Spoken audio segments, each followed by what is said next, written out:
I also kind of think this is like where everyone's positioned right now is a good opportunity for Moving Fish to try and section off Sniper and maybe focus down the enemy Sigma. And we see that Amp Matrix coming through, and HK goes over the top, immediately takes down Halo. Z goes down, no support, no backline, and Wisp should go down. Perfect with those so far through the series. Now Gravitic Clutch counter engage onto Onion. And Onion the sleep! Oh, the sleep! Oh my god! Right now, it's gonna mean SK will have to rotate positions, and actually he's in a bit of trouble. The sleep came out on through though! Oh, she's just crazy with it! Oh. And I don't think Bun has died once. Trying to keep that streak up! Oh no! And she does! X10 going back to the spawn door. That's a little bit of a feed there. Nanoblade gonna come out though. Nanoblade finding Halo, looking for more, finding the Demon. team Oh, the six-leg sleep! We love those plays. We love to see them every single time.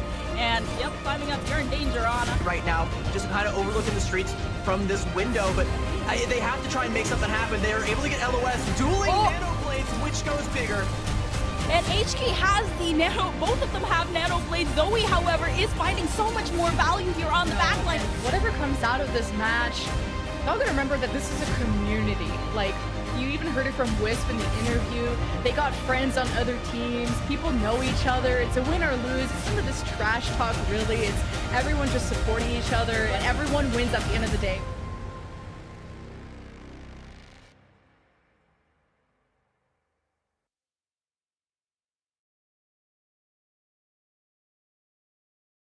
Hello everyone and welcome back to the Calling All Heroes Major 1. We're back in the final day of this major. My name is Dogman, joined by Moxie, and we obviously have the grand finals at the very end of today. But to build up to that, we've got two lower bracket matches leading up to those grand finals. So today is a jam-packed day, Moxie. I'm really excited. I'm sure you are as well. As you know, back in the new year, we've had the storied history that has been Calling All Heroes for the past few years. We're finally coming in 2024. What is like changed in your mind, Moxie, in this season compared to last? I mean, it feels like all of these players have been constantly improving, but now we're reaching the peak of Calling All Heroes at the moment. Yeah, a lot of these teams, you can tell they've been putting in a lot of work. They've built a lot of synergies. We've seen new metas come through. Some teams have stuck to the hard metas that developed in OWCS. Some of the other teams have drifted away to find their own personal identity, which has always been something that Overwatch has allowed and flourished in places like Calling All Heroes as a scene. But I think personally for me, the thing that excites me the most heading into 2024 and getting to see all of the talent in Major 1 is one, really happy to see new talent. Fresh blood coming on in means that the scene is going to be growing, and we're going to see these players just keep rising and elevating themselves higher and higher and higher. But the thing that we definitely have to talk about is that Timeless Ethereal are taking hits. They are looking uncomfortable in some of these maps. They've lost fights, they've lost matches, and we're really starting to see it's not just one team that's challenging them. Of all of the teams who are around about the top 4, anyone could potentially take Timeless down. The question is, who's going to get the opportunity to try? Is there going to be a rematch between Valentine, or are one of our other teams going to be able to make their way up from lower bracket to the grand finals a little bit later tonight? Oh yeah, we have to wait and see, obviously, with those matches leading up to it. But yeah, obviously, you know, we've gone through quite the circuit. We've had the Swiss stages that have led into this major that have finally brought everybody back together, right? Obviously, leading up into today's games. If we take a look at the calendar, I mean, we have an entire year, but this is the very start of 2024 to 2025 season. And Moxie, obviously, at the very end of this, in February, we've got the champs, right? Obviously, the championship series at the very end, which Timeless Ethereal, like you said, I mean, they were the reigning champions of that championship series and then also a few of the majors previous, right? And you said that this team in itself has looked a little bit more dicey throughout or starting out the year rather, but obviously as we move on to July, December, the future majors, maybe things could improve for them and they can find a little more cohesiveness as a unit, right? The thing that we do have to remember, though, getting to speak to one of their coaching staff yesterday for the interview, is that Timeless are also evolving and adapting. They said that they lost against Valentine's in the Swiss round because they didn't have that experience to be able to deal with what Valentine's were throwing at them, and now that they've had a little bit more time in between then and now, they have a much better understanding of the mega composition, which means that a lot of these teams who are finding this mega composition and just brute forcing through with that strategy through the Swiss into the major, that's not going to be an avenue that is going to be available when we head into something like the Swiss stage of the minor one, or the minor two rather, which is going to be kicking off incredibly soon. I believe that's going to be in June, so we're already in the month that is going to be running out with. Oh yeah, and then we also have, like you said, in that minors, and then also rising heroes as well.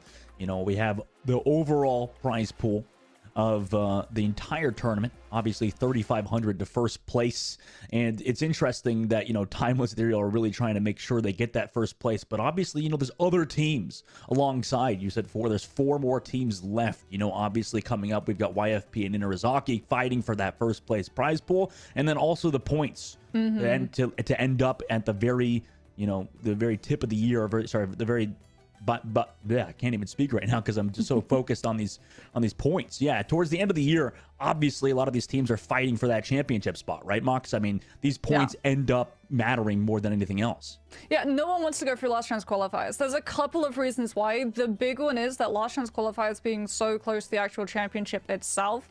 If you have to go through it, there is suddenly footage of you playing probably the meta that is going to be up for championship that these other teams can take into their own hands, and their coaches and their analysts can go through bit by bit, map by map, composition by composition, and come up with a plan to counter you and take you to maps where you're really uncomfortable. And having to go through that and be stuck with that disadvantage in the long run can actually really significantly impact the chances of you walking away with the championship.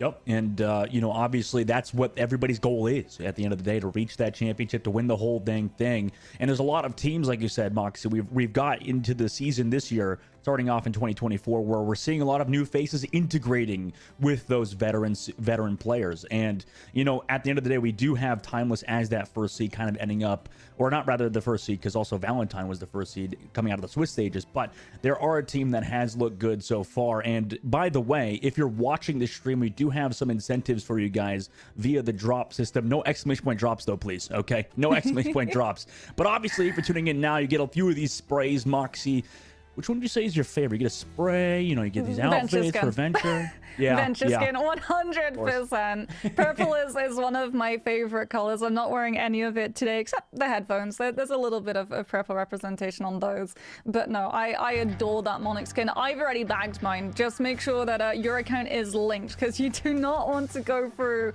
the full stream only to find out 5 minutes before broadcast ends, oops daisies, Battle.net was not connected to Twitch. So make sure you double check on that one. Yep, and make sure you're obviously, like you said, locked in at the social media handles, the streaming platform handles, OW_esports. Today's the very last day you can earn those rewards, guys. So make sure you're getting everybody that wants these skins tuned in sprays. So obviously, leading into this Moxie, we've now got an incredibly hype matchup for the first one of the day between YFP Pixies and Inarizaki, right? We saw both of these teams yesterday. Do you have, even just real quick, like light predictions even leading into this? Is there anything you could expect out of both Inarizaki and YFP, or are these two teams pretty evenly matched? It's going to be really interesting because it feels like there are so many different ways that this could go. We might see the Mauga Mirror, but I would be unsurprised if we see Hitori running out on that Sigma. And as we saw from yesterday, the teams that figure out the Sigma composition and are able to slow the Mauga hard engagement down are able to nullify all of its threat entirely. So either we see that counter coming on through and that understanding and adaptation of both of these teams understanding the other's win condition and stopping it, and we get a 5-map nail-biter of a series that could go either way, or it's going to be a very quick Sigma composition sweeps and it's a 3-0. Well, let's take a look back at that bracket to kind of figure out, based on just overall standings, how both of these teams and how every team has been doing so far. Obviously, if we take a look at that upper bracket run from Valentine, they ended up dropping into the lower bracket from Timeless Ethereal, who are waiting in the grand finals for any of these 3 teams remaining back in that lower bracket. Meanwhile, for YFP Pixies, they got past, yes, a lot of, a fan favorite team, and unfortunately did drop into the lower bracket because of Timeless Ethereal, but they did end up taking a map off of those grand finalists. So very interesting road for them. And meanwhile, for Inarizaki, kind of the same thing. They unfortunately dropped to Valentine in that semifinals matchup, but now find themselves in this lower bracket versus YFP Pixies to end up facing Valentine in that lower bracket finals. So very interesting tournament so far. I think there's been some upsets with Erebus dropping out earlier as well. I know you have a lot of insight, Moxie, via this bracket. Does anything kind of surprise you with what happened? I know you have been coaching some of these Calling All Hero teams, or a Calling All Heroes team behind the scenes. What is your insight basically so far? I mean, you would think the Mega composition is definitely the strongest composition. It is very map dependent, and it's also very dependent on you winning first fight. So very, very quickly, Mega composition struggles into retake because your Cassidy and your Baptiste on the enemy team can just play that position of high ground, which is something that Timeless Ethereal utilized to brutal efficiency when the team took down one of the big favorites, Valentine, with that Grudge rematch. And I know that Valentine are going to be looking for the Grudge rematch of a rematch. However, Pixies versus Inarizaki can go either way. Inarizaki in the past have really stubbornly stuck to the Mega composition coming through from Santana. However, we have seen in the past against YP that Santana did swing over to the Ramatra. So YFP Pixies, they might come out with the Mauga Mirror, or they might go for the Sigma, in which case I can foresee Inarizaki trying to pivot over to the Ramatra, with the risk being that the second Pixies see it, it's just going to be a Mauga lock. Well, let's take a look at YFP's roster, because I know you mentioned them before, Moxie, and I know that CB's also mentioned previously that, this roster, very well coached from the top to the bottom, and overall, their cohesiveness as a unit has been improving, obviously with the head coach Jake, and then this continuous roster of, veterans like we've talked about before, SK, Hitori, Aramori. We've got a fantastic backline to support the front line of Peace and Par. And by the way, Peace has been a standout player for YFP Pixies as well, has really been a top-tier hit scan, it feels like. Yeah, she's been really strong, especially when we see her on the Tracer. My standout from this team has to be Hitori. And I think for this matchup in specific, it is going to come down to what the tanks feel the most comfortable on. Like you said, YFP Pixies are absolutely stacked, not just in terms of players, but also in the coaching department. They have Jake. He's been taking over the coaching for them. And I know that he's been trying to push this Mega composition with the Genji and the Venture. However, Hitori definitely looks the most comfortable so far on the Sigma. Oh, yeah. Yeah, and it's very interesting, like you said, to see all these tank players. Speaking of which, on Inarizaki's list, they also have some very talented players. We saw yesterday, we talked to Persona after they won their match previous, and, obviously some shout-outs to their boyfriend, and then continuously popping off, like just a ridiculously talented player whilst in college and dealing with stuff outside of the scene. So it's very awesome to see how well they can perform regardless of the situation. And then same thing with Santana, like you said, via the tank. It really depends on these tank players' flexibility. We've seen previous with like Kindred swapping over from that Maga to potentially something else, or just kind of struggling to live at certain points. So it does feel like we're in a very tank-centric meta, right, Mox? Yeah, the problem is, Inarizaki, they put a lot of faith on Persona's Cassidy. So even when we saw them playing the Maga composition yesterday, they didn't play it in that traditional tempo, right? Where the Maga is your opener. Instead, they much rather relied on something like Miss Un, on either the Pharah or the Genji coming through. But speaking about coming through, one thing that you can do to come through and represent Calling All Heroes if you yourself want to participate is sign up, because I do believe registration is going to be opening real soon for the next Calling All Heroes event. Make sure to sign up for that one. And, you know, because obviously you can end up in this situation that these players are in now with YFP Pixies and Inarizaki, you know, battling for that first place to make sure they can win that major. You could very well be in that same seat if you're not gold. But, you know, it depends on things. I know, obviously, you know, Moxie's go. I'm just wait. What rank are you now, Moxie? What rank are you now, actually? What's your current situation? Oh, putting me on the spot. Okay, Putting you on I'm the spot. plat, almost diamond. All right. Higher rank than me at the moment. So close, and then I had a tank that decided that even though I'm not going into. Yeah, geez, you're already It's throwing players fine. under the bus. Throwing players under the bus already. We're pivoting. We're pivoting. My highest achievement in Overwatch is the fact that I'm endorsement level 5. So. Okay. All right, yeah, that's smart. Yeah, there you go. You know when to hold your tongue. And speaking of which, we'll be going to Oasis. That is actually not a very good transition, but Oasis is going to be the first map of the day between Inarizaki and YFP Pixies. You know, I feel like we've seen mainly Oasis, Moxie. We've kind of, you know, obviously in the map pool, we've got Antarctic Peninsula.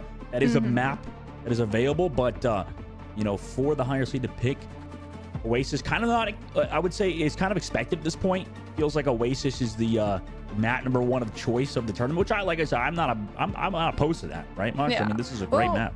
Antarctic Peninsula, really strong for the Maga composition, also really strong for the Cassidy Pharah variation of the Maga composition, which is something that Inarizaki have liked to play on control, and that is something that we do have to discuss, because Pixies, if they do rock out with the Sigma composition, it is designed to entirely disable the Venture Maga. It's essentially designed to stop the full hard engagement coming through from those two, just hitting like an absolute truck into one of your players on the back line. However, the Cassidy and the Pharah is a much slower tempo version of the Maga, so it's not a hard engagement. You can't stall out the Maga overrun. Instead, it's very similar to the Sigma composition, the way that it plays its poke. So it's going to be the tanks trying to buy the space for their DPS, and it's going to be on the DPS's shoulders, and it's going to have to be Par versus Persona to open up this first fight. That's a tough ask for Par, but also, you know, every hit scan player at the end of the tournament are very talented players. You know, it's very difficult to kind of reach that level, but you know, obviously for the likes of Par and for the likes of Persona, you know, they're used to dealing with each other, I imagine, on the daily, especially during practice, you know, scrims and all that. But you know, Cassidy has been the pick of choice. We've seen some Sojourn Moxie, but I feel like a lot of these players like to lean more towards Cassidy instead. Yeah, Cassidy is very strong to just deal with things like a Pharah or an Echo if it comes through. They hinder as well to put additional pressure on the Maga so that Overrun doesn't find that first engagement. And it's not going to be the Sigma coming through from Hitori. It's straight up Maga Mirror with both teams on the exact same composition as Peace gets to work, putting in that pressure on and off angle. Santana, oh my gosh, gets poked so low, forces that Suzu out early. Now YFP, understanding they got poke pressure, want to push forward, charge in. Fair on the coastal side alone gets back to the team though, due to that increased mobility recently, and Santana eventually will fall. Oh my gosh, the damage output from YFP Pixies far too much for Inarizaki to deal with, and they're already backing up a reset early for them as YFP Pixies take the point first. And Pixies are in the driving seat now. Piece off of that spam damage alone is 70% to the first barrage, but the problematic thing for Santana is going to be navigating this choke with that pressure from the Pharah, because in the Maga Mirror, the Maga that uses Cardiac first tends to be the team that loses. They're on the coast. Pixies, Peace rather, regrouping team. Here comes Inarizaki towards the top side, charge out. Oh my god, Persona on the outside coast gets the kill, but SK counter Pharah, Lucio, this one goes down. The SK doing a great job, even though we'll trade back Hitori too. So tank player down, they gotta pop off. SK also found Persona, so somehow this Lucio player is really putting on a performance right now for YFP Pixies. He tries to delay the point. Gets the Suzu too, so able to sustain, wait for the team to come back. Barrage also available for Peace too. Support ultimate available. SK gets moved off the map though. Regime finally shutting down the Lucio player from YMP Pixies, who has been a thorn in the side of Inarizaki. Now understanding they got the advantage, they want to go forward with that beat drop, really to secure this win. YMP Pixies understanding to get that beat out, just wants to die quickly and get that point flipped. Yeah, I mean, Inarizaki have to go for the beat drop because otherwise Pixies are just going to keep stalling. They pick up 61%, and crucially now Inarizaki need to get a kill as this fight ramps up because they're not going to have sound barrier to deal with Cage when it comes through, and that's going to be combined with Barrage. Good poke damage coming through from Peace early. Kind of playing it slow towards the main. Meanwhile, they're setting up. They understand they've got some good ults to work with. Now they want to slow. They're still going to slow actually work their way towards the point. A lot of poke damage from Peace. Oh my gosh, good shots on the Lucio player. High noon from that backside from Persona, but Persona's getting poked very low, needs that Suzu. Everybody actually gets off the point, gives up the objective because of the beat and Kitsune rush. Inarizaki trying to wait out those ultimates, make sure no support ults are here. Peace over the top side. Barrage with the cage. Everybody's caught into it, but how many deaths are going to come through from it? It looks like everybody stuck in that cage will go down. It's a better cage for YMP Pixies as they get a team wipe. Yeah, the second that Deadeye gets dropped from Persona to make sure that Inarizaki have that disengage on lock to get out from Aramori's Kitsune Rush, Barrage is only a matter of waiting for Cage to come up from Hitori, and it's absolutely perfect. As now final fight territory, Inarizaki forced to use Rush to get out from this pressure as Pixies get aggressive, hold close, and deny any potential tap. I like this from YMP Pixies. Perfect engage. Sure, you get like a Kitsune Rush advantage, but it's such a weird fight. Maybe not expected for Inarizaki as YMP Pixies makes it perfect in this situation, able to close out on round one. Yeah, like you said, it's really good just reading. Yes, there's Kitsune Rush, but one, you have a Cassidy, so if you want to get really aggressively into that Rush's space, you can have Hinder to slow the tempo down immediately, and then your Pharah just spams rockets into that space, and you know that you're going to be hitting multiple bodies and stacking up all of that AoE damage. And as a result, Inarizaki, they lost that first fight. We knew it would be an uphill battle to navigate all of that poke pressure coming through from the Cassidy and the Pharah, and unfortunately, they just weren't able to climb the mountain. Interestingly enough, Moxie, it was YMP Pixies previous that did run out with this Roadhog, right? With Hitori on the Hog. We could very well see it again. Would not be surprised. Roadhog has the sustain to go toe-to-toe with the Mauga, as well as the hook, which can pull people out of the radius of that cardiac. As almost grabbed a squishy immediately. Hitori, however, has to go back and wait before we go fishing once more. It is kind of bobbing and weaving. Goodbye, missing. Fantastic hook from Hitori. No more Pharah player. That's a lot of the poke down. I mean, Persona's going to have to maybe get some value on the outside. They're just going to wait it out. Understanding the situation that has happened, Missing swaps over to the Genji. And back from spawn. Yeah, I mean, both these teams have to now play Havoc into the backline because Peace on the Tracer has gone on to this hero to give recon to Hitori to know where to send her hooks, as well as keep the backline in check and delay Inarizaki from having that opportunity to use the Mauga and Genji to push onto a specific play from Pixie's side. Poking onto that Mauga. Caught in the trap now, but it doesn't really matter. He's kind of charged out of it. Hitori, meanwhile, he's the key playing back and forth, going for those hooks, fishing in deep. Whereas Inarazaki's actually also taking a lot of poke damage. Now they go for that Kitsune Rush because they were able to build it up via that damage they took. Counter Kitsune Rush right into Inarizaki on their push. Par fell really low, but nobody goes down just yet. Pulse Bomb still available. Tosses it onto Santana. But Santana's got too much support there also as a tank. Far too much to deal with there. Meanwhile, Regime falls to Hitori, who got the hook. Meanwhile, Persona also with the high noon got Peace. Counter beat drop engaged from SK as Regime went down. They don't have their own beat drop to match. Hitori goes super low with the whole hog, but is able to just kind of finesse around the objective. Santana finds Par, so both teams trading back and forth. Raheem will be back with that beat drop as well. Still available. They just want to not even use it. Just go aggressive onto YMP Pixies, who are trying to sustain, make sure they get those kills. It's really hard to kill this Lucio player who's just been able to survive towards the objective with that Kiriko, right? And also that amplified healing. So too many people here now for Inarizaki. I mean, YMP Pixies still trying to stall though. I mean, they've got SK on the inside angle. Peace does go down though. SK. Yeah, Hitori's back on the hog just to stall a little bit longer. I mean, surely they could get it to 99%. There's no way. just to tap point and stall it even more. It's not 99, but 90% is one fight away. And it means that Inarizaki are going to have to be so careful with their ultimate economy. Good news for them, they've almost got all 6. And they are now in position to get Santana into the direction to use Overrun to cancel Pa's ultimate. Question is, do they have to commit the Cage and Blade combo before SK has Sound Barrier? Oh, I guess not. Because Persona just gets that first kill on the SK. Now they want to push forward past the choke point. Tori's surely going to fall there, yeah. Yeah. And the stagger kill is going to come through. It has to be poke pressure coming through from Inarizaki because Pa understands. Pixies, they know if they try and use Deadeye on the flat, Santana is just going to overrun directly in, and Pixies are not going to be able to take the Mega down in time before that win condition is cancelled. They'll delay the fight, potentially waiting until we have Soundbar from SK to take the hard engagement, understanding that the Cage Blade combo is going to be in play, and Pa needs Deadeye to break Cage immediately. Inarizaki play it. I mean, they could be patient, but they're opting to just go aggressive.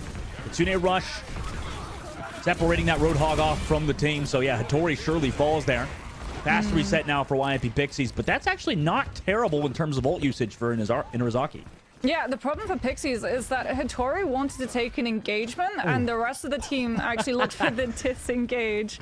It's gonna be, yeah, Peace, I think, goes down to traffic on the side. She was trying to keep the point in play as we get the overrun directly onto Pa to get in position to Cage. Cyber comes out for Inarizaki. Deadeye should be able to break it. Santana goes down. SK uses the side barrier, but Persona doesn't get the Deadeye cancelled in time before the 2K comes through. And Dustin, this is just trade for trade. Inarizaki had the better ultimate economy. And Musin's Genji Blade might be the final nail in the coffin for this map. Yeah, but, I mean, they're back to touch the point. What a wild fight. Point flip happens. No ultimates now, by the way. Every single freaking ult was used in that previous fight. 95% of the board. Inarizaki going to have Musin swap over that Tracer to touch the point. Both teams playing it slow towards the objective. Regime Ball super low. That Tracer and also pressure from Hattori. Cage coming up very soon for Hattori. Also, so is that Barrage. YP Pixies knowing that. They want to play it slow. I mean, Inarizaki, they're going to have that Kitsune Rush in a moment. But a lot of pressure coming through from Peace over the top. Barrage now available. See what they want to do with it. Wait for that push maybe from Inarizaki, or do they want to go first? Kitsune Rush now available. They go in with it. Immediate Suzu. Barrage is there. Suzu on the Pharah. It's a little bit later. And Peace goes down. No! With the Barrage, Musin will find that kill through that Kitsune Rush. It's far too much healing now. Par with the Pulse Bomb. We'll toss it out. But nobody gets caught out. Merge will toss the Suzu just in case somebody got hit by it. Beat Drop also available for Inarizaki, who flipped the point. Overtime takes down super fast. Touch comes from Hattori, but no Cage is used, unfortunately. Far too melted far too fast Hattori is, as Inarizaki just close out now with the Deadeye. Fantastic recontest there. Kitsune Rush being far more valuable than Barrage will lead us into round number 3 on Oasis. Yeah, you can tell that Inarizaki, they're anticipating Hattori's Mega Cage to come through because Regime goes for the early sound barrier before the shield can block line of sight and the rest of the team can get that extra health as the Cage comes up. Really smart play coming through, just that insurance in case either Santana isn't able to find the overrun and get the CC onto Hattori, or Persona is not able to find the hinder as the Mega tries to charge into the team and look for the ultimate proc when everyone is closed up into it. Really good plays coming on through from Inarizaki to land on their feet, having to deal with the Roadhog. Really great pivots coming through, especially when we got to see that Genji just combined with the Mega ultimate. So hard for the Lucio to find any sort of win condition. With the sound barriers into University, it's going to be the exact same thing. Mauga mirror with the Pharah and the Cassidy. Who can win first fight? Who can set up the poke? Oh no! SK had the rollout, Moxie. Oh my god! Persona's gone already. Yeah. No more Cassidy. Straight off the map, and Pixies just have to give up all of the space. No, I mean, it's just one play like that can just ruin your entire game plan. I mean, I think we have an absolute banger on our hands in terms of a series right now, Moxie. Both of these teams are very desperate to win. Persona's going to have to come back, now regroup with their team. However, they did give it the point first to YFP Pixies, who just kind of have all of the angles at the moment. But, and yeah, there we go. Pieces booped. Wait, how did Musin get booped off? No jetpack fuel left, or like, what the heck? Oh, Persona trades it back. It Beast is will still go down. winnable. Like, Yeah. Persona on the Cassidy, especially when we managed to connect the Hinter and stop Hittori from finding that overrun opening. It's the question of who can find the better use of the Cardiac, however, and Santana has to burn theirs early, and Pixies can hold on to the sustain. However, Persona with the roll reload is gonna melt the Mauga's health regardless, and like I said, do not count Inurazaki out unless Persona is currently waiting in respawn. Good old right-click cast. Now, in terms of ultimates, Mox, it looks like we're about even in terms of ult charge. Gonna have a big fight coming up. Yeah, Persona's gonna have Deadeye, but they're not gonna be able to use it. They have to hold it to break the Mauga cage. As it is, it's gonna be that poke. If you can find an early kill onto one of Pixie's squishies before the Mauga composition can set up, the earlier, the better. You're going to be able to keep yourself in play and potentially give Mison that opportunity to catch up to Peace, because Barrage combined with Cage is the combo Pixies are waiting for. Walk into choke. Santana melts Hittori early, too, as they try to walk in. Unfortunately, Santana had a great angle there on the main side as Hittori walked in. They get a free fight win. I mean, why if the Pixies give up the space and wait to regroup? Yeah, Inurazaki did the same thing on the earlier map. They saw the Pixies were playing slow for ultimates to be ready, and as a result, they tightened up the aggression and went in first. And speaking about first, that's the first cage immediately into the barrage. Peace with the sound barrier has all of the extra health to survive the focus. Whoa! Oh my god, this is an absolute roller coaster of a fight. And eventually YP Pixies won. I mean, how do you... Every ult was just used, Moxie. Every ult in the freaking game. I mean, that's one of those memes that you see on Reddit. Every single ultimate, cage for cage, barrage for barrage, Deadeye for Deadeye, and sound barrier and Kitsune Rush all laid over the top to try and give both these teams the extra edge of speed to get those ultimates out before the other side can come through with their damage. However, Pixies get the better Deadeye and as a result have the better position as this next fight ramps up.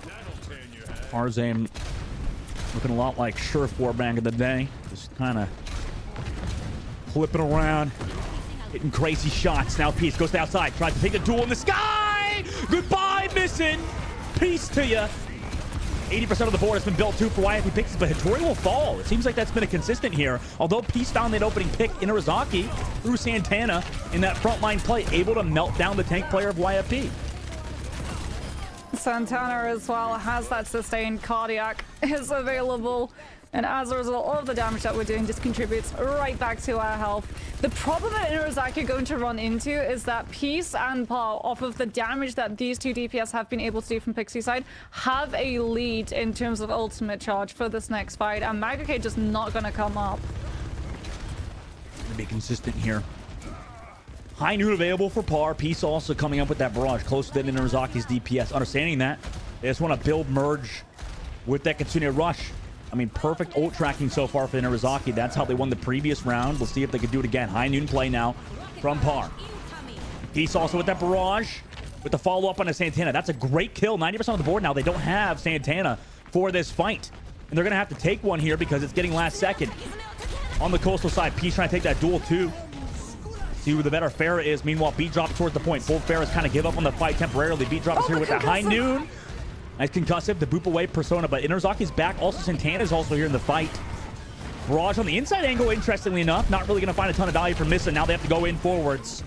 Amori can't build that Kitsune Rush either. That's brutal. Persona's able to get on Tori as well, so YP Pixies had a full advantage in that fight. Can't even touch now. And Inurazaki actually win on Oasis. These two teams are so incredibly close, and the one fight other than just 5 ultimates going off at the same time in an echo chamber. We might have had Farah in the game, but it was an echo chamber in that fight. But no, that last fight, both of these teams try and do the exact same strategy. Like you said, the ultimate tracking is absolutely on point. Both teams understand that Mauga Cage is not going to be up and available for those 2 last fights from either side. As a result, the Cassidys get to open up the fight, understanding that they don't have to save Deadeye to be able to break the Mauga Cage. At the same time, when the Cassidy takes control of one angle, the Farah on their team also clears that other angle with a barrage. You set up a crossfire and you deny one of those spaces that the other side can use to retreat away from the Cassidy ultimate and keep control of point. by taking over left side, the other team cannot put themselves into cubby, wait for the Cassidy ultimate to be a little bit through, tap onto point very, very briefly, and deny the flip. So when Pixies come through, Inarizaki give up all of the space, understanding, okay, point percentage is still going to be in play. We're going to have second Deadeye, we're going to have second Barrage. All of the space that we give up, as long as we don't lose a player in the opening of this fight, we're immediately going to be able to buy back by doing the exact same thing. They play the long game, and they play it perfectly. I mean, you described it amazing there, Mox. YFP Pixies on their side. I mean, I don't know. Like, it felt like all of the cards are kind of in their favor there after they found Santana, but it didn't really end up mattering, surprisingly enough, Moxie. I mean, it's interesting because, you know, I feel like at the moment we get like the series between an incredibly talented mechanical squad in YFP Pixies. Not to say that Inarazaki's not, but Inarazaki's showing a ton of composure there, right? Losing Santana, somehow still sustaining. Inarizaki, surely you would think that they could push forward past the choke and get those kills, but they could not. And, you know, Inarizaki come back in an upset, actually, win on Oasis. That was a very close game towards the very end there, Mox. It feels like, you know, now you got to pick a good hybrid. I mean, if you're YFP Pixies, do you go for that Midtown? Do you go for something else? Do you try to mix it up here? I mean, I could see Midtown. Definitely if they wanted to lean towards Hitori's comfort zone, it's going to be either Midtown or King's Row. King's Row could offer the Maga Mirror, but it also has those places that you can run the Sigma to try and counter that composition, but I feel like it's going to be an avoid on that one, since, again, the composition of Maga that Inarizaki play is not the Venture, which does struggle to get shut down in terms of the Cassidy Pharah compared to the Venture. Venture has a much harder time dealing with the Sigma composition in comparison to the slightly slower and more poke-favored style of the Maga variant. Midtown, however, has just Sigma Mirror written all over it, and I feel like that's where Pixies are probably going to try and swing this fight, just evening up that space, making it a little bit harder for Inarizaki if they do want to try and crutch onto this Mega composition. It's going to be really long rotates, lots of time spent setting up that push and ability to overrun into the backline, and if they don't instantly win the entirety of the point off of that, there's going to be a lot of struggle in terms of overall time bank for the map. And it feels like in these top four teams, I mean, call me if I'm wrong here, Moxie, it does feel like, you know, there's, you know, we talked about yesterday with the Maga maps, where there's like a ton of good Maga maps at the moment. I mean, the only team that feels like in this top four that is experimenting has got to be Timeless, right? I mean, both Inarizaki and YFP have shown they love the Maga composition as well. I mean, it's probably far too late to take something out here, but let's take a look at the map pool to see, you know, which map that YFP can go to. Obviously, just tuning in, we're on that second map. Map number 1 went in favor of Inarizaki, who just won on Oasis. Now we go to Hybrid Moxie. We got new Bonnie on the map, but we haven't seen just that just yet. We've seen some Kings Row, we've seen Midtown. No Hollywood either. I mean, that could be a good map as well for Sigma compositions, right, Mox? Like, it could Sigma be something. composition. Maga still can be viable on B, however. Even if you're attacking as a team, you just take the elevator and then have your Maga composition hard run over Catwalk, or you ignore the high ground entirely and just push payload. And force the defenders into having to drop down and contest it.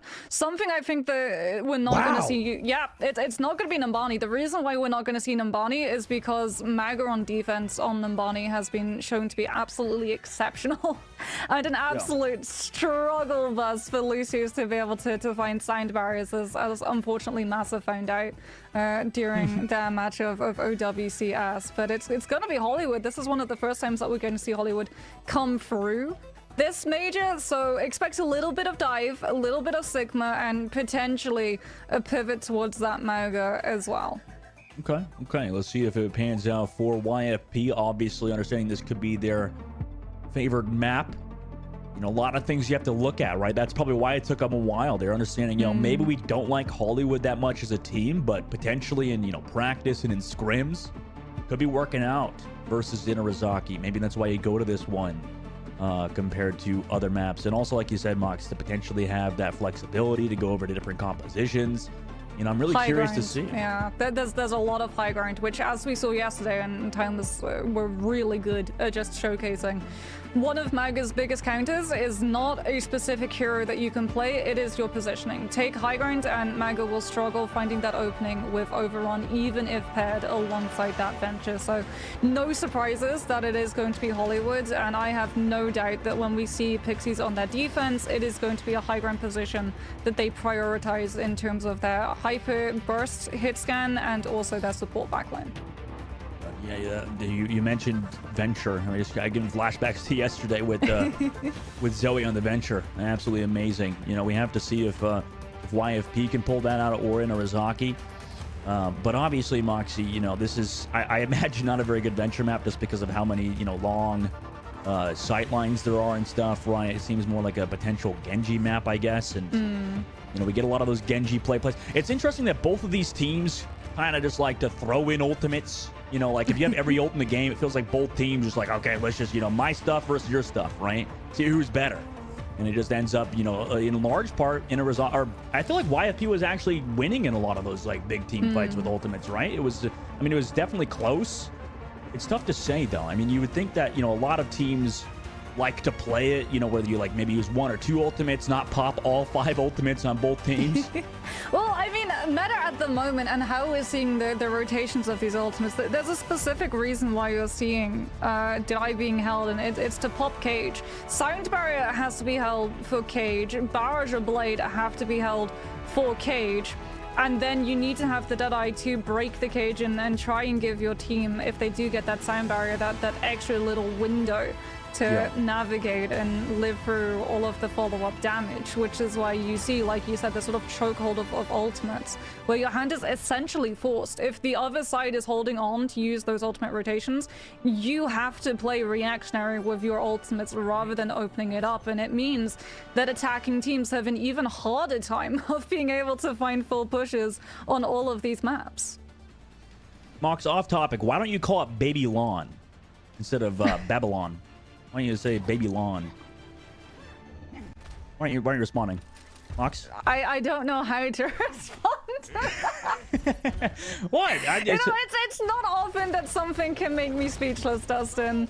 But I mean, it's at least once every broadcast with us. I feel like that is true. It is very much a bingo card, I feel like, where it is now ticked off that square. Dustin says something and Moxie is absolutely flabbergasted. I'm sure something that a lot of people could understand is skill how to do. I think that popcorn in the back over there is stale. You like stale popcorn, Moxie? I feel like I would eat stale popcorn. I mean, I'm pretty sure cinemas keep the same popcorn. Ooh, oh god. So okay. That's probably why I haven't gone to cinema. It's just more accurate, Dustin. As no surprises, both of these teams gonna be running out with the comfort picks. Inarizaki quite literally running now with that overrun, full rotating to take the high ground away and make sure that Pixies are not safe to stash Pa and Aramori out of the action. This is a very long rotation, Dustin. If this fight does not work out for this team, and the rotation has taken so long and it's so predictable, Pixies have just swapped to a different high ground. Yo. Keep moving around. Peace, meanwhile, the Tracer needs to stay alive, right? That's a large part of this, too. As Inarizaki try to rotate towards YFP, give Persona angles, give Missa angles. But Hitori just locking down the objective, right? Kind of baiting the dive at the moment. Using the corner as well to stop a lot of the poke pressure. Immortality Field still hasn't come out into the Sigma. And Hitori, she's done a really good job just making sure that nobody in Inarizaki feels safe to touch. And Pardis hits shot after shot. Holy crap. I mean, they're trying to come in and touch the point, but every time they do, Par is just there. Yeah. Hit them with the headshot. They're all boxed in too. It's Rush off of all of the damage that Inarizaki have taken. They have done a very good job of making sure that they live through the pressure coming out of the up angle set up from this Cassidy. But that is both support ultimates used. Not even a single tick picked up, however, as Pixies have a really good disengagement, use Amplification Matrix, and all of the space that Inarizaki had to fight so hard for is eliminated. Par got the trade at least, but eventually Armory is going to go down. That was just great work, I would say. I mean, great Rivetic Flux from hit. What? I mean, that, I guess you could think that maybe Mission wasn't going to get kills there. Or Swap potentially comes through. I think that Inarizaki won that fight primarily because of the supports, Moxie. I mean, it just felt like Persona just like walked in, everybody walked in, and Merge and Regime were just there to heal him up. Yeah, it is going to be a swap, by the way. It's going to be Peace over to the Echo and Hitori onto the Winston. So defensive dive coming through. The problem is that in Arazaki, they don't really have to play for the high ground. The Maga composition is very, very tanky. With Cardiac transferring over to your entire team, you can ignore high ground if you so choose and just prioritize pushing the objective because Pixies don't have a tracer. They have no way of actually contesting this cut, and you can see in Arazaki, they don't care about high ground. They're just playing on the low. And now the cage comes through, and look who's caught in it. Hitori over the top of Par, breaks it immediately with the high noon. There you go. You talk about that high noon being very important to break the cage. Moxie, there it is. And now you still have that Winston harassed from the top. Meanwhile, YP still doesn't have any ultimates, but you're okay with that and dive, right? Moxie just to constantly pressure. Maybe get a dive. Oh, Par, that was gross. How many shots in a row was that? Raheem back to the spawn doors, and YP still sitting above on high ground, nice and pretty. Yeah, this Winston is playing so smart. It's not playing for hard engagement dive, it's just contesting the objective. Hitori is putting her position on this high ground to just stall Inarizaki so that no one looks at Par and the Cassidy. Now, Merge. The rest of Inarizaki just pushing that cart, right? Just constantly trying to play under. Make sure they play those angles correctly. Merge goes to the top. Oh, nice hinder on the Merge. They can't use any of that. A boop also came through. Rush onto the height. They want to really control this high ground at the moment. Grenades come through as well to stop them, slow them down for now. Armor is going to have to use their own. Rush. High noon versus high noon over the top. Persona though. Oh, nice beat drop from SK. Prevents the high noon from mining value. Miss and drops the pulse bomb into the copied Echo. But it's just 1 for 1. Santana goes down, but Par falls as well. Maybe that's enough though. Persona trades it back though. At the same time, Armor and SK finally collapse. There too. Team white for YFP Pixies. Yeah, really good duplicate as well, coming through from Pierce directly onto the target that you want to grab, which is that Maga. Free Cardiac, free Cage, all of the sustain on that payload, which means that when this next fight resumes, it's going to be the exact same thing from Pixies. Only this time, Hitori is going to have Primal to just rely on playing out of line of sight of her supports and keeping this payload stalled out even longer. Poop. Oh, the poops. Off the elevator. And that's just going to be a wipe on me immediately. SK again finding value. We've seen that previously on Oasis. You see it again here on Hollywood, resulting in a team fight win for YFP Pixies. Yeah, Echo is actually really good as a counter to the Maga. Can play up in the air, out of the overrun distance, can put pressure on the Maga in the rotation to that engagement, forcing Cardiac out, and the second that Cardiac is out, we can just go in with the stickies, with the focusing beam. Everyone from the Maga team is going to be stacked on top of the Maga, which means everyone is getting hit by that focusing beam, and as a result, Peace just used the duplicate last fight. We already have another one online.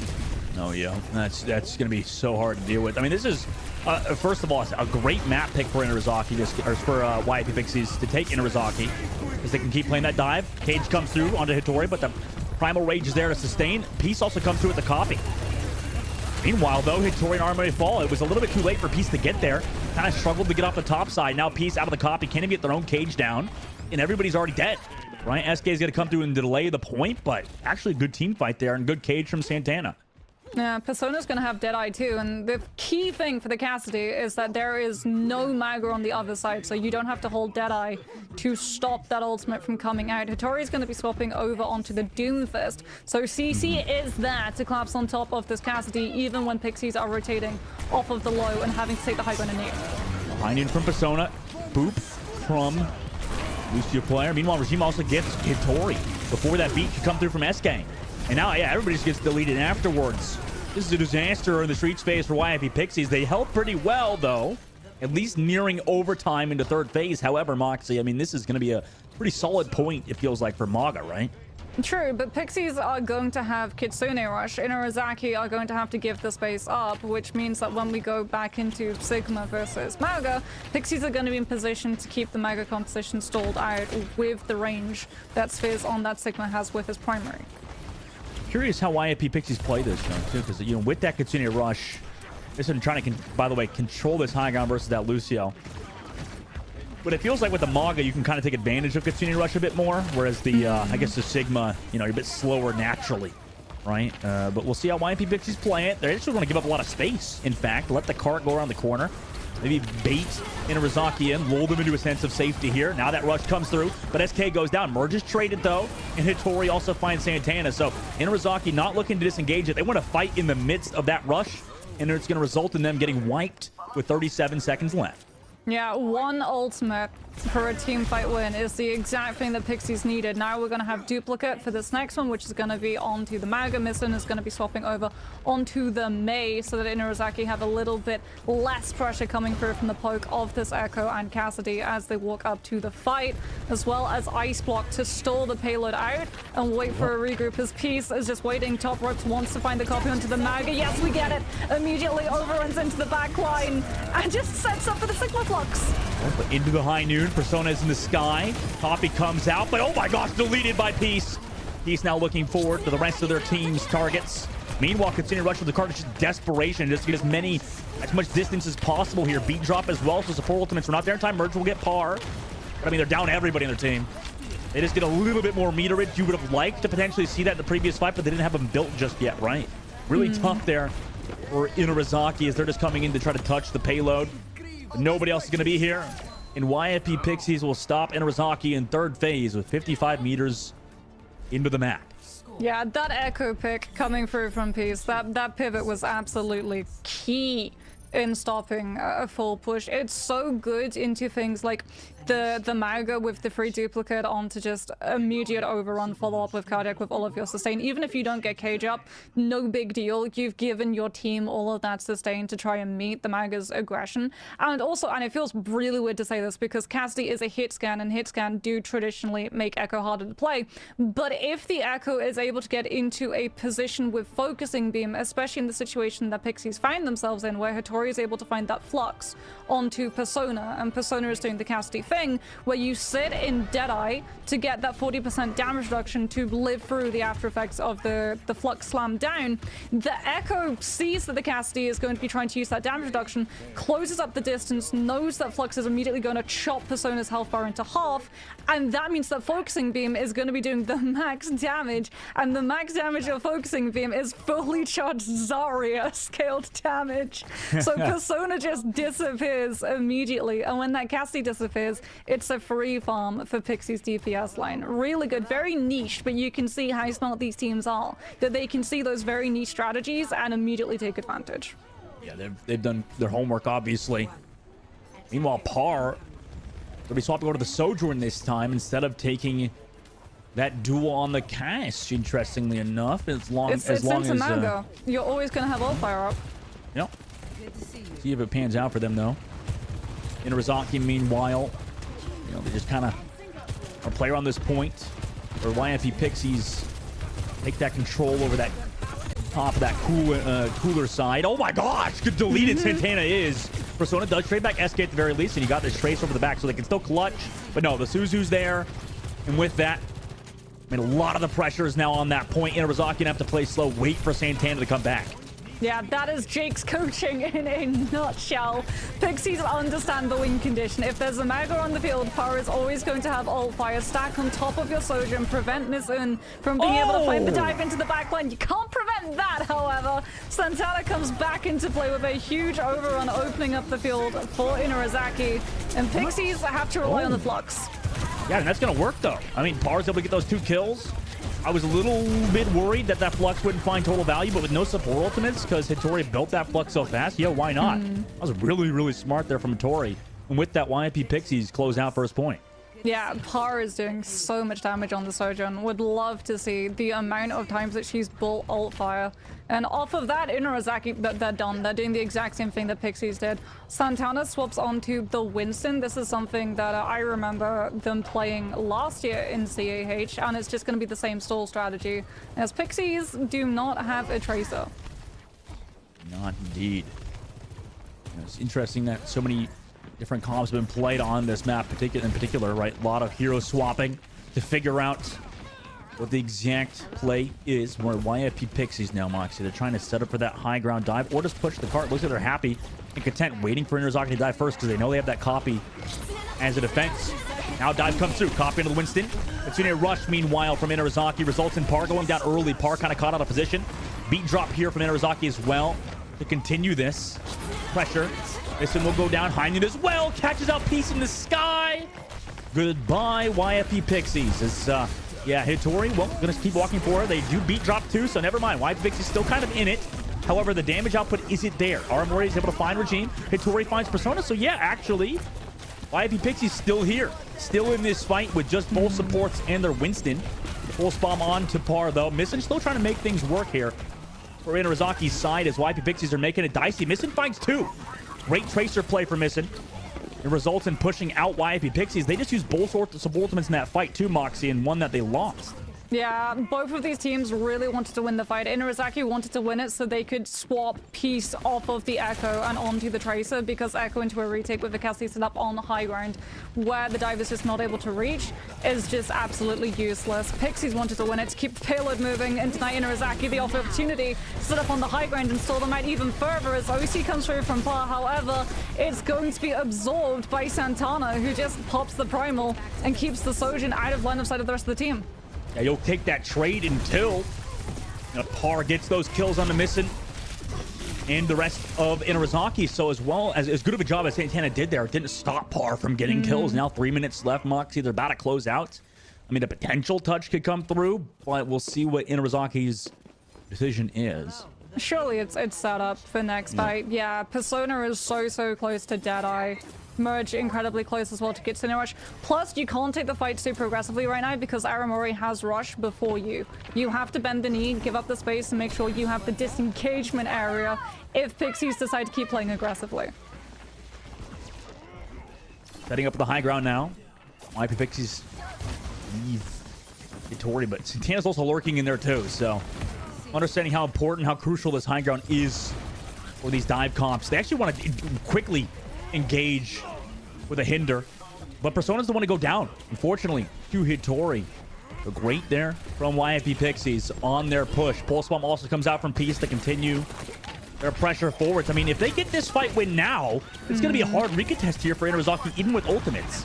Yeah, Peace doesn't have Pulse Bomb, which is crucial. She's not going to be able to stick it onto the prone Persona when Persona pops that Deadeye. Santana's onto the DFS. We're going to try, but I don't think we're going to be able to. Nope.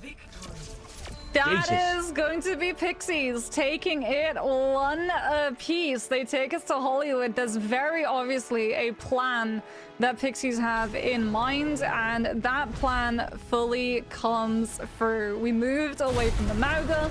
We got to see the dive. We got to see the advantage as well of that Sojin playing into the other Mauga, building up the rail, making sure that you don't have to wait for those crucial ultimates to fully unlock point A, and just as crucially as well, Sojin into Cassidy, there's always been this constant debate. I don't know which side you're on, Dustin. Do you prefer the Sojin or do you prefer the Cassidy? Because a lot of these teams still up in the air about that decision.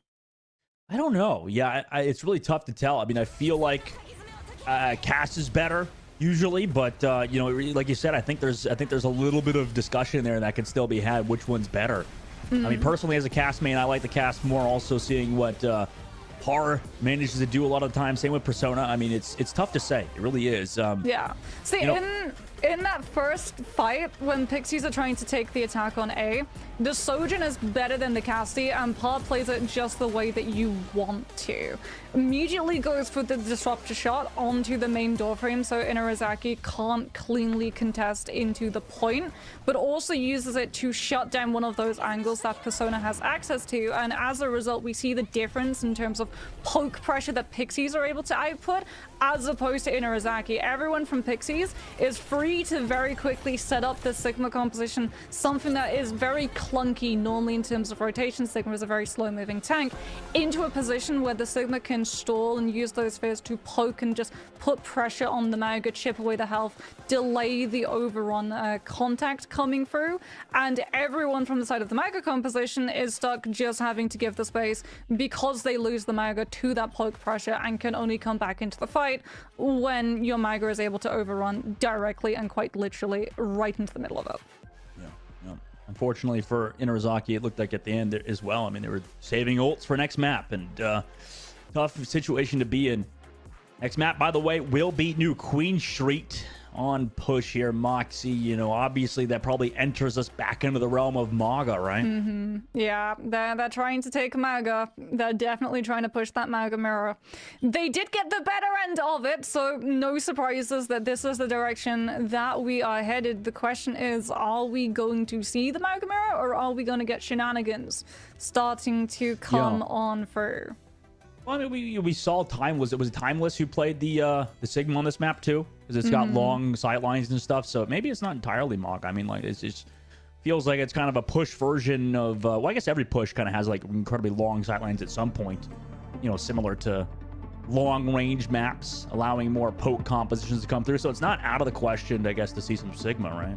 Yeah, it's also not out of the question that we get peace locking in the Echo again, because if we see the Maga come through, it's probably going to be accompanied by the Cassidy and the Pharah, and Echo is very good at dispatching with Pharahs. Back in the day when Pharmacy was being played, Mercies used to live in fear of the Echo pivot to deal with that composition, because they would just collapse on you, and it would be tri-shot into Sticky into Focusing Beam, and you would just be gone. Yeah, interesting that we don't see that anymore, Moxie. A lot of that Mercy pocket, besides maybe in ranked for some of these Pharah players that are scared. Thinking, I need a Mercy pocket. Where's my Mercy pocket? No, you don't even need that these days, right? Kyrie Lucy is too strong. You don't want to give up Suzu, because that's a cooldown that can be traded for an ultimate, which is a crazy punch up if you're thinking about the conversion rates of currency. And I mean, Lucio, there's a reason why he is the most picked hero in OWCS and had the highest win rate as well. He is absolutely indispensable to all of these compositions. Yeah, I say we gotta nerf the frog into the ground. Wow. How about that? Nerf the frog into the ground. But Dustin, the thing about frogs is that when you push them, they just jump back up. You could say they land on their feet. Okay. You know what? You know what, Moxie? This is my response to you, Will, in Hollywood. Yeah, I was gonna say, this is my revenge. I've been slowly planning it. You can't see it, but I'm stroking a cat in a spinning chair. I've been expecting your lack of response, Mr. Bowerman. I'm gonna go find a real-life frog and lick it to cope with you right now. I swear to God. Swear to God. Okay, Inarizaki, meanwhile, running out with that Genji. Cassidy, and also stick with the Maga, whereas YFP Moxie, you called it. I mean, Hitori's gonna be on that Sigma first. Yeah, we're gonna try and go for the Tracer as well to play objective. Inarizaki wanting to prioritize high ground to shut it down for Pixies to control, making it easier for Santana. But unfortunately, Santana just takes an accretion directly to the dome as they were looking for that engagement overrun. And that little bit of delay is more than enough time for Par to build up to Allfire and just permanently have the one-shot potential on the Soj. Yeah, I mean, they do have control of that robot. Persona's able to get 2, though. So although that robot gets a little bit further along here on the road, Inarizaki surely going to get a recontest here. Santana went a bit too far there, I think, for the likes of Inarizaki. We'll see how they do it this time. They control the robot for now. Yeah, but look Pixies control the space. Yeah. The second that Par sees the possibility of Santana pushing forward and having that overrun distance to collapse on top of the Sojourn, instantly pulls back, makes it harder to hit. Aramori immediately pivots as well alongside SK. However, you can peel the Maga, you can't peel Persona. The Cassidy 2-taps the Sojourn, and suddenly the power swings into Inarizaki's favor. Yeah, SK, the backside did boot missing, but here's that Gravitic Flux. Doesn't catch anybody. Nice movement there from Alliance of Regime, who's built the beat drop up very fast, but dies to SK. Meanwhile, Persona trades it back over the top. Hattori is trying to pressure basically the entire team of Inarizaki. A lot is on Hattori's shoulders. Meanwhile, SK is going freaking demon time mode right now. Onto Persona, shuts him down. Jesus Christ, SK. Can't even stop that. Regime tried to chase, merge on the low ground, drop that Katsune rush, but with no avail. I mean, that ult is now wasted. And YFP Pixies get a sustain with ultimate charge here, too. I mean, SK is just Lucio dipping right now. She's going in, she's collapsing onto the Cassidy before Inarizaki have the space to set up this Deadeye. And Inarizaki are done with the shenanigans. Santana swaps onto the Ramatra. This is something that we knew was a possibility. We've seen them run it against Yippee earlier. Very good at slowing down, and also if SK does try and go for those very aggressive, enthusiastic hits into the backline, you're gonna be able to instantly slow down with zone. High Noon walks out Ramatra. Oh, Suzu's there just in the nick of time to save Persona. Everything committed to save Persona, in fact. With the sound barrier. Continue rush, re-engage here from YFP Pixies. Understanding they got that sound barrier off. I mean, they just get free reign far with the overclock. The shooting into the Ramatra, can't even get the kill because tanks are so freaking broken right now. But regardless, YFP Pixies team wipe and get that checkpoint. Yeah, and Miss Un, she does have Blade, but there's no cage to pair it with. So potentially, especially if Hattori's able to find the flux connection onto this Genji, this gets nothing. However, it is going to be the thing that Inarizaki are relying on winning this next fight with. What? And that's a brilliant opening. No Kiriko, no Suzu. Yeah, what a shot there for missing. I wonder how that exactly happened. And now IP Pixies just understanding the situation, back all the way up. It was probably a hinder from Persona to stop Aramori from having Swift Step, and then Genji follow up to get the kill and dash reset. Interesting. Interesting how that pans out. Peace, meanwhile, on the far flank. Rock lands into Santana as well. Slows them down the cart. They're trying to play around this corner. Peace, meanwhile, with the pulse. Still has that available blade. Comes out for missing the flux to slow it down. Maybe try to catch it out, but it was a bit of a bait there. Both the flux and the blade kind of wasted in this situation. But oh my gosh, SK went aggressive alongside Peace for that dive. However, that results in Hattori being left behind. Also, with the Hinderous Persona, slows down Peace, makes sure that kill comes through. And Santana with a 3K in that fight. Fantastic Ramatra play. Yeah, Nissan is now going to go off of the Genji and onto the Tracer to keep dueling Peace and also have that push and potential to collapse on top of the Sojourn, so that Persona has an easier time of finding these hits and forcing Hattori into burning those cooldowns before Santana is able to use them, because it's now going to be a Ramatra mirror. Both of these teams adapting, finding those swaps. Santana, however, having earlier swap to Ramatra is going to have Annihilation, as Inarizaki have to try and peel this Ramatra. Pixies understand the win condition that's available for the enemy team and want to shut it down before it can come up. Let's see what Inarizaki want to do here. Going forward. Swaps forms temporarily, but that just results in missing, getting a kill on par. Don't even have to use the ultimate. Runs toward that Akiko. Also High Noon from Persona too, just to close out. I guess that's what YP Pixies want. They want some ultimates out. They got the High Noon at the very least, but I mean, surely here Inarizaki take the lead, right? Yeah, smart play coming through from Santana. It's almost a bait in the way that they use Nemesis Form, because the way that you want to use Nemesis Form into Annihilation is Nemesis Form first and then Annihilation, because it automatically extends all of the frames of Nemesis and you get to just go for a punch and then a block and then a punch and then a block, as opposed to Deadeye, which is a little bit harder to set up when you don't have control of that space. As SK does now have Sound Barrier, however, does not get the opportunity to use it. As Santana does go down, Pixie's doing a very good job of splitting all of Inarizaki's focus as the Tracer and the Sojourn just work together to devastating effect.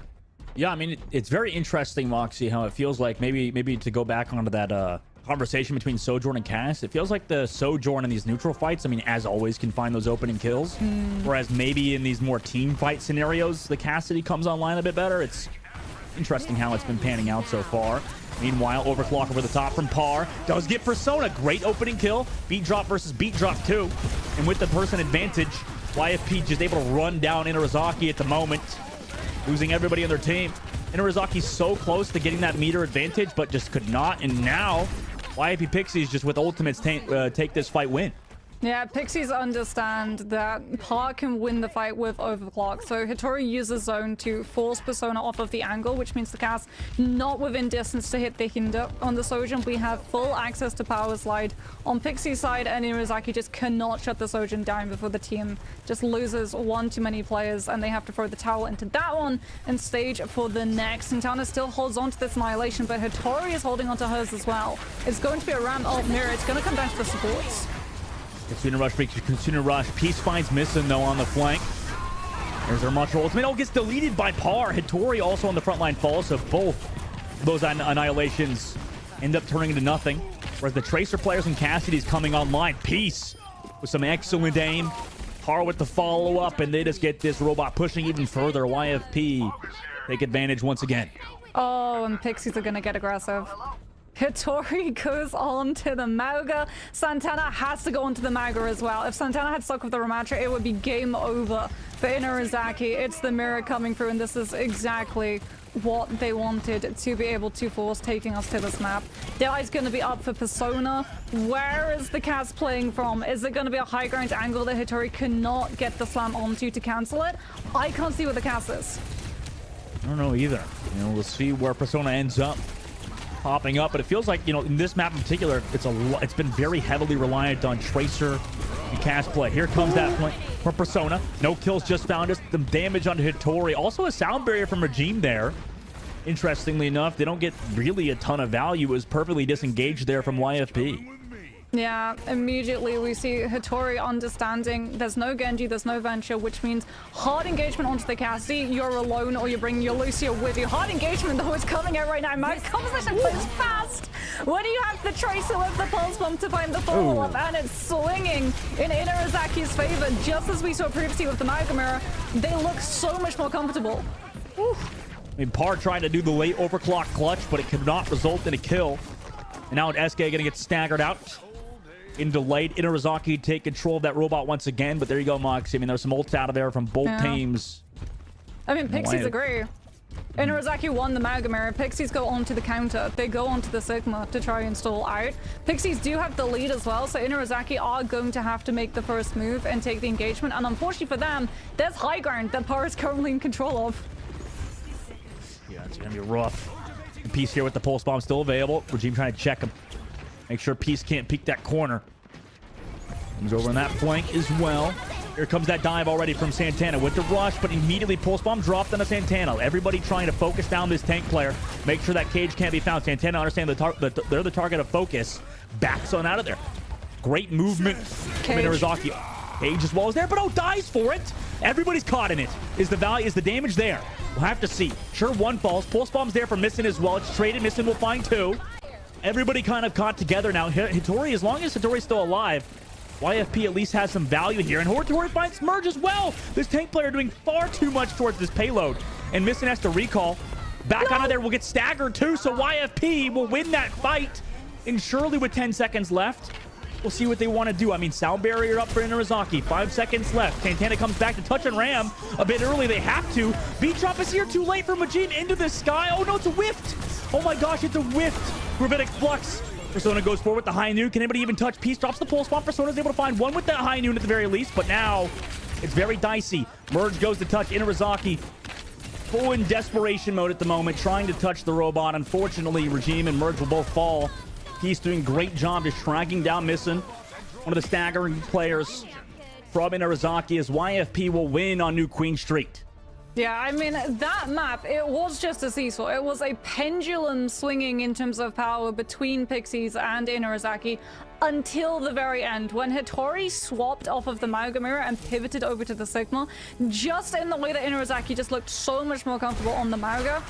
Hitori looks so much more comfortable in the Sigma. You really can tell that this is something that she has molded. She feels so much more cozier on it. It's something that she played to devastating effect when she was taking part in OWCS for Super Shy. I was really excited to get to see her Sigma come through, since we have seen the Sigma composition absolutely break down this Mauga play. And it's something I'm sure that Inarizaki knew that they had to face, but unfortunately in an overtime situation, when you lose your Tracer late in the fight and you need someone to throw themselves onto that objective, it has to be your tank player, and as a result the rematch just goes down too early. There's no way that you can't avoid that though, because when the Tracer falls, the rematcher is simply the closest to the objective. You can't have your Cassidy go. They're still trying to respawn and get into position to Deadeye, and as a result it's a Deadeye with no cover, no rematcher, immediately gonna be just Sigma shifted directly in front of the Cassidy's face, and there's nothing that they can do. Yep, nothing they can do indeed, and we'll have to see if a response is found on the next map. But before we go to that next map, we're going to a short break, so don't go anywhere. We'll be right back after this break.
Welcome everybody back to the Calling All Heroes Major. My name is Dogman, joined by Moxie. We're in the midst of an intense series between Intermission and YFP Pixies, and obviously this game has been very close down to the wire. You know, we were talking under the break, Moxie. You said this potentially could be a 5-mapper, which would be one of the first we've seen on broadcast so far.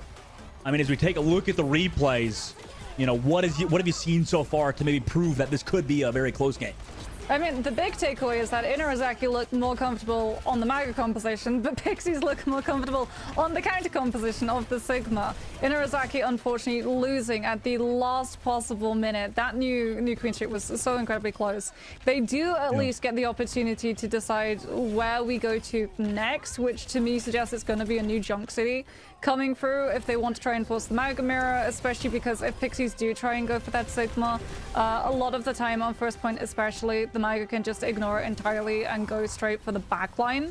The problem is, and this is something I was talking to you about during the break, because Intermission try and run this Maga alongside the Tracer rather than the Venture, there's not as succinct follow-up when the Maga goes for the overrun, because when the Maga looks for that engagement, Venture a lot of the time is already in position to immediately find the follow-up and can even look for that knockback, so that if a Baptiste plays perfectly and throws down the immortality field, Venture can actually just shock them straight out of the lamp AoE and you still find the kill, as opposed to the Tracer, who, when the Maga tries to find the overrun, a lot of the time it doesn't actually lead into 100% kill confirm.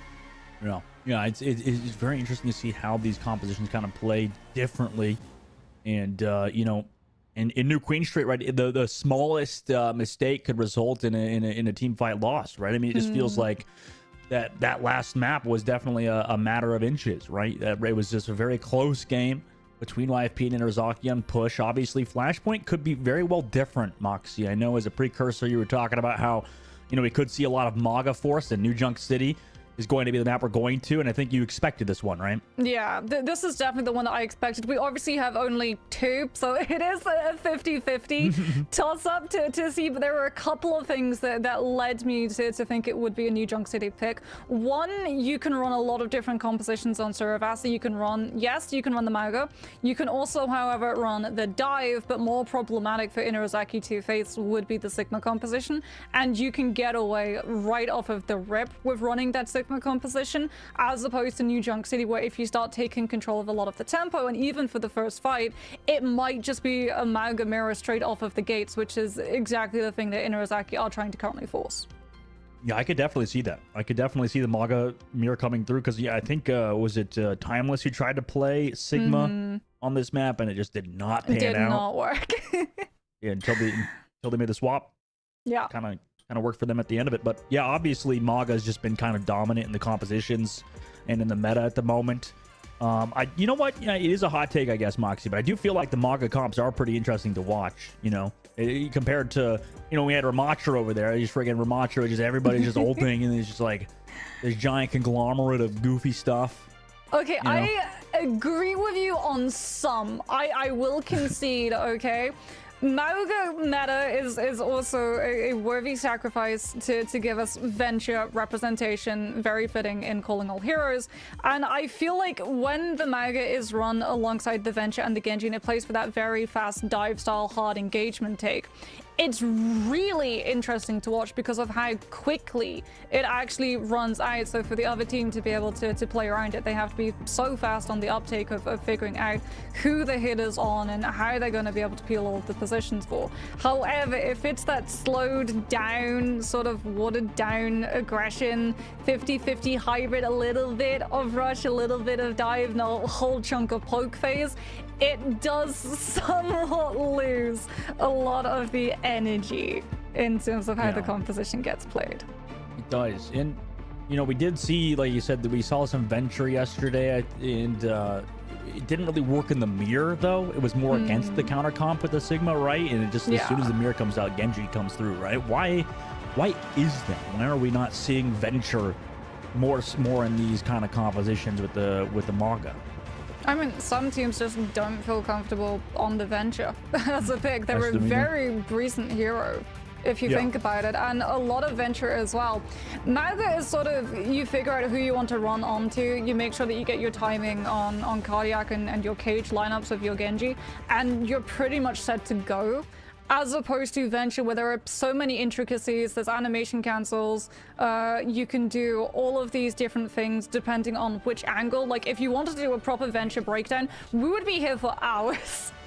Oh, yeah. to talk through. I've sat with Venture mains in custom lobbies, and we've tested specific interactions between all of these different heroes, and those sessions have gone on for 3 hours plus. Oxy, I feel like you'd be a good fighting game caster rather than a hero shooter caster. You know what I mean? Like, you just, like, you know, the animation cancels and all that. I just know how to click heads, okay? Like, come on. You're getting a little... You're so nerdy about this. I'm like, damn, I can't even figure out how to animation cancel out of my freaking bed in the morning. You know what I mean? Like... Well, it's tough. not an animation cancel, but it is not a cancel in Irasaki's plans. They have forced Pixies into the Mauga Mirror, which is exactly what they wanted by taking us to this map. The question is, do they make it count?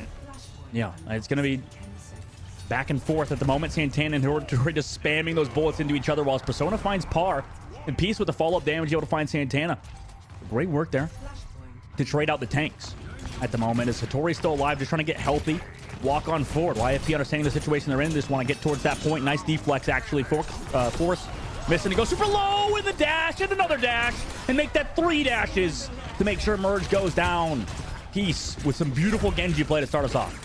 Yeah, dash reset. Players just become stepping stones for that Genji when we get the kill. As Peace already 73% to her first blade. Late pick as well onto Regime on the Lucio, which means that Pixies are going to be absolutely set in terms of stalling out this next fight. For point percentage, Mauga Mirror fights go on incredibly long, so when this next fight breaks out, it could well be lost by territory. Very well could be. Peace. Maybe try not to get a little too overzealous here on the left side as that blade is up. Back on out of there. Senior rush for both teams. Oh, Hattori goes super low on the front line with the rush. There's the blade into Inarizaki, who forces them all low, and they all get sliced and diced up. I mean, with 80% of the board now, a stagger kill coming through onto Merge too. I mean, this is going to be really tough. And they're not. Inarizaki's not going to touch this. They're just going to go next, right? I mean, at this point with Merge getting staggered like that. Yeah, what's going to be even tougher is that Persona very late into that actually tried to utilize Deadeye to have the damage reduction and survive the blade, or even put pressure onto Peace, force the Genji into deflex so that you don't have the dashes and the slash up time to cut through your team. But that's going to have ramifications into this next fight, because if it goes to Cage Mirror, one Cassie has Deadeye to break it immediately, the other team doesn't. Yeah, I mean, maybe this, I guess you can't really expect Peace to build up that blade so fast. Eat early from a G.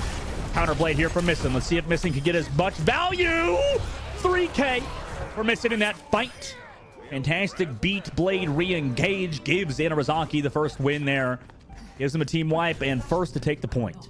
Yeah, it's almost a pseudo cage. How cramped up that space is, how close all of those players are forced to fight. It is prime Genji Blade team kill territory, and something that Inarizaki do a very good job of identifying.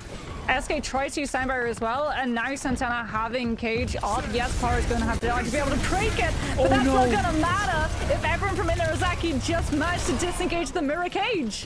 And there's the High Noon. Like you said, that really ended up being a deciding factor in this fight in particular. Persona gets the trade though. Missing also finds a deflect kill, but unfortunately it's going to be really hard to win against that many players. Coming through, YFP Pixies take the point off of a great Cage High Noon play. Yeah, but Persona is going to have their Deadeye available. It's going to be a Kitsune Mirror. The problem is that Pixies know Cage just got used from Hattori's side, right? So Inarizaki, go sign is there for the Deadeye to be used for zoning and buying space in the first run up to this next fight. Inarizaki. Need to come in. Rush versus Rush. Blade early again for Peace. There's that early rush first from Inarizaki. YP want to fold this engage, not even use their ultimates. Maybe that's going to end up mattering, right? Underneath the point, then come back through with their own rush. Hattori goes in early. There's that rush. Is it a little bit too late? No, it's not. Perfectly timed. High Noon for Persona. Drops down. Blade now comes through. Hinder actually connects late onto Peace. Somehow floated for like 10 friggin' years. Hattori will still go down, though, even with that rush. Mission's also there. So Aramori's rush, unfortunately, not getting as much value as Inarizaki's push. as they're staved off for now. YFP building up towards 92%, or I mean 93% on the board. Inarizaki back under control, and they've got a Blade beat this fight. Yeah, do we see Inarizaki try to get aggressive and force Pixies into taking another close quarters fight in these hallway rotations when Misson has her Blade available? It's going to have Sign Barrier for it as well. We're heading towards final fight territory, but Inarizaki, if they go aggressive and too overcommitted, then Pixies are just going to pivot over to point control. Yeah, but I feel like this, high noon play ends up mattering more. Party gets stunned though. Yeah. By the likes of Santana, so that high noon's gone, and Misson just gets that Blade value. So great work, the tandem between the tank play and Genji working out. However, Vittori did find Merge and Persona towards the point, so down one support. See how Inarizaki do. Misson's able to find Peace, also finding a Tori, so Inarizaki close out here. Misson's been so good on the Genji, by the way. Great work from her. And now Inarizaki take that flip, and it's tied up 1-1 in Flashpoint. Yeah, one of the crucial things as well is that Misson is not getting all of her kills in the Blade Cage combo. She's getting them in neutral as well, which frees up a lot of Inarizaki's other players to hold on to those abilities and resources. Crucially, the overrun from Santana. Since the Maga isn't taking all of that pressure, the Genji freeing up so much space, they've always got overrun to be able to cancel things like Pars Deadeye, which Pixies were relying on bullying Inarizaki off of the angle and immediately zoning off full point control. Maga Mirror is going to come through with these cages. No Deadeye currently in play. What is going to potentially come into play and what Pixies are probably going to wait to actually see is the Blade follow-up. I want to wait that. They still have control of that point too, so they're okay. Playing it slow. Inarizaki understand. Maybe they're waiting for an ultimate. Want to go in first. Rush in.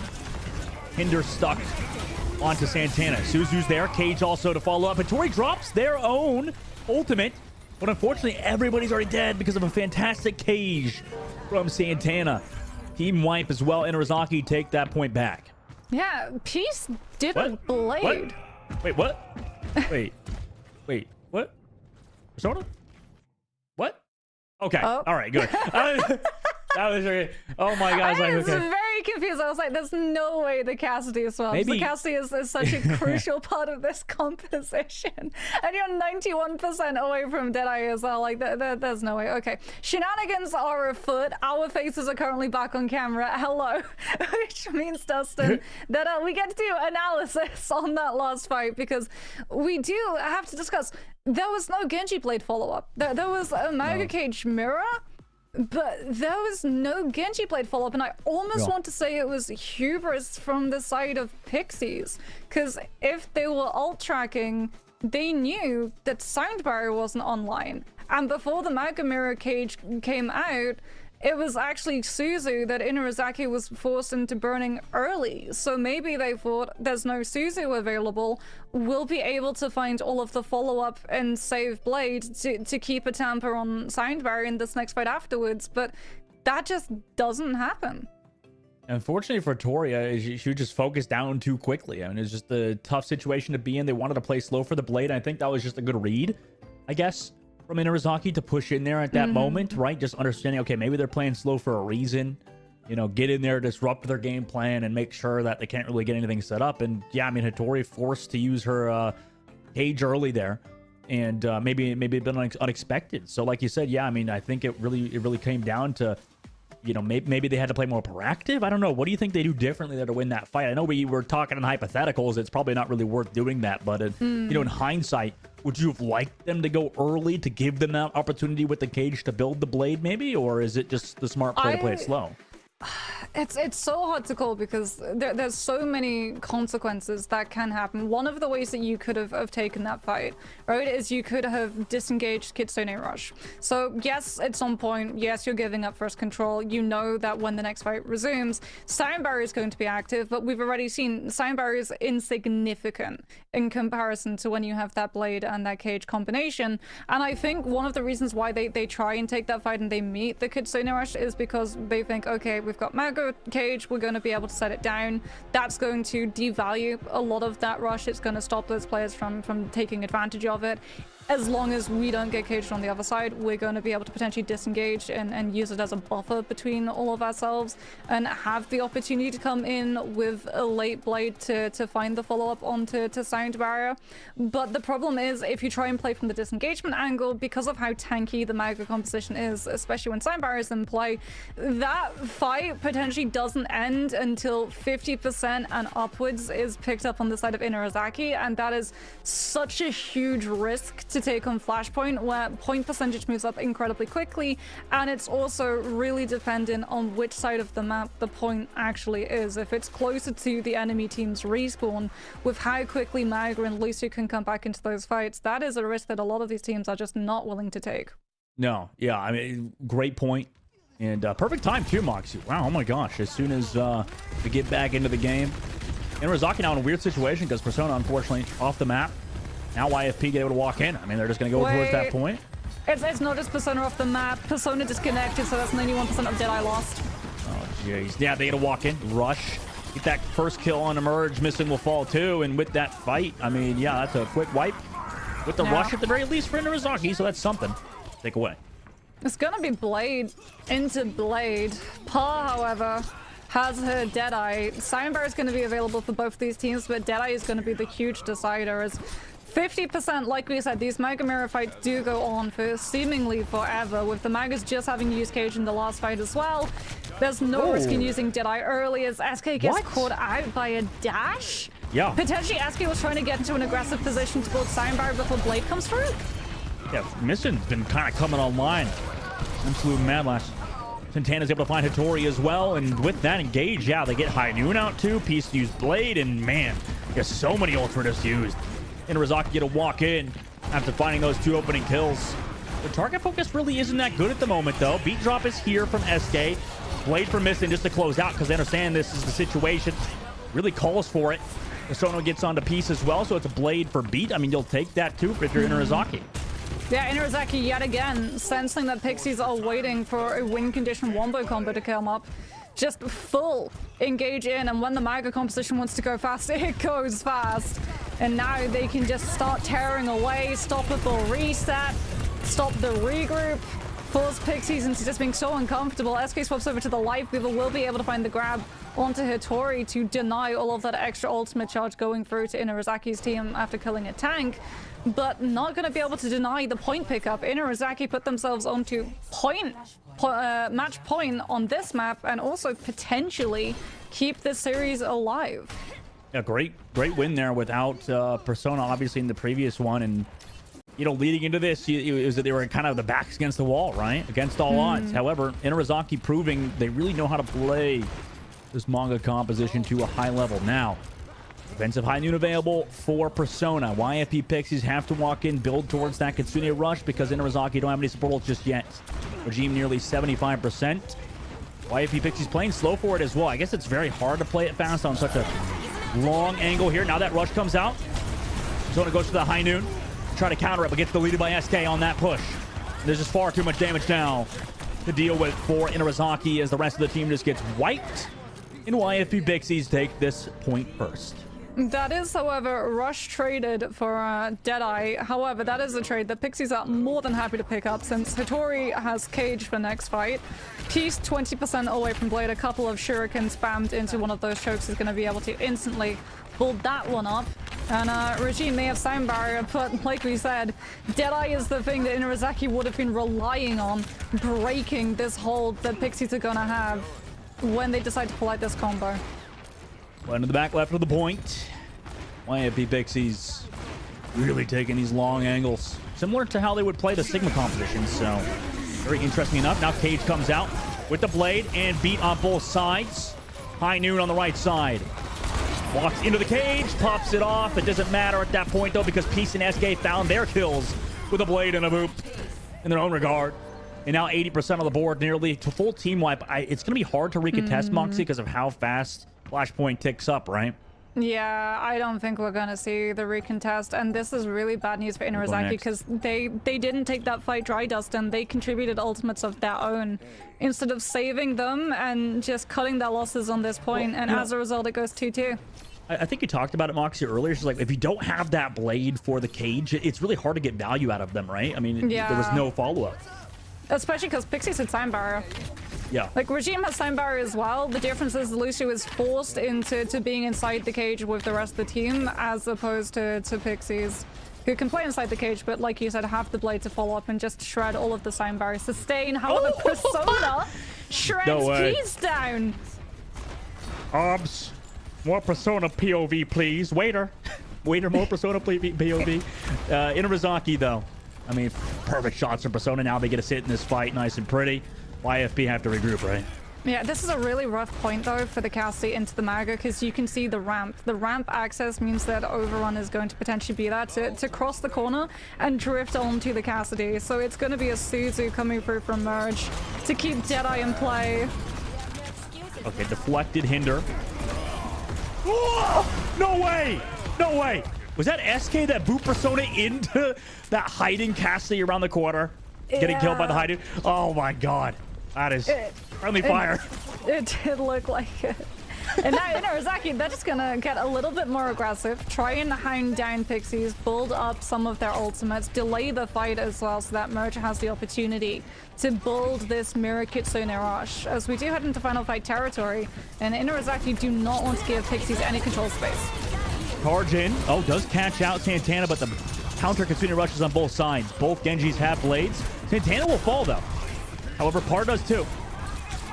Both Genjis kind of focusing on each other at the moment. Missing falls low, nearly 90% of the board. Understanding maybe they don't need to use ultimates in Inarizaki. Just go for that wipe now. Build up the 99% as YFP take control of the OBJ. Yeah, it wasn't quite a dry fight coming from Inarizaki. They did go for the Mirror Kitsune rush. However, it is going to be Blade that they have as well as the cage combo. Problem for them is that Pixies are very, very close to having that same combination. And when Santana has that cage, Par's already holding onto the Deadeye to prevent it. Inarizaki playing it slow. Choke point at the moment. Waiting for their dive with Santana. Truly to come through.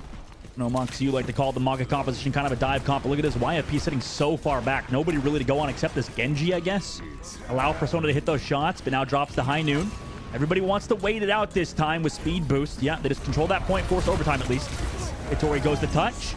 Countered High Noon from Par with both sound barriers on the other side. Cage comes out from Santana and Hitori. Meanwhile, Peace on the low side just hitting them with a blade over the top, missing. Meanwhile, able to find more value out of it. And with that, I mean, really, there's nobody else here to touch except Aramori. Inarizaki going to force that map number 5, Moxie. They're going to win on New Junk City.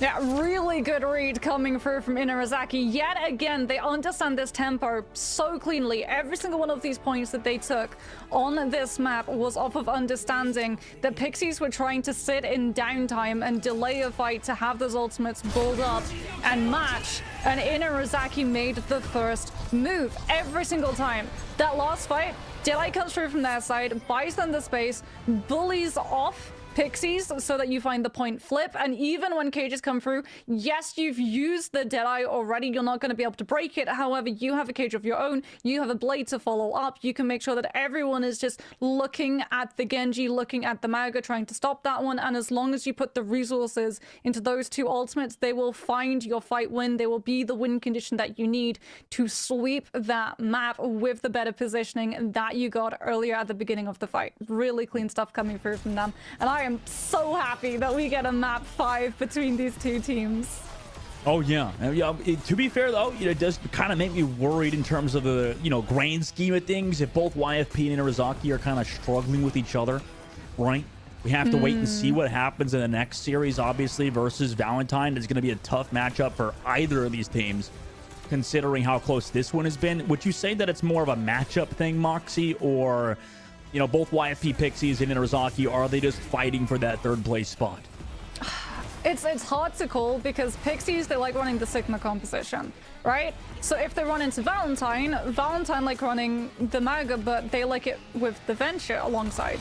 and the Sigma is better at stalling out the Venture composition. Inurazaki like running the Genji and the Cassidy variants. If they run up against a more aggressive, faster tempo taking Mega composition, they themselves might struggle. However, what we're seeing them displaying here in this matchup against Pixies is that they have a very strong understanding of the differences in tempo, and they can spot those weaknesses. They can see when some of these teams are pulling their punches, and instead of looking for fights to kill, they're looking for damage to translate into ultimate charge, something that we saw from Miss Un coming through with Genji dashes to take advantage of SK having to play aggressive angles to build up and match sound barrier for when Cage is coming through, and it was also when we would see them use Deadeye aggressively as an opener rather than having to hold on to it to play reaction. Oh yeah, yeah. I like how you point out Missing, because you know, for as like strongly as Peace has been playing, feels like Missing's been kind of on another level at the moment. Really, as a Genji player in general, just truly has been amazing. She's been wonderful on that character so far. Now we're going to Gibraltar, by the way, for that deciding map. Pretty hard. Could you tie Escort? You can, right? If you like both fully cap out and nobody pushes or whatever. Yeah. Or I guess at checkpoints too. I don't think that's possible, right? No, if no distance is picked up on the payload, then yes, okay. you can tie it. It is possible. We can't go to a map 6. That's what I'm trying to say. Hopefully, we'll see. You know, no fingers crossed.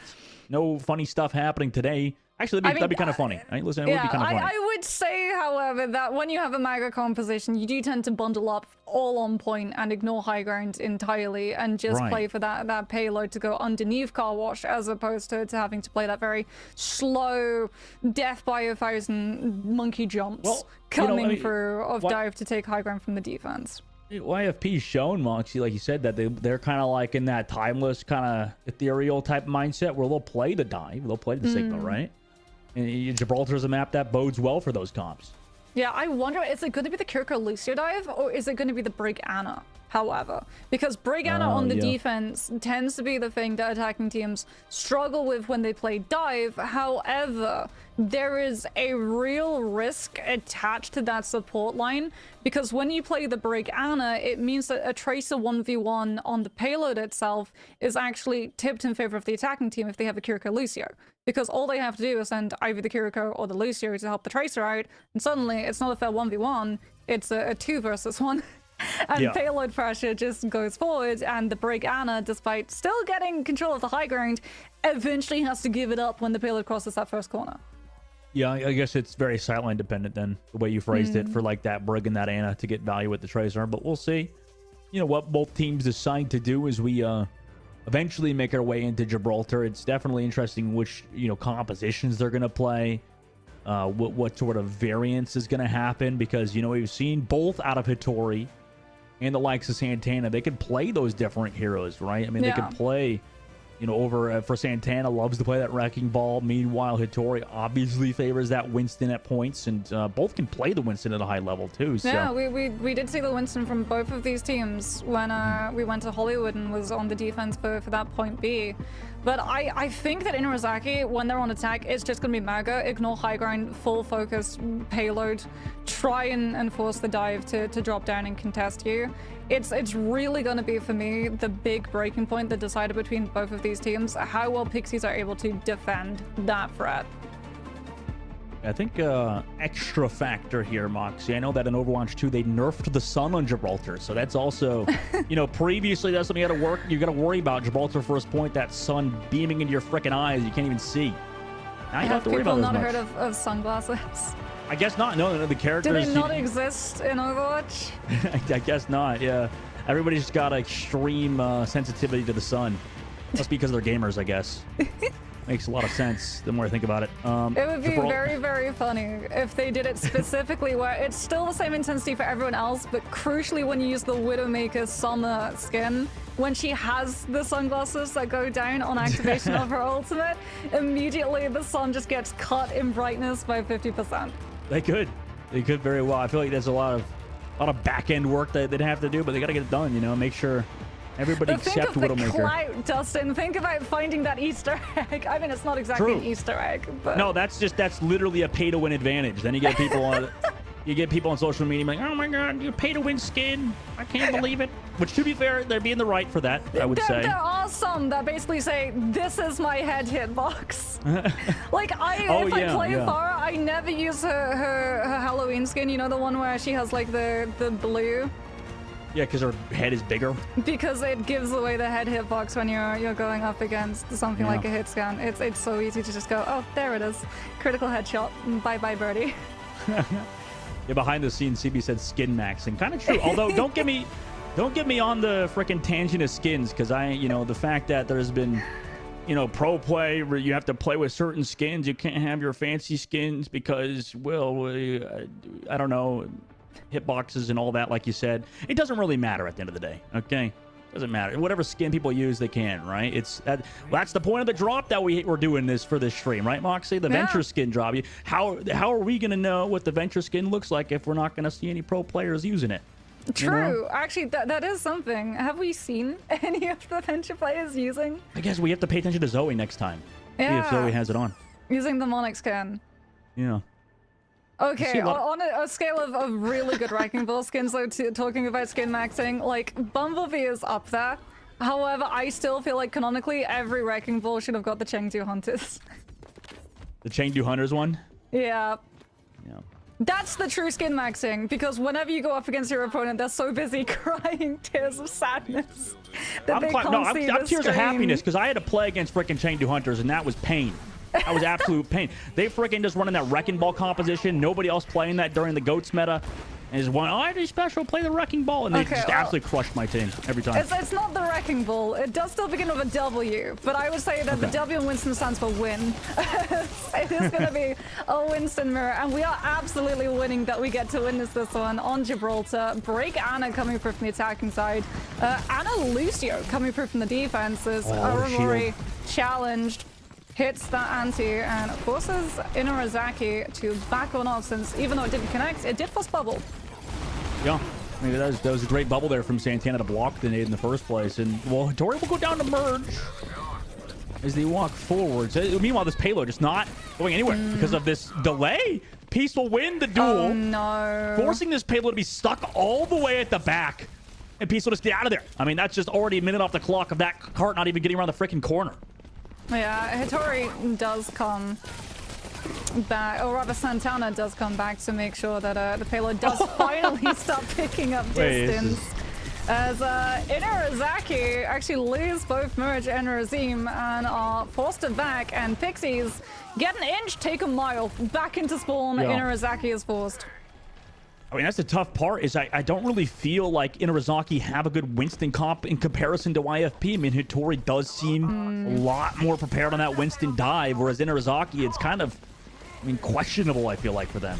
Yeah, the fact that Peace won the Tracer 1v1 is huge, because it means that Pixies are not forced into giving up the position of Aramori being away from soft engagements coming through from the dive. Both of these Anders are building up for the nano boost, and Inurazaki will have it first. That should be when Santana is able to pop off and find an advantage against Hattori. Get that OP Winston nano boost play. Hattori obviously gonna wait to pop the primal afterwards, looking for the dive. Everybody set out in server room, right? That Anna and Brigitte back there, one of the best spots to sit at. However, now that dive comes through, anti-grenade hits, and oh my gosh, Hattori with the cleave, able to get merge. Even without the nano boost, just able to come back. A nano play was committed onto Persona just to live, and unfortunately no kills just found. They're down 2 members. High Noon play out of desperation. I don't know if that's the play. And now the stall comes through. Oh, but Santana gets onto SK. They're trying to get this nice sleep dart into the High Noon with Nano. Goodbye, Santana. Towards the cart now with that Nano Cowboy, the electric Cowboy. Shuts down everybody else in YFP. Hold on. Yeah, anything you can do. Pixies can do better. Nano is mirrored onto Par, except this time Par has a much better sightline as opposed to Persona, who unfortunately had to deal with Pixies just getting to cut line of sight, as well as a gorgeous bubble coming through from Hattori as Missing goes down. Pulse Bomb still attached. And when you're up against an Ana Lucio instead of a Kiriko, Pulse Bomb actually has really high kill value. But crucially, you want the Tracer to challenge this payload progress. Still sitting up top. YFP with the Tori there, right? Obviously for Missa, that's a tough last fight. Pretty much last fight territory, in fact. Nice heals from Aramori, going unscoped style to make sure they're not easily killable. for the top side, and well aware. Hattori just trying to create some space. Missin's forced to recall. Oh no! Piece is going to be all over that. Yep. Goodbye, Missin. Back to the spawn. Unfortunately left out. Die, basically. 26 seconds left. Anti-Grenade is here under Regime and Merge. Sleep Dart as well from there on the Santana.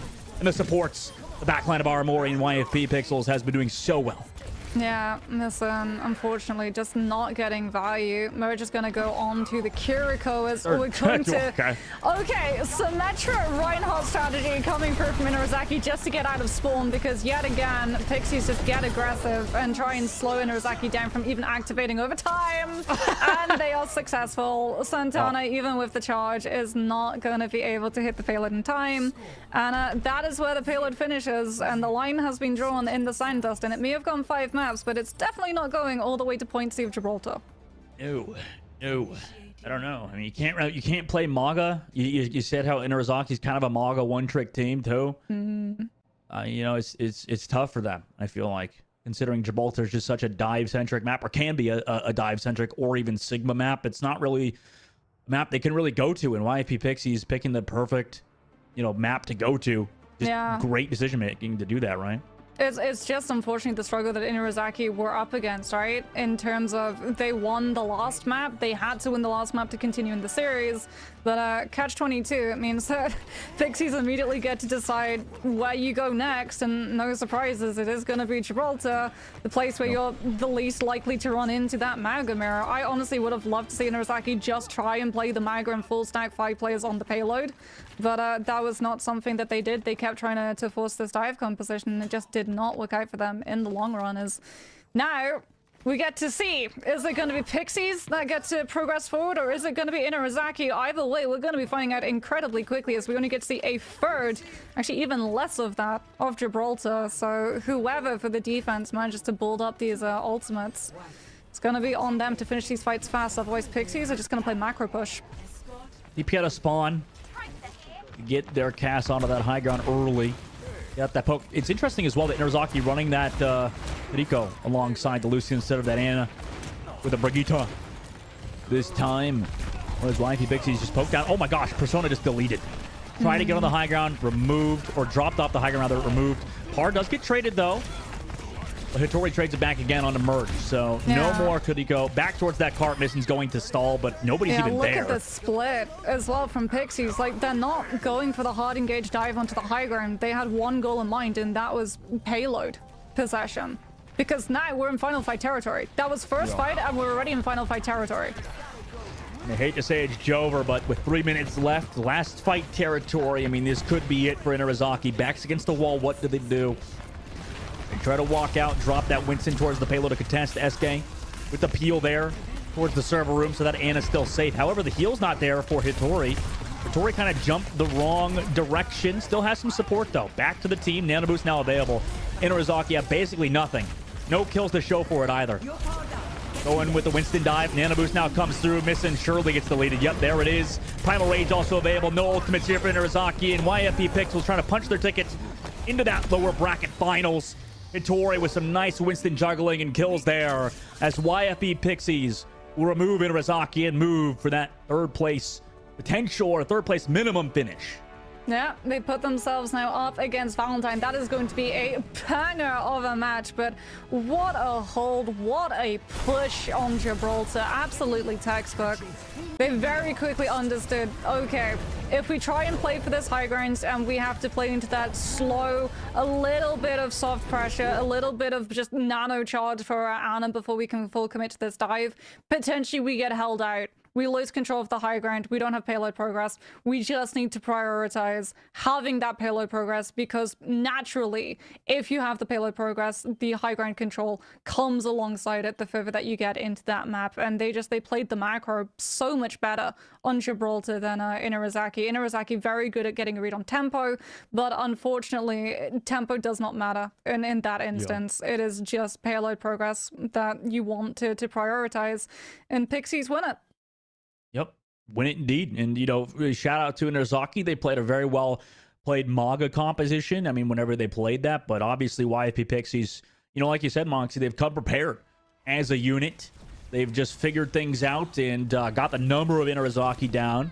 you know, it took them some time to calibrate and figure it out. And obviously now they're going to have another game today, right, Mark? They're potentially, I mean, if they make it to the grand finals, they're potentially going to have 3 games today, right? Which is interesting in its own right to make it through that marathon, right? They have the longest road to that grand finals if YFP Pixies beat Valentine. You know, we have that matchup coming up in a sec, but I'm sure they got to be very happy about taking out Inarizaki, who were a very talented team, right? Yeah, Inarizaki doing so good, honestly. There were so many points and highlights coming through from this team. Their flashpoint absolutely perfect in terms of understanding that shift up of tempo and just making the other team uncomfortable, having really good reads as well of the win conditions from the other team, being very, very smart, adjusting on the fly very, very quickly, analyzing those points of downtime and basically going, we have a Mago conversation. If we want to just go in, we can go in. His neutral is just so incredibly strong as a tank. There is not a lot of punishment that is going to be put upon us, and even if we lose the fight, we're still going to absolutely tank the ultimate economy from the other team, and we get to win off of that. So huge congratulations to Inarizaki for getting as far as they did. My one concern for Pixies is that they struggled against Inarizaki's Mauga. They now have to go up against Valentine, a team that have been playing pretty much nothing but the Mauga composition coming through. So it could be a 3-0, it could be a 5 map, but it really is going to be determined on who wins that first match and gets to decide where we go to next.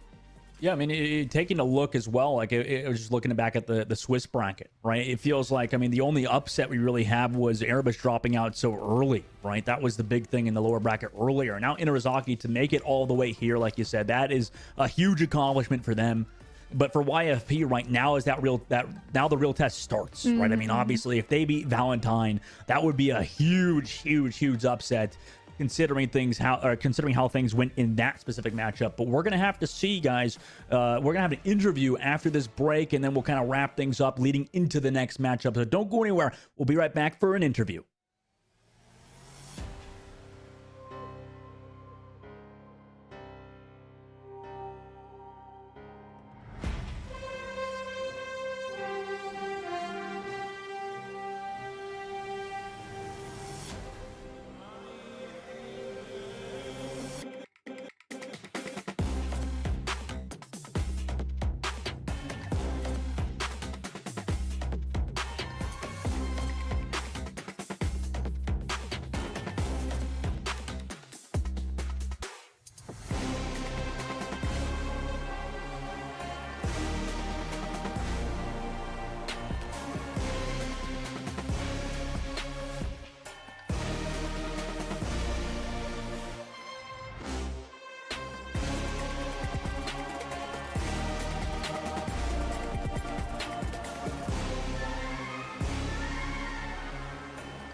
Welcome back, everybody, to the Calling All Heroes Major number 1 of 2024. My name is Dogman, joined by Moxie, and we're also joined by a victor from the previous matchup with YFP Pixies. We brought in Aramori today. How you doing? Congratulations on your win.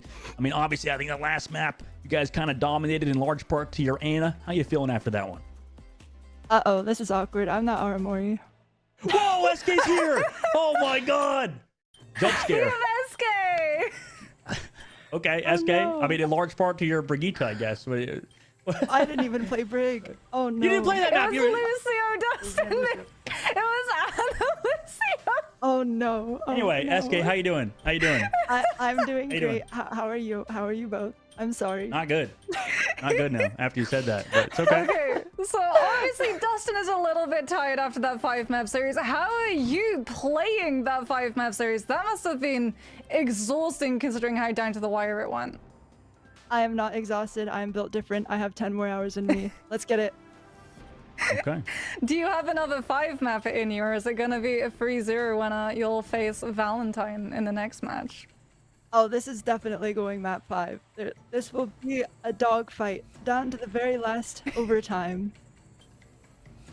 Yeah, we were talking, like, you guys have the longest road, right, to the grand finals. Because if you win this one, you know, obviously you guys got to move forward to that grand finals. So it's going to be a long road for them. You said you're built different, right? I mean, that's going to be 3 whole series ahead of you. Are you prepared for that? Are you ready to go? No problem. Easy peasy. All right.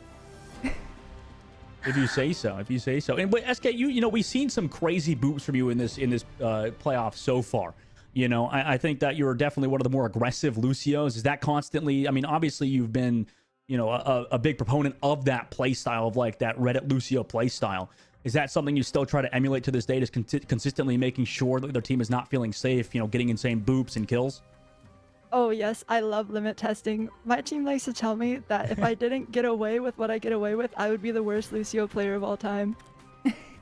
I would just be mean, you permadead. were absolutely instrumental in getting those kills. Like, you were limit testing the Pharah on map 1 with Oh my gosh, that the was so camping cool. interception on the health pack, which was crazy.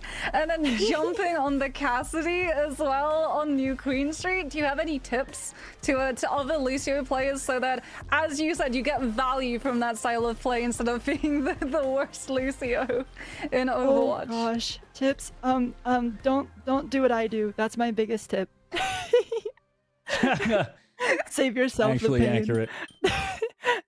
Actually accurate. Because I mean, yeah, you like obviously, you know, on the other side, right? When it doesn't go right, I mean, how bad does that feel, right? When you're getting picked off, or you know, whatever, by like an Ana player that could just sleep you every time and stuff like that. Like, how do you deal with those lows of, you know, just having an off day?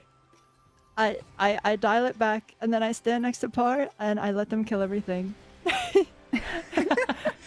Yeah, your team has been like so coordinated so well to play like other compositions. I think that's a standout for you guys. I mean, obviously, you know, playing a lot of that Winston dive, and then also, you know, going over, still playing the Maga.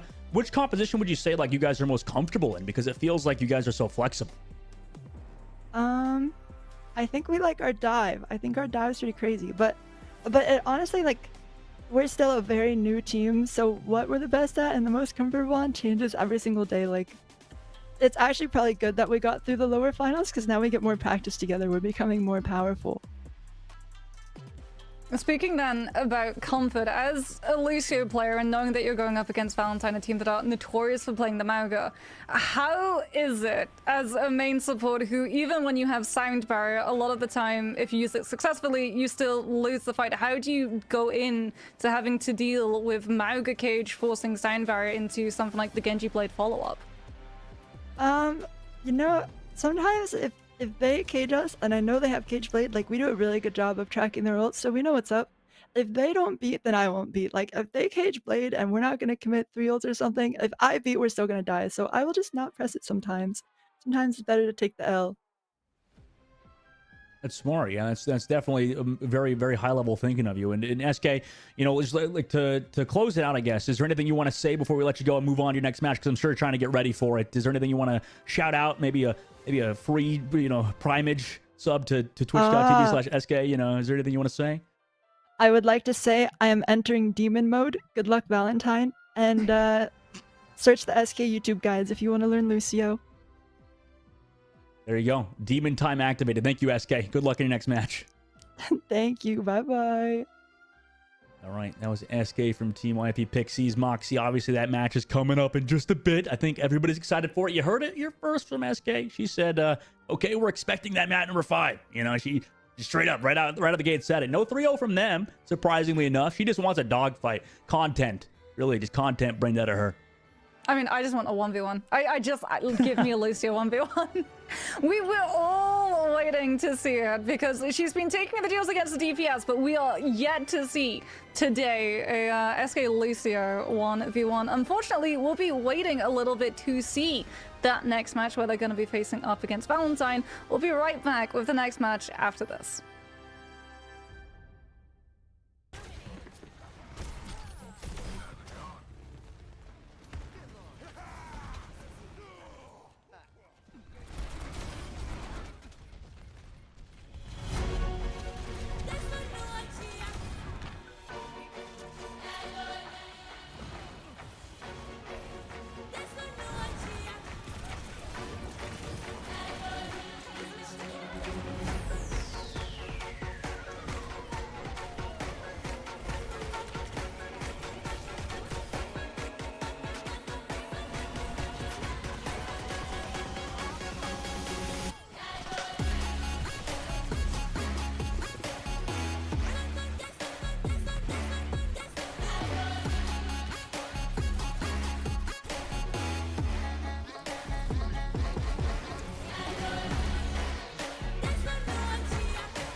Hello, everyone, and welcome back to the Calling All Heroes Major number 1 of 2024. My name is Dogman, joined by Moxie. We have a matchup for you guys in the lower bracket finals between YFP Pixies and Valentine, right? Very anticipated matchup. We just talked to SK from Team YFP Pixies, and she mentioned how this match is going to be a map fiver. You know, we'll have to see. It's an absolute bloodbath between these two teams. I'm sure they have a lot of love and respect for each other behind the scenes, but at the moment right now, they're enemies, Moxie. You know, they're trying to make sure they can punch their ticket to that grand finals right now. Yeah, I mean, I'm so interested to see how these map picks are going to go through, because as we know, Valentine love veering towards the Maga composition. Pixies, you heard it from SK, feel much more comfortable on the dive composition and did tend to lean away or pivot very quickly off of the Maggot mirrors coming through. Either way, we just got to see them absolutely stacked as a roster. You can see as well, Jake's coaching has gone to a very good place. All of these players have been listening to exactly what he's been saying. So even if they don't play the Maggot composition themselves, they do have a very good read of how it does like to play, which could potentially cost Valentine in terms of the comp matchup. Yeah, I mean, a large part of YFP Pixies' success has also been on the back line, too.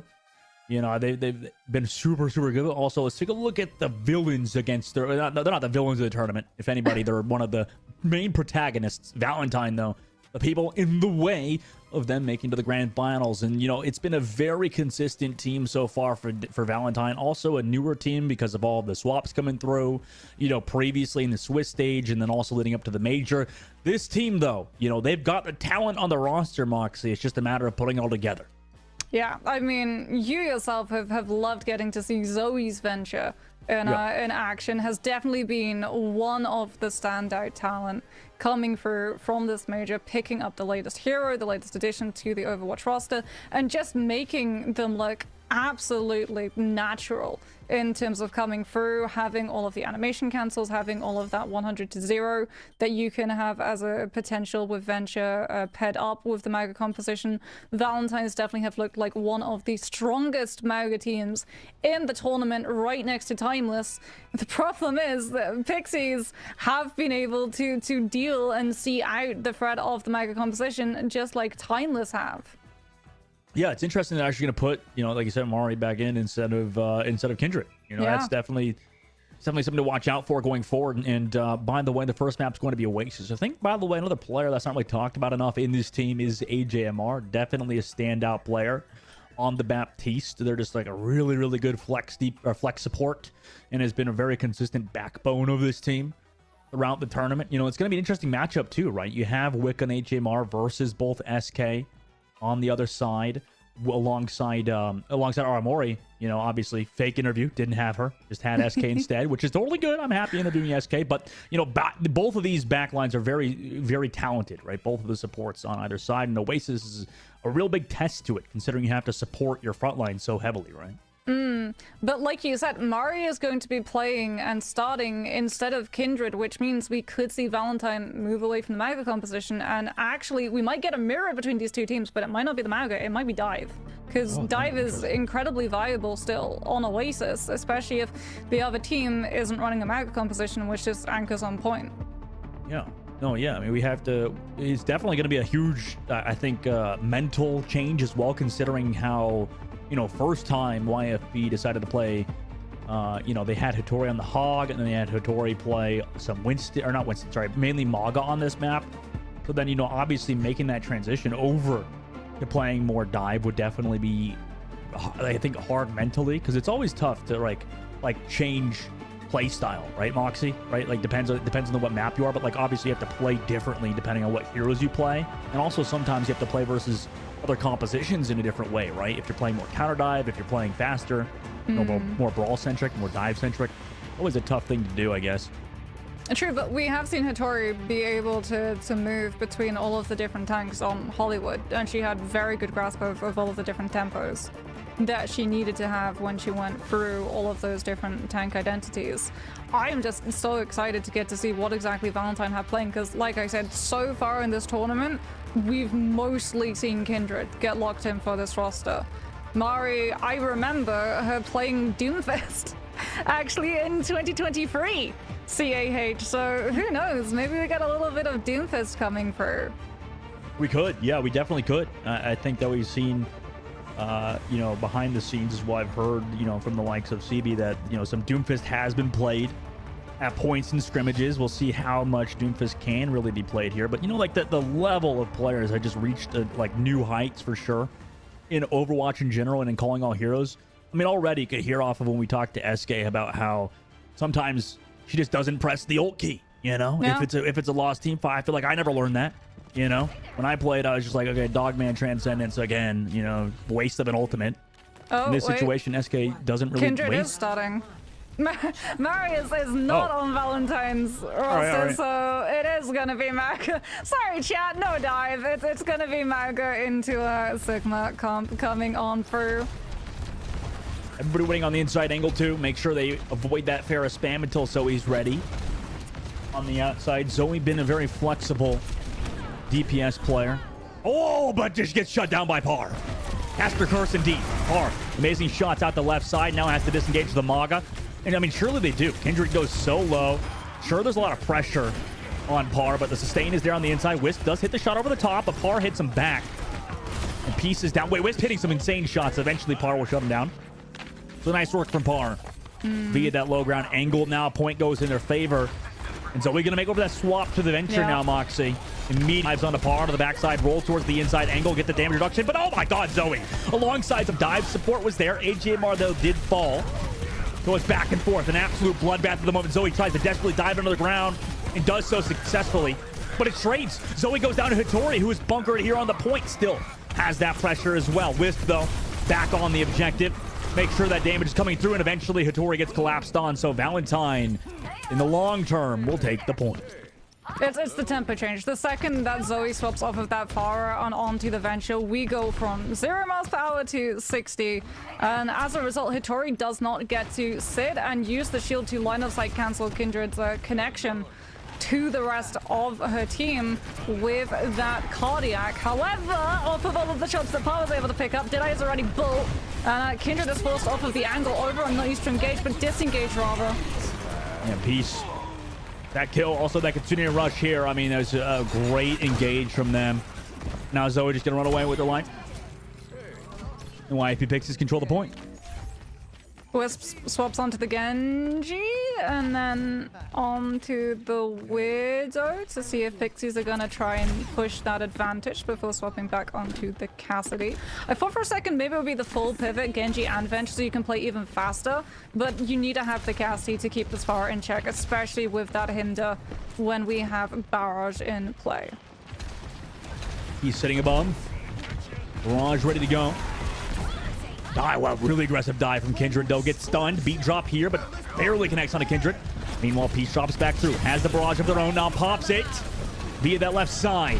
Kindred going to go down. So does Zoe. So that's a lot of pressure. Immediately removed on the engage from Valentine. And another fight win for YFP. Hattori has been a standout. I mean, that shield placement directly in front of the Pharah so that you could use that little sliver to act as a window shield between yourself and the pressure coming through from Wisp on this Cassidy pick, and as a result, Peace able to use the barrage, absolutely shred through the Maga once Kindred is separated from her team, and we head into final fight territory where Deadeye is in play and Kindred doesn't have cage, so Pixies ult tracking know that they do not need to hold it. AJMR almost went down to Par over that top angle. Tori now on the point. Rocking on a Kindred, but Kindred, because Suzu in the charge, gets away from the Appreciation. Tori on the inside angle trying to live. Here's that ultimate from Zoe towards the point. Digs back on the ground, understanding the value's not really there. Par, though, does find Wicca. Disengage comes through. Hiding from Par from the top ropes. And Tori did fall with that ultimate as well. And now continue rushing the point just to secure it. So Valentine. Wait. Par just found a stagger kill on a Zoe. Wait, they could potentially turn this now. Cage has to be used on the inside. Barrage is here from Peace. And yes, YFP Pixies off some beautiful shots from the DPS players and carry clutch players as well. Able to get those kills. Wicca's trying to get one, but eventually a Wrecking Ball is going to be here from Hattori. And they can't even touch at that point. YFP Pixies will win round number 1. Now, what was it that SK said in her interview? Sometimes I just stand next to Pa and Pa kills everyone. Yeah. That very much felt like the storyline the entire of the way for that map. I mean, like I said, Hitori stand out silently with the Sigma shield placement, just doing so much to cut and curb all of the Maga efficiency, forcing Zoe to have to go for that venture pivot to come on through so that when the dive is there, the Maga can play a lot faster and not have to deal with unnecessary poke coming through from the cast and the slow burn separation play that the Sigma was looking to set up. But by then it was just too late. The ultimates, the positioning, all of it was just in the favor of the other side, and it was looking really rough for the Maga composition. We only saw one cage come through the entirety of that round from Kindred. Yeah, I mean, that's tough if you only get one cage off. And for the likes of YMP Pixies to go up around on Valentine, on King of the Hill, on Control, I mean, that's a great start, right, Moxie? I mean, to potentially take it over them. I know Valentine, I believe they've shown some weakness on Control previously, so maybe it's more towards those Halo maps they succeed a lot more. But obviously coming out today, YMP Pixies, you know, maybe that first game has kind of helped them, right? Gave them a little bit of a warm-up leading into the Valentine matchup. I know Valentine's probably been warming up off stream, you know, making sure they have like a practice match before. But for YMP Pixies, that's obviously where you want to start. And now Moxie, I mean, it's all up to the map, right? If you go to City Center or Universities, which would you prefer if you're YMP Pixies, you think? Would you rather go to City Center where you have Hitori play that Roadhog, or would you rather go into the likes of University where, you know, you still play on that Maga? It's tough for both of the maps for the Maga composition because there's high ground control. Yeah. For both of the maps, right? It's going to be a little bit of a phone-in answer, right? I would go either of those maps with the one thing, the one caveat: I'm guaranteed to win first fight. that's the only way that I'm picking one of those maps. You win first fight, you lock off the high ground positions so that the Cassidy is a lot easier to reach into those retake situations with the Mauga coming through and the Venture, because if you lose that first fight and you have to play into retake, whether it's the Roadhog or whether it is the Cassidy stacked with something like a Baptiste on University, it's not going to be a fun time for a Mauga composition. I'm absolutely disappointed in you, Moxie. That was an Antarctically cold take. Jesus. Oh my God. Whoever wins first fight might win the map. Jesus Christ, Moxie. Jesus, that's every stats guy knows that now that's been watching the game for more than friggin' 7 years. But it's still deeper analysis than I give these days, to be honest. So shout out to you, Mox. All right, YFP Pixies though, Moxie, obviously up around. Now you're in a great scenario. Valentine, backs against the wall. They've been kind of they've been undefeated, obviously, so far until they played against Timeless. You know, this is kind of the first challenge outside of Timeless for them, right? I mean, it's probably an interesting matchup between these two teams, I imagine, for Valentine right now. As, you know, obviously in that first one, it was close. They've had Zoe on the Venture. Do you think that at points this Venture was not getting as much value as you would have seen previous from Zoe? Is that maybe one-shot potential not really there, as Par's positioning has been on point? It was very strange in the way that we saw the Venture come through because of the pivot. It was a little bit out of sync in terms of when the Venture wanted to go in and when the Mauga wanted to overrun. So a lot of the time, because of that, you were seeing when things like Deadeye came through from Paul's side, right? It was overrun to disengage from Kindred, as opposed to we're going to get aggressive, Aventure's going to call where the Cassidy's playing from, and then we're going to use overrun to collapse on top of the Cassidy and deny that ultimate. So you could see a little bit of a split coming through, and as a result, when those two pieces aren't working on the exact same wavelength, the Mauga composition loses a huge chunk of its kill confirmation. Yeah.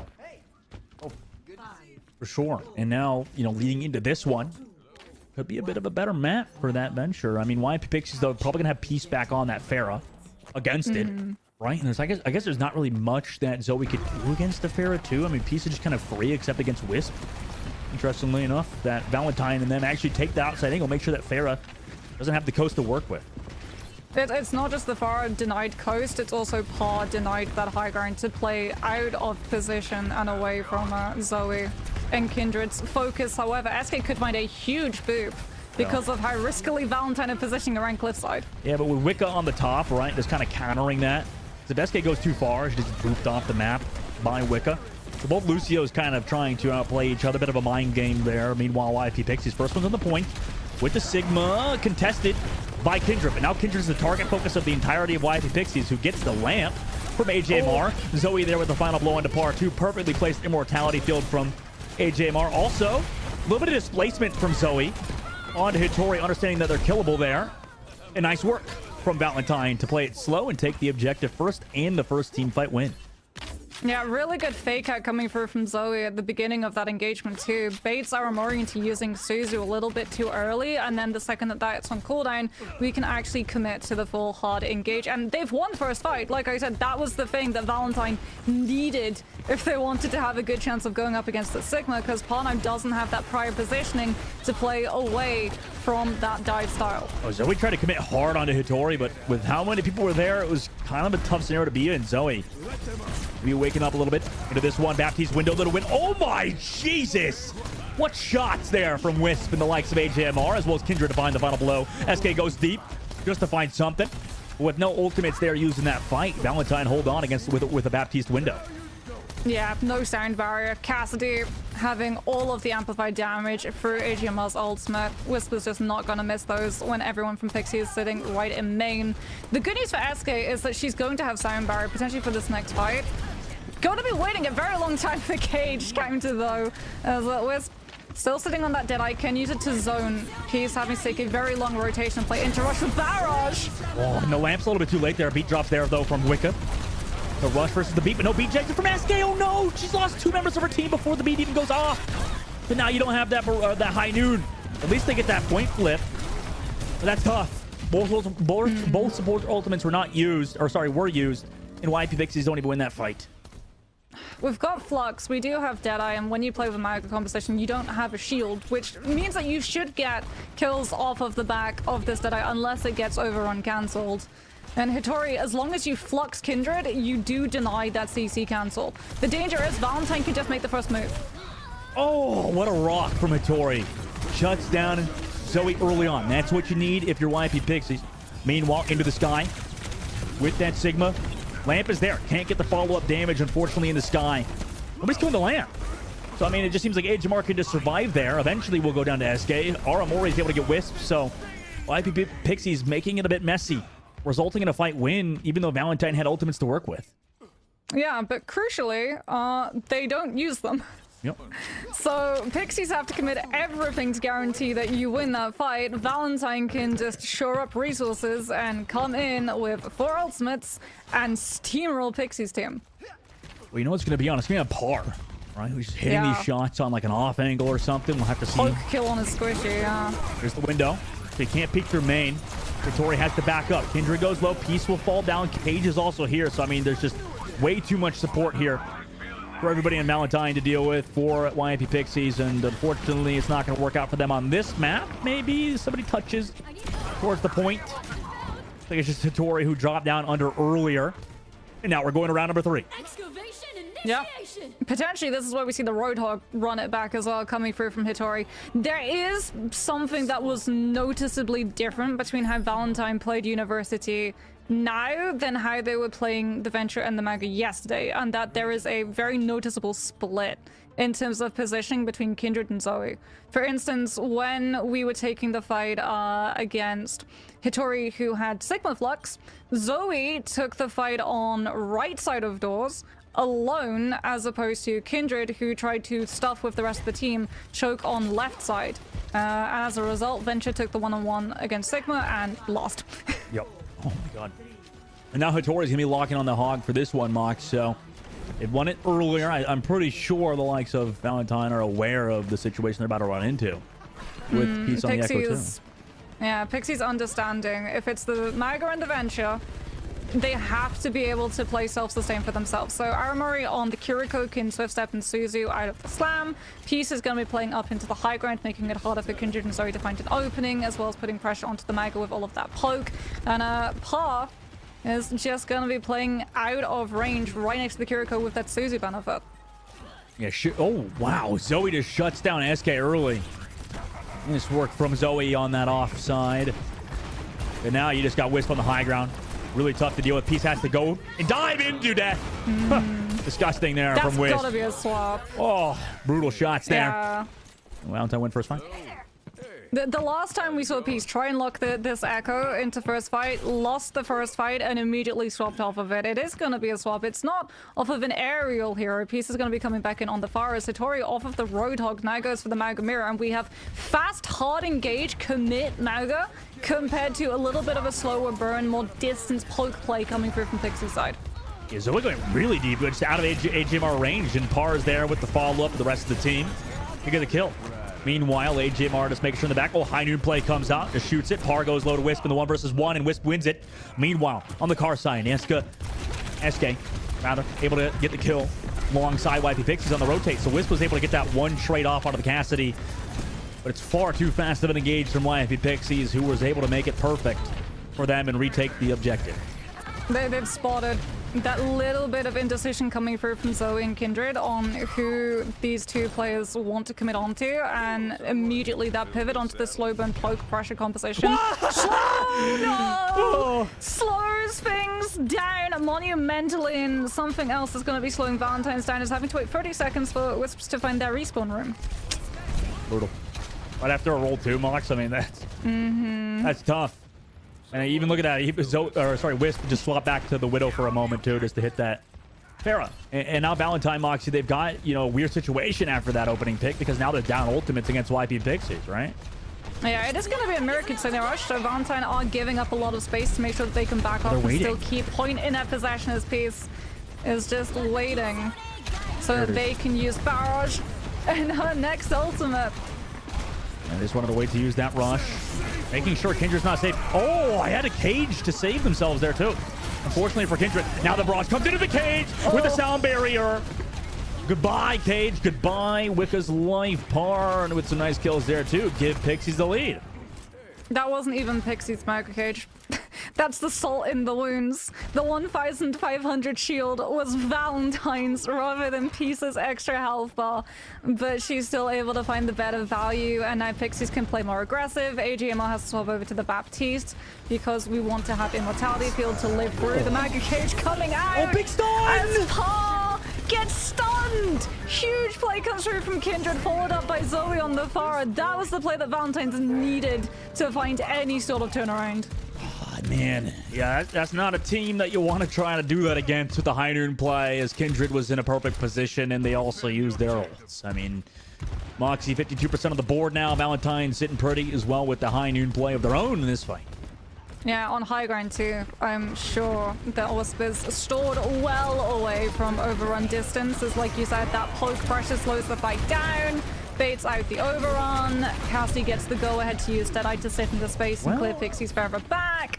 As no kills have come through. Pixies disengage it well, and they can re-engage. Kitsune Rush and Far Barrage combo until Zoe goes down. Oh! Yeah, they're using Immortality Field to choke after swapping with the Baptiste, and now they're in a weird spot, right? They got to retouch. Nisheko HMR just wants to die, obviously. Make sure they can regroup the team. 87% of the board. Kindred gets staggered. I mean, now they're going to the open. They've got Kitsune Rush towards your own spawn. And what do you want to do here if you're YP Pixies, right? This could be dangerous. Zoe did get found. Wisp to the Widowmaker. Try to go for the Tracer, but unfortunately had to swap to the Widowmaker because Pixies were starting to put pressure on Valentine's respawn. And it's actually up to Wicca to activate over time, and Kindred onto the Wrecking Ball just needs to stall. A very far away window. Rush here on the left side with the Suzu. I mean, there's just too much sustain here at this point, probably for the likes of Valentine, and Wisp will go down. But SK did not lie. She went Demon Time mode, and so did YFE Pixies. They're gonna win map number 1 in this first of 3 series. Yeah, the nail in the coffin, unfortunately, for Pixies' team was the fact that when they played Retake, it was off of kills onto Zoe on the Pharah rather than ultimates clearing the space that allowed them to find the flip.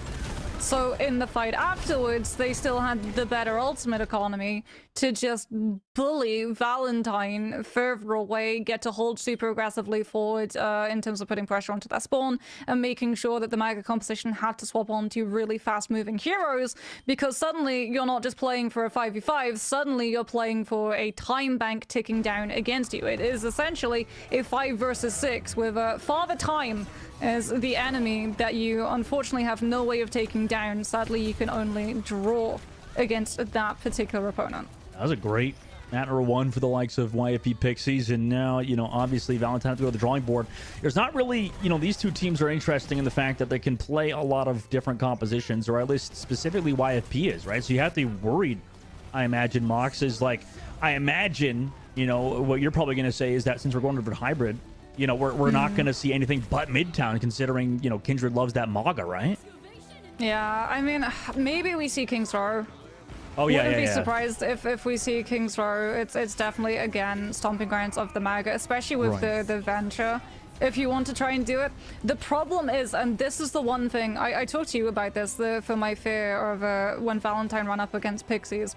Valentine rely on the Venture and the Maga, which is a very fast style of Maga, right? You have a lot of kill confirmation if you play those two heroes managing to just lock one specific player down and shred them. However, Pixies, they have an understanding of how that composition plays because, you know, Jake is their coach, he's giving them all of that information. And two, when they played the Maga, they did not run the Venture, they ran the slower variation of the Maga composition with the Farah and the Cassidy, which is played very similarly to the Sigma composition in the way that it stalls out the hard engagement. And you saw Valentine struggled to actually find that engagement window because of it. Every single time that they wanted to set up a push coming through from either Zoe or Kindred's follow-up, it simply just wasn't there because they'd already been poked off of the angle and forced into retreat. Midtown's the map we're going to as well. Moxie, I know you talk about Jake on the other side for YFP Pixies, but also for Team Valentine, right? You got the likes of Chimanzi and Strike behind the scenes. You know, they're choosing this map. They're going to Midtown, probably talking to their team, figuring things out because, you know, with the map that close, I think specifically, it comes down to small things, right? It just comes down to really, really small things. You can't fix any of these macro problems on game day that potentially exist for the likes of Valentine, Mox. I mean, and both of these teams, we've talked to them as well, that both of these teams are like relatively new in both Valentine and YFP, so they're slowly getting better as the tournament goes on. That's probably another reason why there's so much parity in the Calling All Heroes Major, is because of the fact that, you know, you have these teams that are like just getting formed and figuring things out and also are incredibly talented, so they could take it to the likes of Timeless. But obviously Midtown is the map we're going to, Moxie. And for this team, do they think with just continuing with that Venture Maga, or are they going to play over more to Genji? Because it seems like Zoe has favored the Venture and the Farah more than Genji. Yeah, it definitely feels like it. We're going to see Sigma potentially coming through from Pixie's side. Maybe we get the Maga Mirror coming through again. There's a chance that we get Dive as well when we head into either point A and you want to play for that slow burn of Bolden and a Nano and have the Winston just full push in onto backline off of that. Or if we do head into the latter stages of this map, Dive can be pretty strong as well into just clearing up a lot of the space on C to deny high ground for the defense. Sorry, I'm distracted by the environment, Moxie. I wanted to... First of all, it's beautiful. Yeah. Happy Pride Month. Second of all, parking, open 24 hours in New York and Midtown. That doesn't seem very realistic to me. I've never seen parking down there in my life. Oh my God. Are you suggesting that we get an Omnic to act as one of those ticket police? Be like, I don't know, you've been here over 12 hours, 9 till 6, that's when parking is open. You're gonna get you out of here. We're gonna have to get a tow. Honestly, I could see him doing that, especially... Yeah, I could see him doing that, honestly. Valentine, meanwhile, on their offense, Moxie called it. Got Mari in the lobby this time. She's been a fantastic player for this team, but it's the first time we've seen her at least... yesterday, or today, rather. No Maga. Sigma duel coming through from Hattori and Amari. Yeah, Valentine as well, going for a scout to try and figure out what exactly they're running up against. P's going to be on the Mei on defense to make it a little bit harder for Valentine to find those rotations, which they're already going to be behind in terms of speed. Wicker is going to be very good for the brawl style of collapsing onto these opponents and having that Inspire active, but in terms of rotation, Pixies have the better with the Lucio composition. They really do. Yeah, it's going to be very slow burn here for Valentine as they try to walk in, and it works out. Peace. Forced out of that ice block, eventually gets chased by Zoe on the Tracer, who, you know, low-key has a very, very talented Tracer in her own right? 3K for Zoe in that fight. Valentine now on the objective. Yeah, Valentine, they see the weakness. They know that they're going to be worse on rotations, so they just take the fight directly to Pixies. Really smart stuff coming through, allowing Wicked to build 71% of that first rally charge in one fight is crazy damage, and Inspire just going off of the charts for 5 seconds every single time one of those whips connects onto Pixie's side, as Valentine's now have the ultimate lead to start challenging Pixies for space. It's currently a race between Aramori and AGMR to get Amplification Matrix online. It really is. Playing back at the moment, Mari takes a little bit of poke. And really talking about Mari being comfortable in this trade because, yeah, Mari's almost close to that gravitic flux, whereas Hattori's only at 60 after that first fight. Meanwhile, the card is just pushing the whole time. YP Pixies just making sure they hold this high ground, but now there's that Tracer duel happening towards the cart too. So it's a micro fight happening while a 4 versus 4 over the top side. Aramori tries to help both the Tracer out and the high ground, forcing to use that regenerative burst. Throws the lamp down, but in the sky, Par will fall. Beat drop not there in time to save him. So Par's gonna fall. Rally engaged, boops away Aramori from the fight, just making sure this Baptiste is not in a great position, and Mari will end up getting those kills after it as well with a little bit of ult charge. Valentine, great fight for them. Yeah, Pixies, unfortunately, Aramori tries to throw Immortality Field, doesn't manage to save from the Sigma Flux, and then Escape to make up for it, tries to use her Sound Barrier, but like you said, the players have already gone down, and that's actually going to lead into this next fight because you don't have those sustained tools to get aggressive and try and force Wisp off of the angle to sit in Deadeye. I need flank. Oh, what a rock on the left side. Now coming back through, Hattori goes through the Gravitic Flux, doesn't connect onto anybody though. Zoe though, with the pressure from Mari, able to find one also onto SK. This Tracer has been running rampant at the moment. Unfortunately, Peace has not been able to find much value similar to Zoe, as Valentine are absolutely snowballing. 5 minutes on third phase. Yeah, Valentine are just playing that win condition perfectly. The difference in the composition was the Brigida into the Lucio, and Valentine knew this. They kept turning all of these fights not into poke but into brawl, and it worked out so well. There's the dive that I said you could potentially see coming through as Hattori moves over onto the Winston, clears up some of the high ground, and sets up the space for Par to finally find a kill onto Zoe to stop Pulse Bomb. That was crucial, but Wisp immediately there. The trade back. He's able to trade at one. Wisp though with the magnetic grenade. Able to connect on the piece too. So getting value out of Cassidy's kit at the moment allows Valentine to continue to push forward, even though these trades are even. It's forced YP Pixies into a weird spot, right, with this Winston. I mean, they're constantly swapping compositions. We'll see if it works out for them at the end, as Valentine still are getting car pushed the entire time.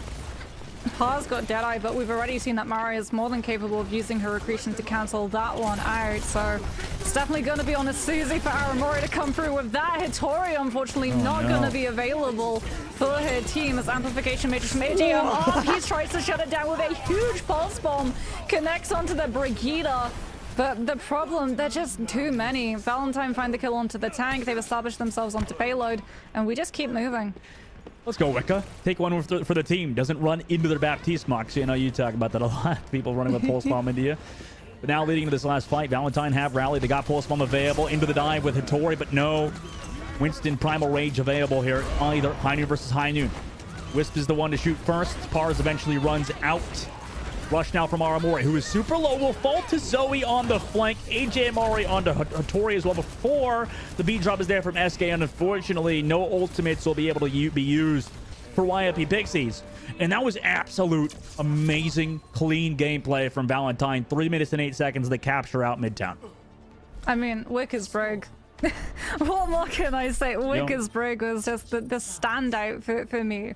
It was these really small little niche plays that you notice, like holding the shield when Whispers is sitting in that Deadeye to give the Cassidy in the sort of stalemate off, the stare off with the both of the Deadeyes going off at the same time, to give that extra little bit of cover so that it takes longer for Par's shot to reach Wisps and allows for Valentine to sit in that space much longer and set Mari's Sigma shield up to stop Par from finding any value once her ultimate is ready to go. As well as the fact that Valentine, like I said, very smart. They understood the two differences in the composition. If Pixies are going to be better at rotating, simply don't let them rotate. Take the fight to them. Prioritize having that brawl with the Brigida just having almost 24/7 uptime on Inspire, and you just steamroll through Midtown with an insane time bank. 3 minutes on Midtown is such a fast push. I'm starting to think maybe YP Pixies have to make a phone call here. From Tori. Ring, ring. Coach Jake, what's the plan? What are we doing? 10 seconds left. Coach? Coach? What are you thinking? They're still talking? Okay, they hung up. All right. The pick is in, Moxie. They're running dive yet again. Yeah. I mean, SK did say that it was the composition that the team thought was going to be their most comfortable. However, Wisps on the Widow. Ooh, yeah, well, we get the Venom mine, so we know what we're dealing with. Thinks better of sitting on that angle and gets a huge headshot as an opener onto Hitori. Interesting that Par also on the trace on that. Oh my god, Peace. Got so low. Life Weaver away from the fight. Wicca is trying to live from that Winston can't, unfortunately. That character, it's kind of tough to play it in some situations. With nearly 3 minutes and 30 on the clock, Valentine is trying to wait towards that point. As YP Pixies kind of refocus their dive. Oh, Zoe eventually gets the kill on SK. Then comes back into the main side, get onto Par 2. Zoe on the Tracer has been an absolute freaking menace. 3K. Basically just all of the heavy lifting was done there by Zoe. Sure, eventually we'll go down. But I mean, it's just a Tori here, so they're going to have to back up in already a minute off the clock for YP Pixies. And interestingly enough, the Life Weaver is actually staying.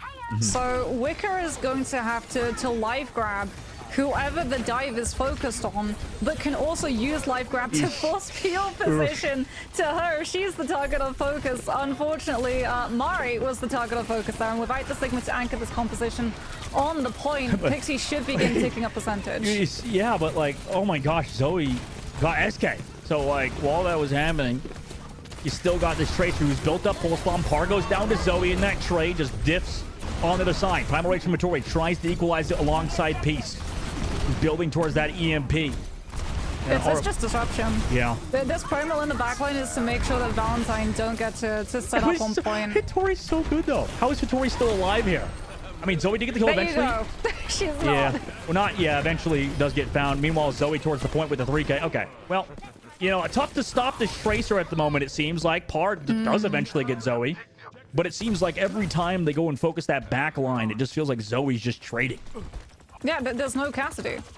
Zoe is free. The only way that this Tracer gets shut down is a headshot kunai coming through from Aramori, or Peace gets a hack onto a very mobile target who can just nope out of that one. Yeah. Valentine, however, have bunkered up and set up ultimates as well. Flux is going to have to force SK's hand in terms of how she uses Sound Barrier. Peace can't get the hack. An EMP has to be big, but Zoe gets the immediate kill on Sombra, and that is not the way Pixies wanted this fight starting. No, they back out. Life grab there, but unfortunately, Tree of Life not going to save anybody in that situation. Mari's still towards the point, though. Lucio 1 HP. No way. Okay, good. Eventually, the heals are there. Wicked comes from the left side. But with that ultimate already used, Mari's got nothing. I mean, I don't know. I mean, they're still also in this choke point. Mari's alive! No way! Zoe! Can you stop? Like, she's just disgusting right now. Well, absolutely amazing pulse bomb. Gives him this fight win. Surely, Peace is able to get whisked, but thought it was over there for Valentine until Zoe hit a pulse like that. Yeah, Zoe hits the pulse and crucially, but Wicca life grabbed Mari. So when Zoe starts picking up momentum on the point, Mari is not waiting for the 30-second respawn, can immediately recommit back into this fight. And as a result, Pixies still have not picked up the spur tick that they need. Sound Barrier comes through from this team just to try and consolidate a presence on this point, but there's no kill ultimate to follow up afterwards. And it's Valentine who is sabling instead. Tori pop Primal Rage. Not going to get kill here either. Aramori's able to get whisked. HMR down, but guess what? Zoe's not dead. Rush here towards the point from Aramori just to close it out. Finally, they potentially could do it. Wisp on the Bastion for some reason. Ari eventually going to fall. So does Wicca. And now Zoe's finally out of teammates. Finally going to have to back on out of there. Can they get Zoe at least? Or is Zoe going to still get escape with her life? Nope. Okay, finally they get Zoe and get for the first point. This Tracer is getting so much value. Aramori and SK going to have to watch your back, because Zoe has a pulse bomb, which means that Suzu has to be on cooldown. Pa's also got a pulse bomb as well. But Valentine going to be consolidating and trying to push for this high ground defensive hold, as well as spy checking over this right side to make sure that Peace doesn't get a free entrance into that backline on this Sombra. Or drops the pulse immediately into Immortality Field. Meanwhile, Zoe's trying on the left side flank. Has those Brigitte packs to keep Zoe healthy. Gravitic Flux as well. Zoe's going to lose on that right side angle. Also, Gravitic Flux misses. Oh my gosh. Great dodge around the corner. Mari's also hacked. Has to fall back to the team. And does so successfully with this window here. Par trying to get some stuff done on the Tracer. Par spell move. There's the EMP, but Peace keeps dying for these EMPs. Is it worth it? Yes. They get the kills afterwards. Cost Peace their life, but they're still able to get the kills. I mean, that one is absolutely worth it. EMP immediately cancels AGMR's amplification matrix. Yeah. As now Pixies can set up. Aramori's going to have that aggressive Kitsune Rush. Mari's actually going to swap onto the Diva to have that defense matrix as well as extra health to try and consolidate presence on this payload, as Zoe is forced into using her recall early. And that means she's not in position to use this pulse. Hattori with a nice kill on AGMR. They're gone out of this fight. Hattori also on Wicca. Keep this snowball going. Surely they get the stagger kills here, and they do so. 2 minutes and 25 seconds into third phase. Now, Moxie, it's a matter of not getting into overtime here, right? For YF Pixies, even if they cap out. Well, it was a fast B. They made sure that they kept Zoe just stuck in dueling Peace, actually, on the right side, so that every single time Pixies took a fight to contest high ground against Valentine, Payload was moving for free, and it's more than made up for the time that it took them to unlock A, as Peace just makes it out before the Sombra goes down. Pixies cannot afford to reset. This has to be a clean push. A good beat drop keeps Armory alive. High noon in the inside angle, interestingly enough, from Wisp, just to sustain. Also throwing Mortality Field in it. Maybe YAP Pixie is going to take note of that. Oh, no. A little bit too far to peek from SK, but Par's there on the opposite angle. With the rush from Aramori, the damage is there. The follow-up onto everybody else. And that's another team fight win for YAP Pixies. AGMR is going to have Amplification Matrix. Peace so close to having EMP, but it is going to be a little bit further away than she is confident. If Valentine just open up immediately with Amplification Matrix, Pixies are going to have to disengage. When Mari's over to the Diva, Zoe's over to the Turbjorn. What the heck? Yeah, this is full counter dive. Okay. We got window on the left side. Early window, at a matter of that. YP Pixies just want to give that up, right? Just take that. Yeah. For now. Peaks sitting with that EMP. Walks on in. Wall invisible. EMP onto just the Cassidy, it looked like. Is the support there? Yeah, it doesn't. Oh my gosh. So Hattori goes down on the opposite side. Armori, though, able to get Zoe. Meanwhile, towards the payload, they're just trying to sustain, but do not have Hattori. Do they want to fight without their Winston, who's coming back with a Primal Rage? Zoe will also coming back on the Torbjorn. Yeah, they back out of there for now with 30 seconds left. Yeah, full disengage, but this means that the ball is now in Wisp's court. If they, on this Cassidy, can find an early pick onto one of these squishies, Pixies do not have the time to reset. A lot of damage coming into SK as well. A lot on Armori's plate. Everybody's low. Dive in now. Primal Rage popped. Gets that Baptiste away. Regenerative Burst popped as well. Does Hattori have the juggle mechanics to get rid of this Baptiste at the moment? Looks like it's almost there, but pushes back to the spawn door. Meanwhile, window coming up for AJMR, but Par already got Mari and the mech. High noon from the left side from Wisp. Gets one. Looks for that Sombra. Can't find the kill because of that sound barrier too. Hattori's able to find AJMR in the window. And everybody else is here in overtime as YFP Pixies close out on Midtown. There was a huge difference between these two teams, though. And it's not just compositions that they're comfortable on. That time bank is a tale of two cities. This is brutal. 3 minutes, Moxie. 3 minutes for one tick on first point. I mean, yeah, it's going to be tough. Yeah. It's going to be really tough for Pixies to have to stand up against whatever Valentine throws at them, because it's not like it's a 1 minute situation where it's essentially the composition that you've run out on is going to be the composition that you stick with and you have to fully commit. Valentine have the time that they can commit to scout the composition that Pixies are running. And I would be not surprised if we do see Valentine not actually commit to a proper composition until they get a better read of what they're going to be up against. Because if they try and play Brawl into the composition that Pixies are running right now, it's not going to be a great time for Wicked. This is the reason why Pixies are going to be running this. Very, very fast, very good at shutting down angles. You can mix up the tempo to make it harder to predict when you want to go for those hits. And also, if Valentine's try to just brawl straight into your face with this Brigitte advantage, the Mei just gets to beam everyone down with Endothermic. Everybody on the dumpster. Meanwhile, I guess, yeah, for Valentine, they could just swap over to the Morgan, I guess, once they see this, right? Surprise charge. Pixies are anticipating the scout check coming through from Valentine, and Valentine think that they're going to be on the point. No, the pin! Wait, Aramori's low, though, on the backside. Zoe trying to react. We'll get Aramori at the very least, so they're going to have to find kills. As long as Zoe's here, it's always going to be tough. Why Pixies go solo? Yeah, Zoe finds Par. Meanwhile... I think Zoe got 2. Yeah, that could be the end of it now. Zoe found an immediate pin into a Fire Strike kill onto Baptiste, but like you said, Zoe on this Tracer gets a blink around the right shield, and suddenly Pixies have the closer respawn. Yeah, this would be brutal. Mari's also onto the Doomfist, Wisp onto that Pharah. Looking for this Tracer, or looking for this Mei, rather. P stuck on the inside. Will wall away towards the point. Also gets Immortality Field. No Ice Block available. They can't actually kill the Mei until now. Mari with the punch. However, Par is there with the trade back. Zoe still on the points, able to track down SK with AJMR. Half of the first tick is already on the board. Hattori just trying to stall versus the Brigitte, but is missing the entire team.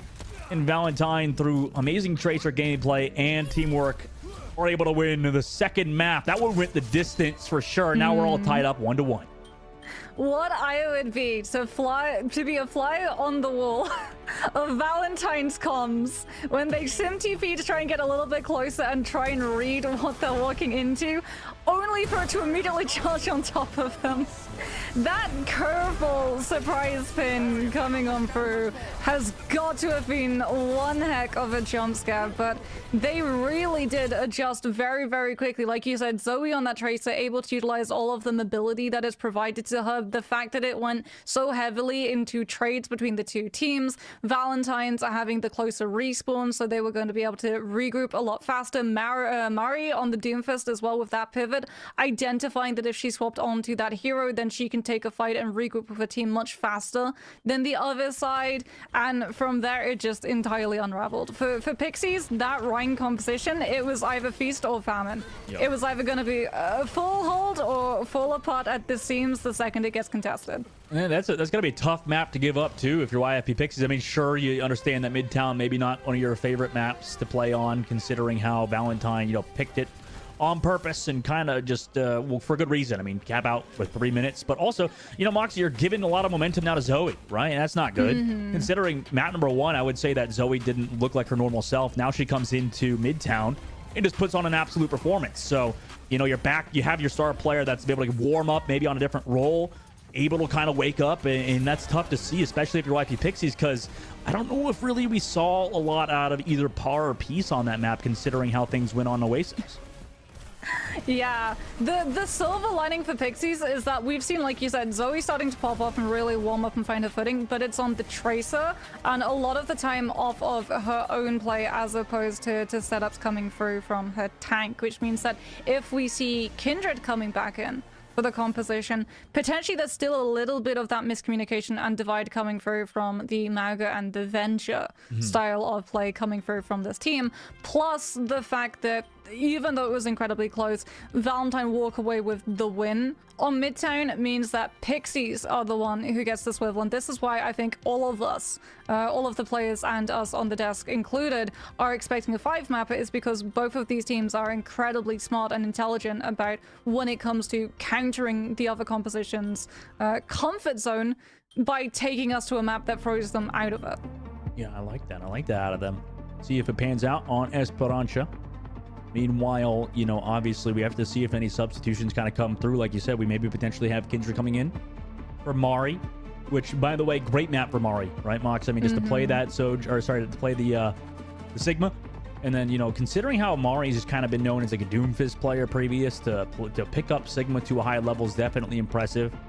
Done a lot of work, you could tell, behind the scenes. And, we'll see if they want to make any swaps, considering Kindred's kind of been that Maga player for them.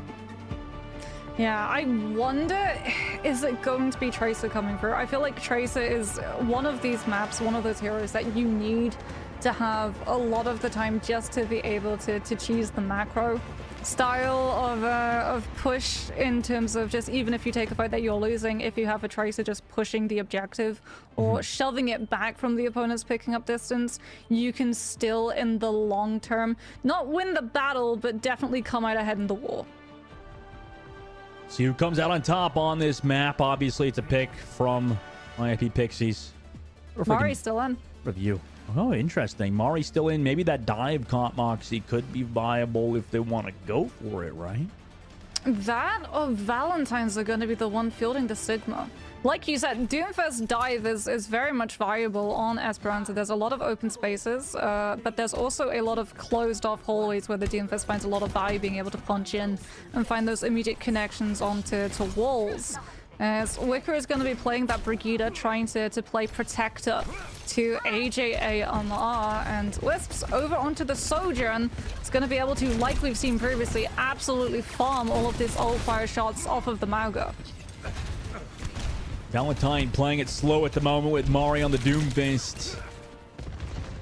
Looking for their setup and their dive. They really want to enable Zoe here, it looks like. So going in towards that point, just a temporary dive to kind of feel things out. Robot unlocked and is now going in favor of YFP for now.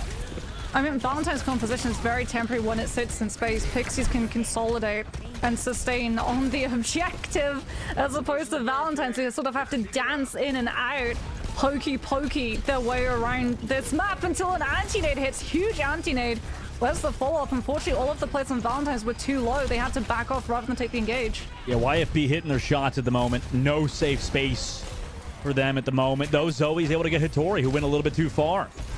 So with that, I mean, Valentine was all low, but through star power pretty much alone, they're able to get those kills. AJMR does go down to par, though, who's kind of come online ever since playing the Cassidy instead. 2 kills in that fight, although Aramori is gone. Main healing for both teams removed with both Aramori and AJMR in the spawn doors. Meanwhile, Zoe able to still get 1 kill. Peace does trade it back, though, on Damari. We'll see if Peace can deal with Zoe, who's got those Brigitte packs. Far too hard to kill this Tracer, but guess who's back? It's the Maga. Hattori into the back line with Peace, able to get Wicca, so no more Brigitte packs for Zoe. And now Zoe just gonna burn. Has to recall early. Needs to find Peace at the very least, and does so. But does get traded up. Throws a pulse bomb before dying, but SK is there. And guess what? That robot is still pushing forward for YFP. Yeah, because Valentine, the only person on Valentine's team who can sit on that objective is Zoe on the Tracer, and Zoe on the Tracer can't take a fight against the Mauga. Mari, however, finds Aramori, and as a result, Pixies are able to push it a little bit, but they have to back off. They cannot take a fight until their Kiriko is back. Good news is they can back off and give Aramori that swift step teleport to take the fight pretty quickly, but Valentine's now get to put themselves and Wisps into a much better position to try and duel-out Peace and put a shutdown to this barrage. Playing it back. Right now, yeah, Valentine's constantly pushed away. Nano boost onto the Doomfist. Everybody anti, but a big drop from SK is massive. Alongside the barrage from Peace. Shuts down Mari, even with the nano boost, before Mari could even get that Doomfist ultimate. And now with the hinder. Paul got a hinder onto Mari when she dove in with Nano, and the Doom wasn't able to punch or use meteor strike to disengage. Yeah, Peace also on AJMR. On to Wicca with that Kitsune rush from YP Pixels. Just want to commit an ultimate against the rally. So they continue to push this robot forwards towards the checkpoint. AGMR now going to be going onto the Baptiste. Mari off of the Doomfist swaps on to that Sigma as Valentine now go full composition counter to this Mauga. Wisp's hand is going to be forced as well. They have to hold Deadeye to cancel this cage. Paw does not have to have that concern and can ice it up on an angle that makes it even harder for Mari to find the accretion connection to stop Deadeye. Still sitting over the high ground. I mean, this is one of the toughest angles to engage upon in the game. And it is Valentine's waiting for the dive. You know, they can not dive, rather. They're just going to have to walk forward slowly, right? Just to either the high ground or the robot. From Zoe. Poke from Zoe has to defro in pause position on this high ground. Oh, Valentine have to pull wraparound streets. Yeah, I mean, I just feel like Pixies just use it to flip position. They get more objective control now. That's smart. That's super smart. And I feel like YP Pixies do better into this kind of matchup, right? Now that cage comes through. High noon over the top side. Around the corner, though, so the high noon doesn't get a ton of value. Does break the cage, though. Peace, though. Will get traded out par.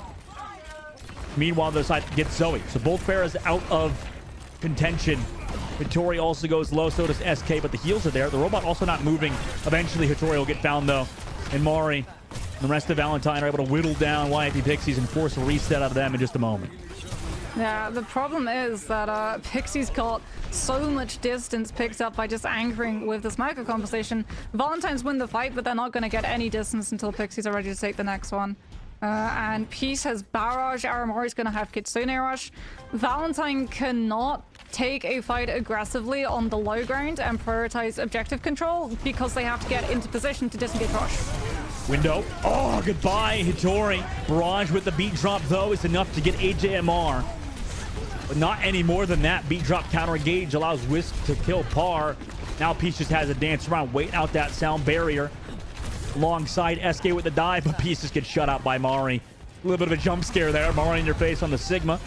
SK now has to back on another, and Valentine are looking a bit smooth. Valentine is getting to keep up the payload distance, moving while Pixies put themselves and their efforts all onto that high ground, with Hattori trying to use Overrun to just nullify any impact coming through from Ant Matrix on AJMR's side. Aramori, however, does have this Kitsune Rush. We knew it was in play, but Zoe's going to put a stop to the momentum with a barrage. Huge play comes through from the Pharah. Zoe has just been such a standout player so far in this series. I'm sure you agree, Dustin. Oh, for sure. For sure. On top of HMR's immortality field there, I mean, that was beautiful for both players. And yeah, like you said, Zoe online from that last map on Midtown now. Take the advantage. Passing the 61 meter mark, 61.09 meters specifically. And now IFP Pixies onto a dive composition with no ultimates except the high noon. Same thing for Valentine, though, so it's not that bad of a situation as Valentine has capitalized with 69 meters on the clock. They still have that bridge side 2 to work with. Oh, that was deflect from Peace. Pixies are not going to go around that corner until that comes back online as a Wisp spot site. The dive composition comes through. And instead it's going to look for a flank Deadeye into the back. Well, they just swapped sides again like we saw on the attacking side for YFP. So high noon here for Par. Doesn't get value. Into the rock from Mari to slow it down after the high noon runs out. So overall, really smooth rotations for Valentine. They still have control of the robot, too. This is getting worrisome for Pixies, who have no ultimates against Valentine with them. Go for the dive into the window. Can they find kills? They got AJMR in that Baptiste window. Peace also gets found by the high noon alongside Mari onto SK, though. Hattori on the back. Really has a smooth Winston, but it doesn't really matter. Everybody else dead on the team except Hattori. And Valentine's going to keep this robot pushing forward, although that might be enough kills to force a small reset out of Valentine. Yeah, specifically AGMR did get picked at the very beginning of that dive as Ant Matrix came through, and you can see that Valentine's, they got the distance lead. They're gonna immediately reposition, prioritize having this high ground hold, make it harder for Pixies to have to dive up, make it harder for Aramori to find value with this Kitsune Rush. Robot halfway through. YP Pixies finally have some ultimates built on the dive composition. We'll see what they could do with it, even though it's against Valentine with theirs. Beat drop and barrage available for them, but YFP have the advantage, but it doesn't matter, so he shuts it out. Knowing Aramori was a little bit out of position. Oh, that could be horrible because YP have to overcommit in this fight now. Hattori pops the Primal Rage also with the beat drop. That might be enough to win this fight. However, Valentine only had to barrage, and I suppose Gravitic Flux earlier. I mean, now AJMR's a little bit cut out. Beat drop is here. SK will go down. So does Hattori. So they don't even win the fight and had to commit those ultimates. That's brutal if you're YFP Pixies.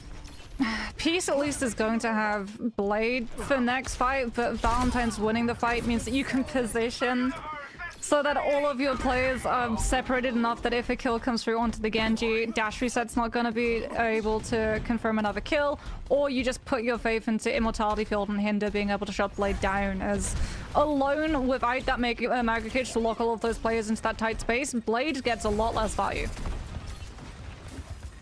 Valentine now. Great spot. Zoe gets the kill again. Oh my gosh. I was just going to say, I feel like Zoe's been probably the most standout player in all of Calling All Heroes in terms of mechanical prowess, but an Immortality Field from AJMR shuts down Peace's Blade. And I don't know about this one now, Moxie. A minute and 10 seconds left. Valentine's been able to get the perfect fight every single time. Yeah, AGMR's going to have another amplification matrix. We're about to go onto an angle around that corner. That means that Pixies is not going to be able to disengage it without giving up so much payload distance. Valentine's very much in the driving seat, but not wanting to go for the full commitment until they see where the skip stone rush is coming through. Mori and the rest of what Pixies want to go in now. There's that Kitsune rush into the window. Immortality field here. And over the back, Wisp hitting nice shots. HMR's able to get Hattori, but Peace trades it out. Burns down too. Tries to duck and weave, but Wisp hits the shots. Necessary! Oh my god, Wisp been crazy aim from them. Also, with 1 HP left, still 25 seconds left on the clock, they're gonna have to back up for now towards the bridge yet again. Zoe's going to have Barrage. Mari's approaching her Sigma Flux. Those are two ultimates that you do not want in play when you're Pixies and you're heading into an overtime situation and you need to win these fights back to back to back. They don't even have a Baptiste to be able to cheese the ultimate economy and make up for the same with something like Immortality Field. Playing in the open now. Cart. When we've seen this over and over again, push, be like.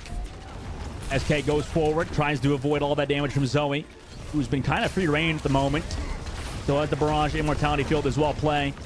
Into the sky, Peace trying to find some value. But oh my gosh, look who's here. It's Zoe yet again. Pulse bomb into Immortality Field. Zoe with the barrage now, that's two in that fight. Hattori has to use that Primal Rage alongside Par. You just got a Tracer and a Winston. What can you really do? Recall was already forced out. Mari just gets the kill with the Gravitic Flux damage. And Zoe with the follow through on the concussion allows Valentine to win on map number 3, forcing that map number 4. Amazing job from them to win that map. Yeah, like that swap onto the Ana really, really late means you have the sleep dart to try and put a shutdown to both the Flux and the Barrage, but the second that the Ana gets picked, Zoe just uses that as a green light to go for her Barrage, and from there there's so much damage coming through. You're lacking that burst of sustain since the Ana is missing. You weren't able to find the engagement that you wanted. Not only is the Ana there to have the sleep dart CC to potentially shut down 2 of the ultimates, she's also coming through to have that anti-nade that you can use to set up. There is a layup that you can do on the corner of that main high ground to get the anti-nade to connect onto the bridge that the defensive team is holding on to set up your Winston. That doesn't come through. They're so pushed for time, unfortunately, that they have to take the dive regardless, and it just does not work out. Does not work out, but we'll have to see if the next map can be in favor of YFP Pixies. They have that potential comeback. We've seen it from them previous. We'll see if they can do it again, but we're going to a short break. When we come back, we'll see you for that map number 4.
Welcome back to Calling Out Heroes Major number 1. We're in the midst of a series, the lower bracket finals. My name is Dogman, joined by Moxie. We have this series going the distance. Kinda.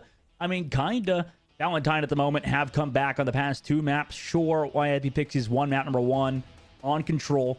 But these last number 2, I mean, YIP Pixies have not been in the driver's seat. It's only been Valentine kind of leading the way, right? Yeah, and I think that's a big concern, right? Pixies have been able to pick these last couple of maps, but Valentine have been able to meet them at every single turn, and a huge part of that is honestly this DPS lineup. Wisps and Zoe did not miss on that last push map. Yeah, I mean, of course, with these 2 players playing as well as they have been, I mean, it's hard to match if you're Peace in Par. You know, Par has been able to at points whenever, you know, Par is playing that Cassidy. Really can match alongside on the other side with the best of them. However, you know, today it's been tough because Par's been forced to flex, right, Moxie? Like, it seems like Par's been forced to flex a lot of that Tracer, you know, playing stuff slightly out of the comfort zone. Yeah, speaking about out of comfort zone, we're probably going to be going out of comfort zone over to New Junk City instead of Suravasa. So Sigma still viable, but Mauga much more likely to be coming through from both of these teams. Maybe Pixies want to try and force this Mauga mirror again. They tried the dive, it didn't work out. It was just so brutal trying to organize that dive, especially when you started out with the Echo into the Cassidy, who was just melting everything. When the dive wanted to take those hard engagements, there's just a hinder nade always in your face. Yeah, it's always going to be tough to deal with. And, you know, all 3 of these teams, both YP Pixies and the likes of Valentine. And then if we go into Timeless Ethereal, you know, all of these teams have had a turbulent playoff so far, I think. You know, this might be, you know, the closest we've seen so far in the Calling Out Heroes Major in terms of just like all of these teams being, you know, close skill-wise. And on a map like New Junk City, it's going to be hard, I think, for YFP Pixies. You know, Valentine won the map choice of YIP Pixies, and I think, Mox, we both can agree with this. If you ever like lose the map that you've picked, that's got to be like definitely a tough pill to swallow, right? Yeah, it definitely stalls out any momentum that you were starting to pick up. So that, like you said, has got to be a tough one to recover from. They have to recover from it, though. It's one of those challenges that all of these teams face. It's always whether or not you can get over that slump determines whether or not your tournament ends here or you get to continue in this series and we go to that potential map 5. All of these players expected a map 5. I'm really going to be disappointed if we don't get a map 5. Flashpoint is definitely one of these maps as well where Pixies have looked the most comfortable in terms of understanding that macro and tempo play. Of sometimes it's better to preserve ultimates and fights that you've already lost for points that are just going to go in favor of the other team. So I'm not going to count them out quite yet. Okay. I won't either then. Now going into this map, you know, YIP Pixies, they're probably looking back on seeing what they could do. You know, with Valentine, they've been able to play everything besides that Mauga comp and play it quite well. And I think that meta has been changing a little bit, right, Moxie? It's like it's been changing slightly. You know, we have seen some more dive come in back into the game. But a lot of teams kind of like, it seems like fall back on that Mauga, similar to Timeless at points. Yeah, I want to see the lineup. If Mari is still in, then it's probably going to be Sigma into dive pivot at some point, or vice versa. If Kindred comes through, it's got to be Mauga coming on out. What are we going to see in terms of compositions? And there it is. Yeah, Kindred comes in for Mari, and it is indeed the Mauga mirror. Pixies take us to New Junk City, forcing the Mauga mirror. Can they come out on top this time around? Freaking love that Genji skin, by the way. That chrome, beautiful. Now, YIP Pixies, you know, playing in the middle, probably happy to take this trade, right, with Kindred and Valentine on that Mauga. So something they're probably, you know, living with at the moment. Both teams kind of taking it slow. Valentine trying to rotate around that top side. Look who's low, though, on the low ground. Satori, no, the Suzu not there in time. Oh my gosh, Valentine, sped boost perfectly timed. Chase down Hattori, and Wisp just is not missing, like you said, Moxie. Just an absolutely amazing player. Just constantly fighting off these staggers. Why not Wisp? Pop off. Oh, no. Few kills, and also the staggers now. A little bit more, no. Aramori does escape. She's able to use Swift Step to get back to her team. The problem is that Valentines have the Baptiste and Aramori is on the Kiriko, so Pixies are on a much faster playing Maga composition. Valentines are the one who are going to benefit the most from stall and poke pressure coming through, because AGMR has already got the amplification matrix up from first fight. Granted, Hitori can just use Overrun to run directly through it, but can Valentine actually take advantage of tracking the Maga's position and finding a hinder? Pieces are already out waiting for the team. Nobody wants to commit on the piece, understanding the situation they're in. Window on the right side. It's always tough to use window in these kind of compositions because it's always, you know, you just get kind of walked on. Yeah, smart move from them. They come around the left side flank. Rush immediately into it. Nice lamp by AGMR, who has been perfectly timed with those. But Wisp, oh no! With the high noon goes down. Immortality field focused by everybody in YFP, though. Kindred's able to find one on the power. Blade now popped on both sides. Who's going to get more value? Armory of all people gets a kill. Same with SK. Blade from Peace is eventually going to get HMR, and YFP Pixies finally get the fight win at 99%. Get that flip. Yeah, I'll tell you which Genji's going to get more value. The Genji who still decided barrier to have the sustain come through. SK held on to her beat. Valentine understood, okay, we've committed so much into this fight. We need to win it. Sound barrier was used on their end to try and save the Cassidy. Didn't come through in time, so the team had to overcommit everything else that they had access to. And it's great for Pixies because now they have better ultimate economy and poke pressure and the ability to slow down this tempo and actually rebuild point percentage that they are desperately missing. They're trying to get away from Kindred in that cage. Kindred walks to the point, pressuring out Hitori. Charge comes through now. There's the cage with the high noon. Actually gets rid of Kindred. Lamp was slightly misplaced. Kindred's able to melt down Hitori with the after effects of the firearms, and AGMR is able to get 3 in that fight as well as turn it for them, and they'll take that first flashpoint. Amplification matrix is going to be available for Valentine crucially as well. It's going to be a very fast rotation to Valentine because the next point is Junkyard, which is right next door to where they're playing from. So even though Hitori is the only Maga with cage, Valentine can actually position themselves so the entire team doesn't get caught out in it. Playing back at the moment. Window still available. Pretender burst here. Now the window. Aggressive window allows Kindred to get a Hitori. Suzu not there to save him. And it's another fight win for Valentine, it looks like, in the first cap as well, which has kind of led to Valentine's success so far. Yeah, Valentine, this is big for them because, like I said, they're playing a slower variant of the micro composition. They want to sit, they want to use the sustain to farm AGMR up this amplification matrix and have that additional bit of pressure coming through in terms of poke with that Baptiste, and now they're in control of the point. It doesn't matter if Pixies want to play aggressive. Valentine have the better position to play the composition they really want to. Waiting at the choke. Now they go in. Charge through. Slams into the Cassidy. Blade's also here. Aramori will fall. Cage. See if they can find value with it, but it looks like no. Hitori's cage. It's just going to be death sentence for them. On that side, as YFP Pixies get wiped again after popping Blade and the cage. I mean, Valentine are really on a roll right now. And look, Moxie, they're going for more. Yeah, they did exactly what we saw Inarizaki do on this very map. They understood that Pixies were waiting for those win conditions, and Valentine started off first. When we saw them on Junkyard, they used Amplification Matrix before Hitori was in position to use the cage. Parnai, though, goes on to the Venture with the Genji follow-up. Wisps sits on the Deadeye, manages to pull it before the Overrun can cancel the Cassidy, and Pixies have to overcommit just to get through choke. That works out at least. Kindred's going to fall. We'll get to that point. Window is here. Beat drop has to be committed. And like you said, Moxie, just so many ults have to be committed in this fight now. Just because of that window pop from AJMR. Sure, YIP Pixies get the swap, but they're only 60% of the next ultimate. Meanwhile, Valentine, again, have that cage advantage. Yeah, and Pixies, with the Venture swap, they need to play this composition fast. AGMR understands, okay, the Baptiste is not going to have a fun time.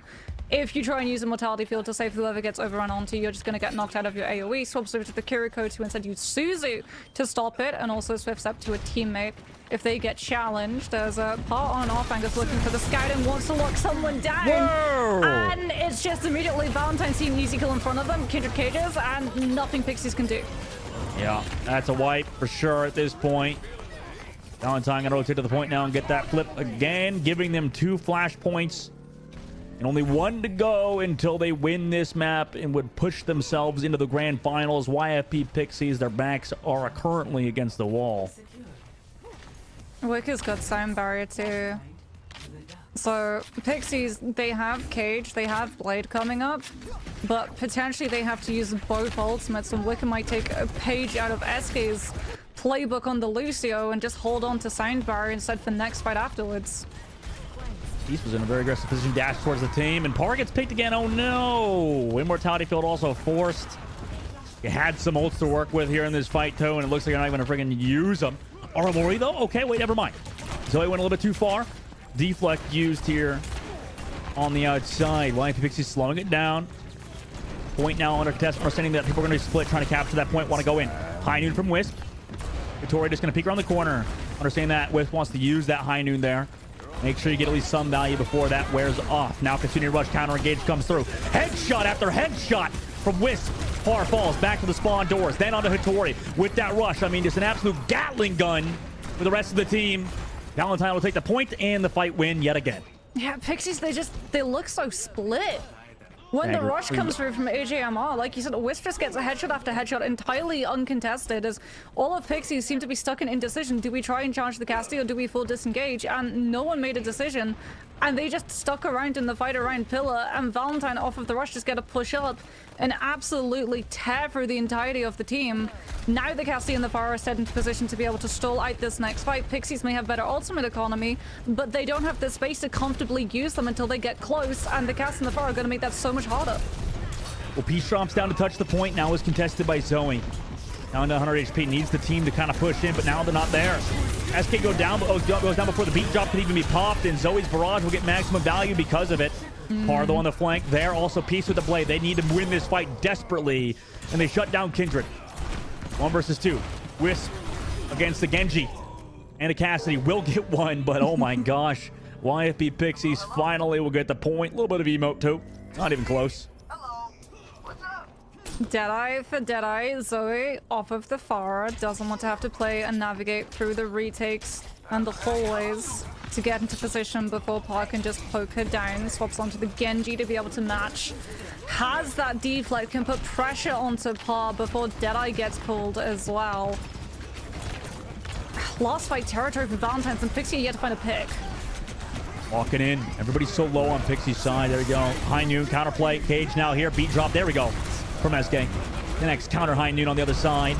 Sound barrier wears off. Nobody trying to play the objective. Just trying to win the fight here. Hattori goes super low. Peace gets the kill though. Before supports can build ultimates, everybody on Valentine's side desperately needs those healing from the sound barrier or Kitsune Rush, but it's not there in time, and a quick reset now comes through as they're trying to leave with the advantage for next fight. Aramori is going to have Amplification Matrix. We're in a much better position to be able to use it. The problem is Valentine have both support ultimates. Do we see a contest, or do Valentines concede and set up instead for the next point? It looks like it's going to be a rotation over to the next point so that Valentines are in position. No! Contest comes through from Kindred at the last minute, leading into Kitsune Rush. That Mag already forced to overnight because of the amp. Yeah, that amp. Fantastic. Oh, magnetic grenade. Is that going to kill anybody? Nope. Beat drop is there. Now they dive into Par, who gets that immortality field. Zoe gets poked to low HP. Deflect also used. High noon is here.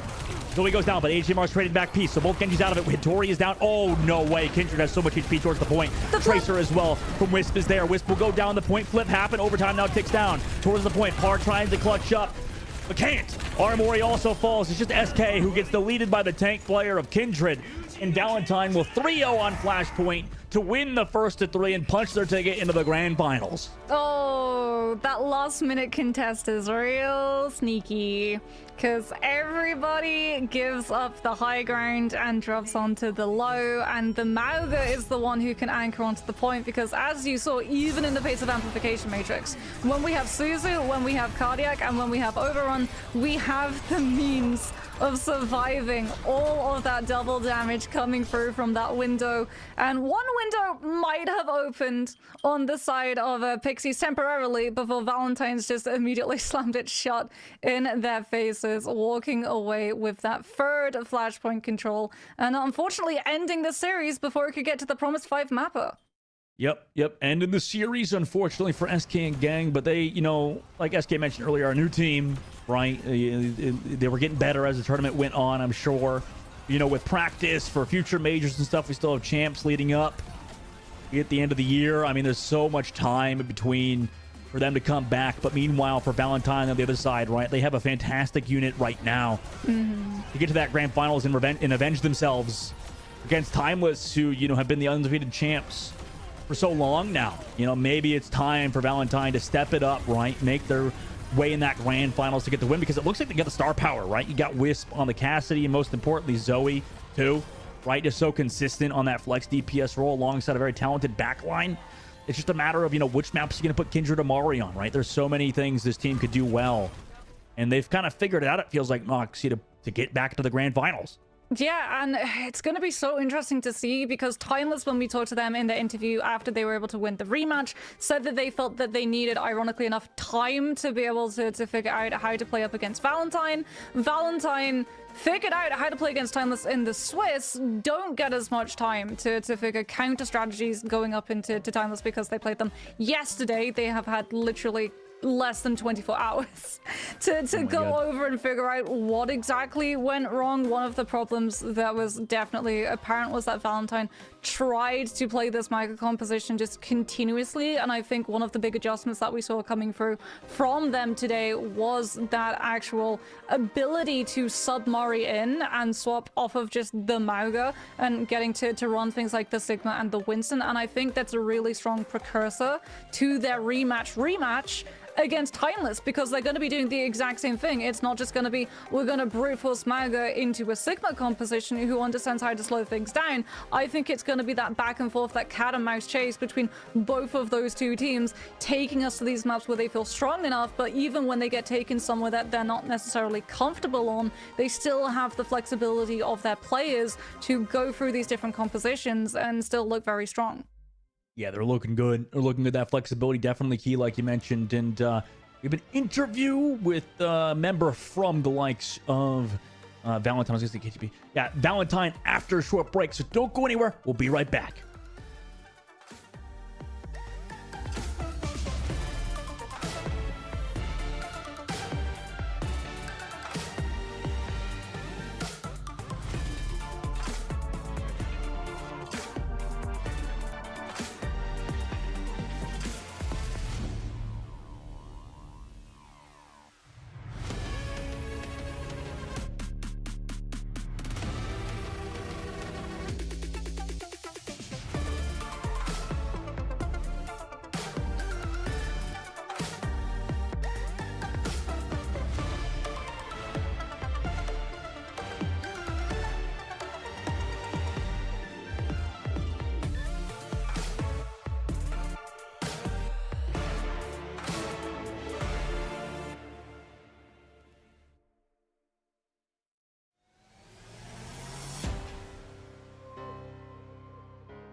Welcome back, everybody, to the Calling All Heroes Major. We just wrapped up an incredibly intense series between YFB and also YP Pixies and Valentine. It was a super fun series, Moxie. We had a good time watching it, but at the end of the day, Valentine are going to get the rematch, rather, versus Timeless Ethereal in the Grand Finals. We have to take a look back at everything that happened. Like, obviously, YFP Pixies, map number 1 looked very, very good. They looked clean on this Farrakast comp alongside Hattori on like that Sigma, but once Valentine kind of found their footing, allowed Zoe to come online, it seemed like they never let their foot off the gas. Yeah, Zoe and Wisps really popping off on that DPS lineup. Like you said, it looked a little bit dicey on that first point. We did see a little bit of miscommunication and split between the two of them, but when we headed into Midtown, Zoe's Tracer was just absolutely unstoppable. The amount of fights that she won for her team that Valentine should have hard lost just gave up so much time in comparison to what Pixies had available when they managed to find that full push. Yeah, I mean, in that situation, too, if we look back at Midtown, a little bit of a gimmick play with the Rhyme. I mean, there's not much you can do with 3 minutes on the clock. Zoe perfectly timed barrages. Whiffs hitting their shots. I mean, it feels like they're also very warm, ready to go. I mean, if you think about it for Timeless Ethereal side, just to look, try not to look too far forward, but in their side, I'm sure they're getting the warm-ups behind the scenes, but at the moment, you know, they're getting some live fire practice right now, getting ready to go for that grand finals. Yeah, and it's that sweet spot too, where it wasn't a 5-mapper, so you're not overcome with exhaustion, but it was still a challenging series where you had to go for things like those reaction, really quick flick shots coming through from things like the Cassidy, and also play incredibly smartly when it comes to going in with those ultimates, making sure that you're making plays before the other team is ready. So a lot of momentum is available for this team as they do head into rematch, and that could very well count for how exactly that control point goes when they enter up against Timeless. Oh yeah, you know, there's so many interesting things coming up with that grand finals, right? I mean, obviously both teams only really dropping a single map, except obviously Valentine dropping 3 to Timeless in the upper bracket. You know, both teams only dropping 1 map so far. Oh, actually, no, there was a 5-mapper, huh? Never mind. There was a 5-mapper earlier, but either way, both teams have had, you know, not the easiest path all the way through. But right now, we're going to talk to AJ Mark, kind of run everything down of what exactly happened. How you doing, AJ? Congratulations on your win. You guys are awesome. Congratulations. Thank you. I'm doing good. Yeah, I'm very happy about that win. Oh yeah, no, and you had. By the way, I'm really curious because I know that you're, in my opinion, I think you should get more credit for your Baptiste play. I think you're a fantastic Baptiste player in Flex Sport in general. Through that series, I think you guys have made that swap over to Baptiste over the Kitty. Can you kind of explain that, maybe with like these Maga compositions, why you would run the Baptiste over the Kiriko? Well, the difference is usually if you're playing Bap just kind of does more like numbers-wise than Curie. Like there are a lot of matchups where Window is just a worse ult than Rush, but also just for my strengths as a player, I'm just better at Bap. Like that's the biggest reason. Yeah. Were you expecting then the sort of matchup into the Kiriko Lucio from the other side? Because it felt like the team understood how to play that stall composition with the Baptiste and stop the Kiriko and Lucio from being as aggressive as they wanted to be. I mean, I don't know, I just kind of pulled it out. Like we haven't really like explicitly practiced Bap with Mauga that much. It's just like I'm more comfortable on it, so I pulled it out on match day. Right, and for you as a Baptiste player, as a Flex Support player, it must feel good as well to see Zoe coming online with Wisp. I mean, it was just so consistent out of your DPS players today. Can you talk about maybe, you know, how much practice they're putting it behind the scenes or much about their character? You know, that's really funny that you mentioned DPS players in practice because my team actually originally had a different hit scan, and 30 minutes before roster lock, they left to join Timeless Ethereal. So we had to get Wisps at about 2:30 in the morning, and we've been playing with them for the past 2 weeks, and it's been going very well. But all I'm saying is that it might be a little bit of a grudge matchup going into the match versus Timeless Ethereal. Ooh. I was gonna say, is that we have been calling it a grudge rematch given the fact that you were the one team that toppled Timeless Ethereal in the Swiss. I feel like there is a lot more stakes now coming through. One question that I had immediately after Midtown was the Rhine composition coming through. Did you expect the Rhine pin as everyone walked into main road? What exactly did comms sound like when that pin went off? Confused. We had no idea that they were on Rhine. We were like, what? Just like, and then Zoe randomly kills everybody, so we won. Yeah, Zoe go kill. Yeah, that was funny. Well, I guess, I mean, I'll wait to ask another question because I have a bit of a spicy one for you, AJMR. But, you know, obviously throughout that series, I think you played phenomenal. And I think as a team, you guys were amazing. Is there anything you want to say about that particular matchup with YFP? Is there anything you noticed maybe with those two teams? Because obviously they're going back to the drawing boards, have to go home. Obviously, you guys are punching tickets in the grand finals. Do you have anything you want to say to YFP overall? Or, yeah. I'm deliberating whether or not I should say this. No, I'll say it. So with YFP, it's actually really funny because the org was originally trying out the Valentine roster, and we were trying out with them for about a month and a half, and the coaches said that they wanted to pick us up, and the owner of the org essentially said, no, we're picking up this other roster. So that was after about, like I said, a month and a half of trialing with them or something. So that's also another thing. Like, this was also a grudge matchup. Really? Oh man, I like that personally. I like that personally. That's awesome. That's good to hear. It's like behind the scenes tidbits and stuff like that. That's really unique. Yeah. So my final question, when we talked to SK on the other side after her team was able to find that win and go up against you, she said it was going to be a 5-map series. It wasn't a 5-map series. Now that you're heading up against Timeless, do you think you're warmed up? Do you think it's going to be a different story? Is it going to be potentially a 7-mapper, or does this series end early? I'm not sure what to think. All I can say is that I'll promise to put on a show. All right, I like that. I like that. I want to leave you off with that because that was pretty badass. Well, I won't lie. Do you have anything you want to say before we let you go, AJMR? I want you to give some shout outs, something like that. You know, before the grand finals. I know you got to get ready for that match. Shout out my teammates, they're all great. Shout out my coaching staff, shout out my manager. Everybody on my team's awesome, and they're amazing to play with. All right. Well, thank you so much, AJMR. Good luck in your match. We'll see you later. Thank you. Thank you. All right. Well, that's AJMR, the Baptiste flex support player. Really, really talented flex support player in general. Moxie, I mean, what a series from them, too. Really kind of a staple for this entire Calling All Heroes major is these two teams, Timeless Ethereal and Valentine, have been at the top. We have to see in that grand finals who's going to win. I mean, I don't know if I can really make a bet right now. You know, it's going to be a tough matchup. We'll have to see later, but that'll be it for me, Dogman and Moxie. We'll have to catch you guys later for the grand finals. You're going to have an amazing casting pair in CB and Tiny Tree, so don't go anywhere. We'll be back for that grand finals matchup, the most anticipated major matchup so far of the new year. So we'll catch you guys on the other side of this break.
The heroes have been called, and the time has come for them to answer. 2 teams remain on the battlefield, but only one can follow the heroes' destiny. Will a new dynasty be formed, or is it just going to be another chapter added to the tale as old as time? I'm Tiny Shiny, joined by CB as we prepare to embark on a journey to name the victor of the Calling All Heroes Major 1 event. CB, the competition, this is the closest that's ever been.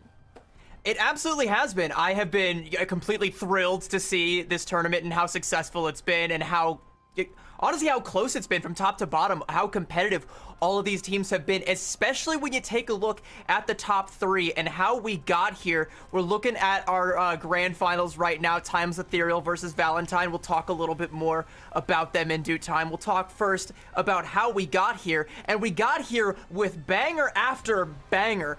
Right after the first round, you get Timeless Ethereal versus YFP Pixies going to a 5-mapper. You have Valentine versus Timeless Ethereal in the winners finals.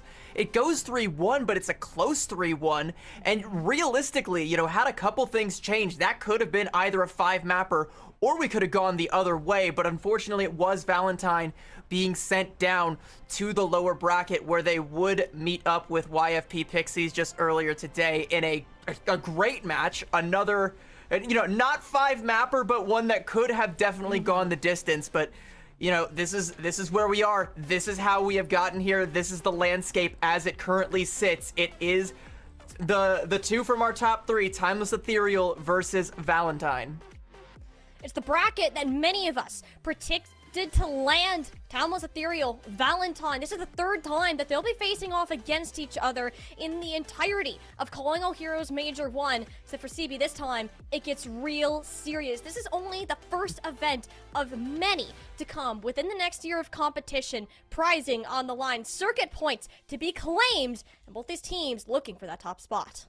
The circuit points are definitely going to be all important. This is the first major tournament, and of course the majors are always going to be worth more than the minors, so getting off on the right foot early with a big win here is going to be absolutely huge. But that said, these are our 1st and 2nd place teams already, so, we're already walking away with at least that 750 for either of them. But wouldn't it just be that much nicer to have the 900 and, the first prize? Because, casual's everything around me, cream, just like Wu-Tang Clan once said, that's what everybody is at the end of the day playing for. But right now, let's have a look at who is actually playing. The 2 teams that are going to take to the battlefield. It is time. No more waiting. It is Timeless Ethereal versus Valentine.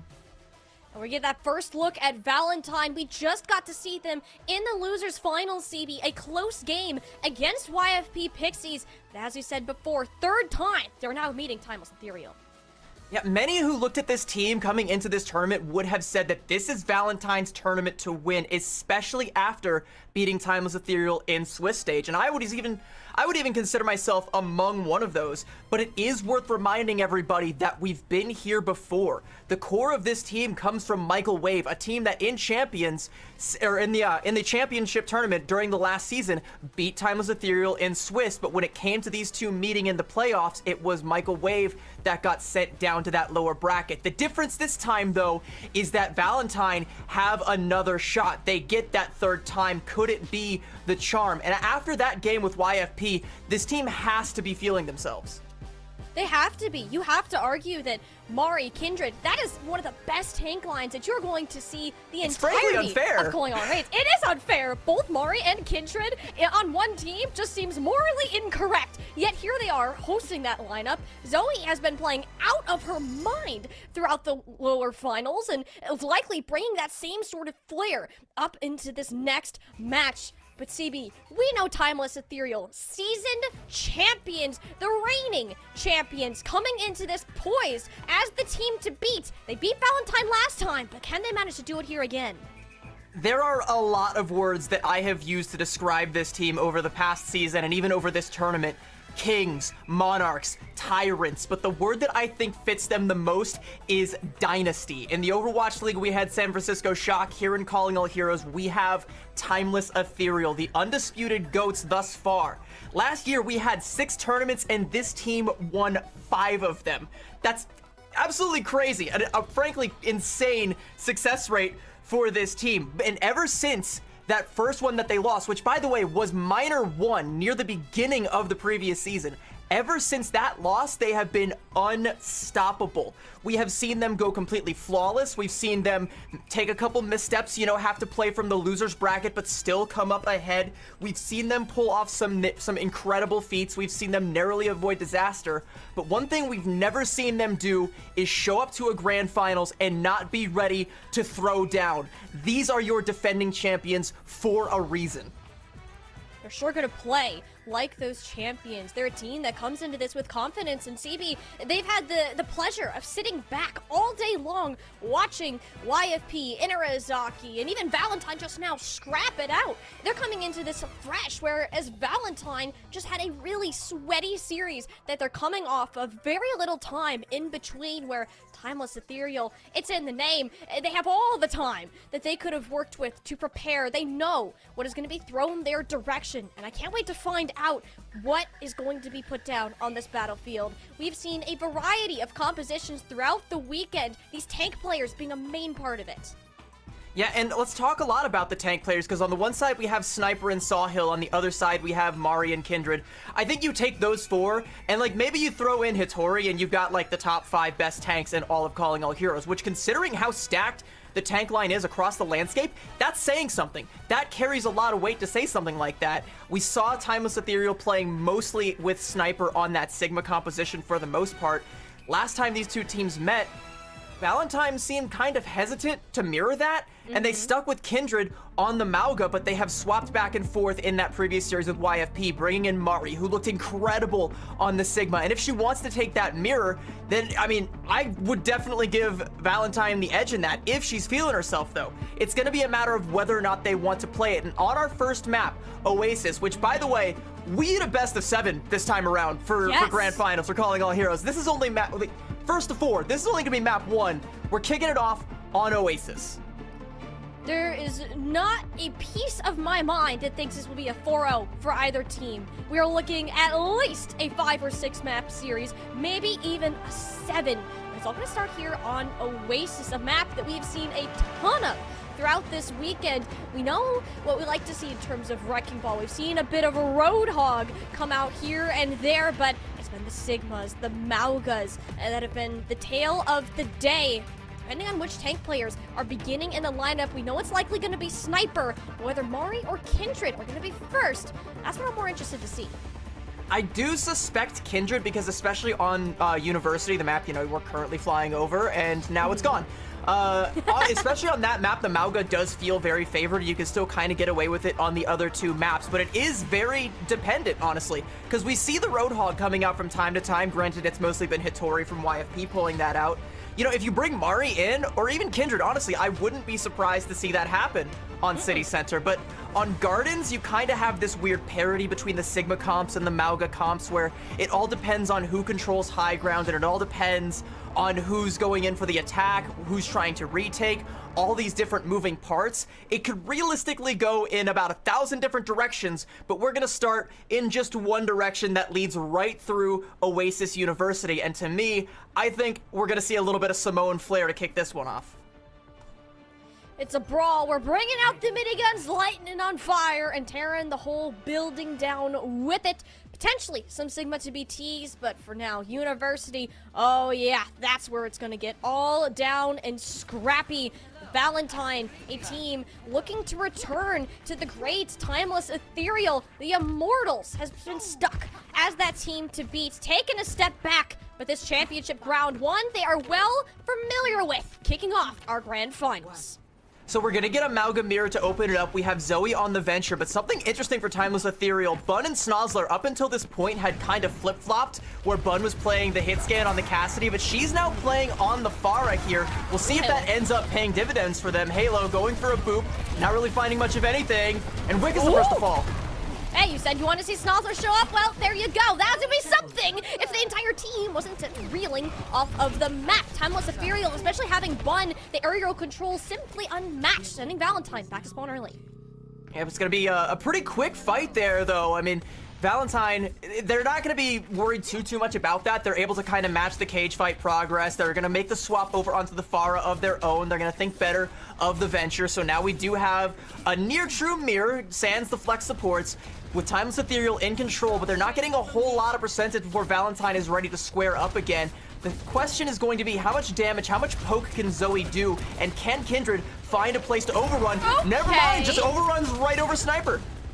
Sniper was too far out, and that's the difference here. The back tease of AJMR against the Kiriko. This Zane that Valentine has is simply too great, and Sniper didn't respect it. I think that's just a misplay, honestly, because like Sniper could have used the overrun to get out if they should have so choose, and I think like they just kind of get caught out there, and Valentine takes control of it. And you know, speaking of getting caught out, there's Wisp poking their head out a little bit too much, and Snozzler's going to be there to capitalize. One rushing in as well, looking for any sort of follow-up that she can find. And Matrix response, though, that's certainly tempering Timeless Ethereal's push on back. Valentine maintaining control of this objective is a little bit more challenging without Wisp, but how long it's been. They're going to be back in a moment, and just in time to save their team from Bun's barrage. Snozzler now looking to be the same hero for their squad. Wicca having absolutely none of it as they hinder onto Zoe, but that's okay. She can fight up close and personal, too. Valentine keeping their grip on the point. And can you believe we're only at 40% capture per Valentine? Because it feels like we should already be at like 1 fight territory, but no, Valentine's still got to make this work for 2 more fights. They got the ults to do it, but they can't risk over-investing, because if Timeless Ethereal build up to a big cage fight and manage to get anything out of that, they don't have anything to combo with it, but they still have the beat, so it is winnable for them off this ultimate. Sniper has to live here, though. Beautiful Suzu, too. Had that not come through, I think we'd be seeing one pancaked Mauga. Halo, in response to the cage fight, yes, it's something, but how much is it actually going to do? Snozzler and Baron have already hit the deck. Valentine are maintaining this control. This Hound Barrier was near match for the amount of focus fire Valentine. Yeah, I mean, and it wasn't even enough to save Snozzler, who dies before the beat even drops. Halo's gonna fall as well. We're at 80%, and Timeless Ethereal are still staggering. They're not gonna be able to get that cage fight off. They do find the pick off there onto Wicca, but that's not really much of anything if you're Timeless Ethereal. That's the fast frog. She's gonna be back in time, and she didn't even have the ults, honestly. So Valentine, they're sitting pretty. They just have to win 1 more fight, and with no beat for Timeless, it's gonna be super uphill for them.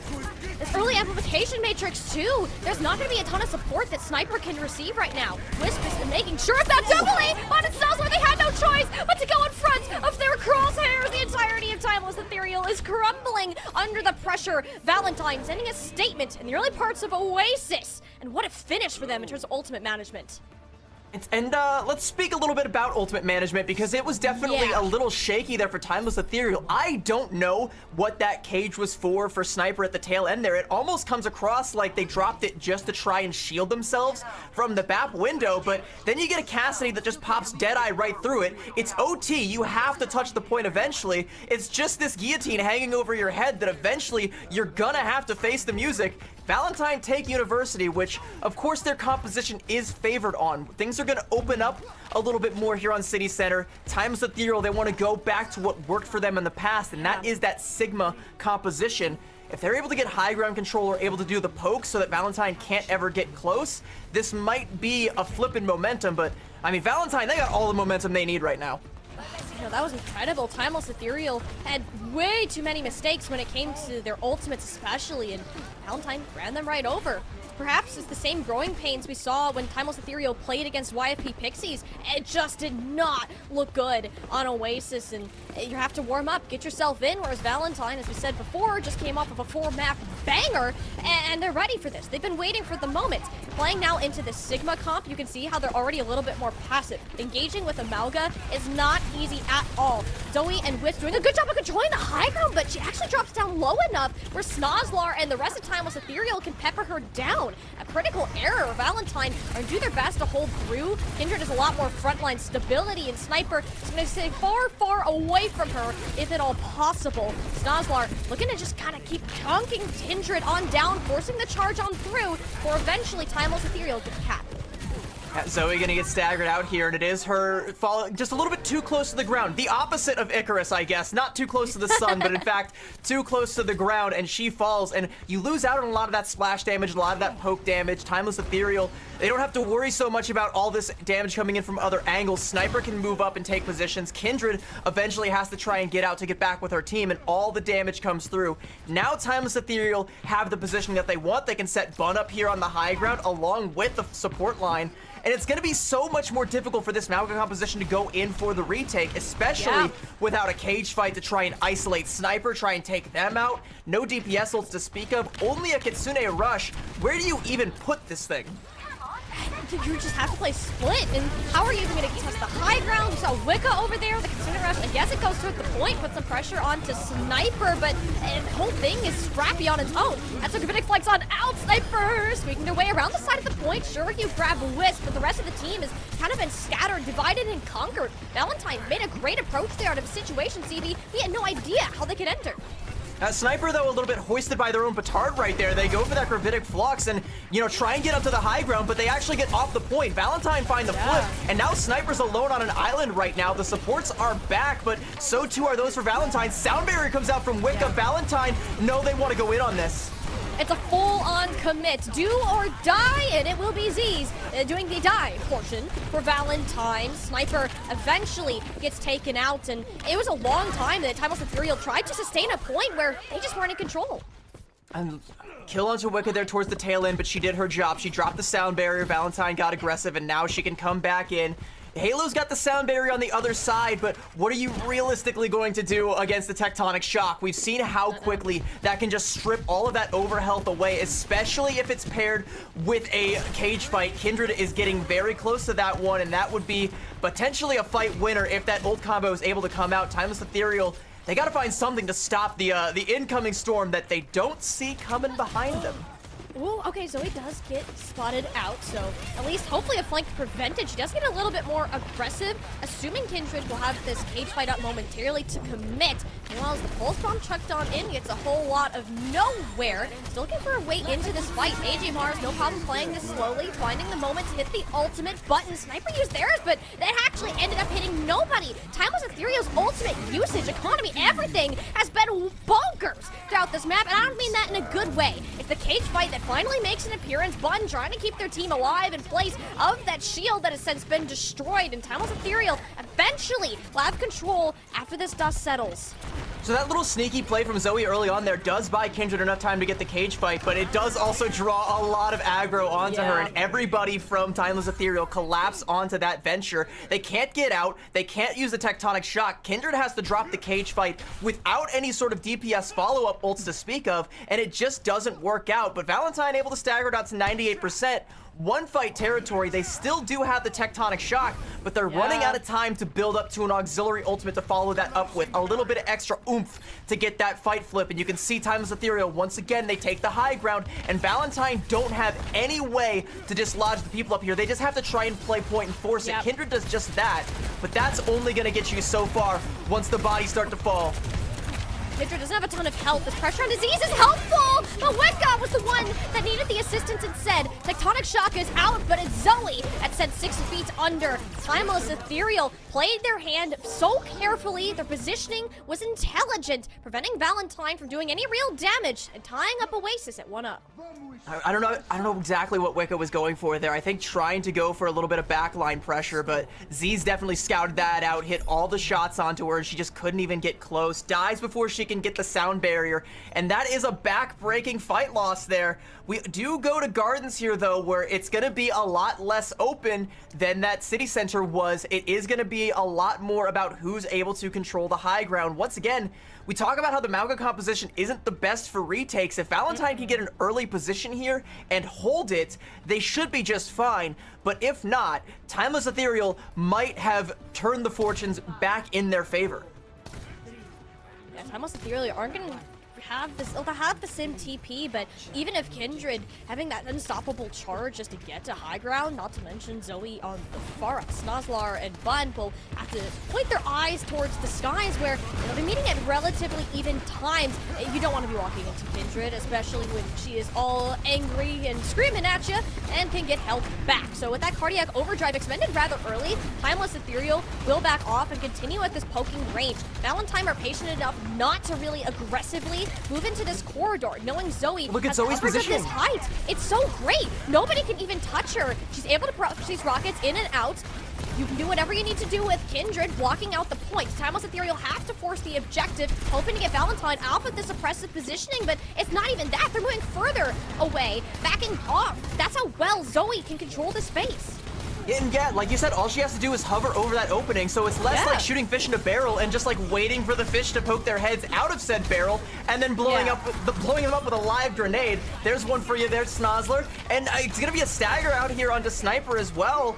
Actually, they might be able to get out alive. That'd be yeah, that would have been pretty bad if Sniper had died there. Would have been a lot more time bought for Valentine, but it's just like we said, now Valentine, they hold the high ground, they hold the point, they don't have to worry about trying to go in for the retake, and yeah, they have the sound barrier, so you're looking at Sniper with that Gravitic Flux. They built up lightning fast. It might as well not even matter if Wicca is on point with this sound barrier. Oh, Zoe, hanging on for dear life. Where does Snozlar even get the sightline? You know what? It doesn't matter. You take it, the sound barrier went out from Wicca. She had it ready, but it was too late for Kindred. Oh, Timeless Ethereal has the timing on their side. Guess that's why it's in their name. Valentine aren't giving up, more specifically Wisp, and it made this a bit more painful than Timeless Ethereal would have liked. I mean, the sound barrier from Wicca was timed to near perfection. The problem was Kindred and Zoe were just not playing in any sort of safe positioning. I mean, let's be honest, Zoe kind of was, but she still gets hit with the Hinder Grenade, falls really, really low, and a little bit of spam damage is enough to just finally pepper her down, and you're already down 2 people by the time that beat lands, so the Gravitic Flux from Sniper ends up actually getting the better of that exchange. And speaking of sound barriers, now Halo's got one. Valentine has to try and retake, and that's going to be a lot of help to try and chunk through. You'll be able to charge into this high ground, no problem! Oh my goodness, Halo almost had the boop. Thankfully, Wisp doesn't have to worry about swimming. Zoe, however, can't swim if you are dead. Timeless Ethereal have been using their Deadeye, specifically with Bun, so well at buying the space. And Bun, you know, she can just hit the shot, swapping roles with Snozlar once again.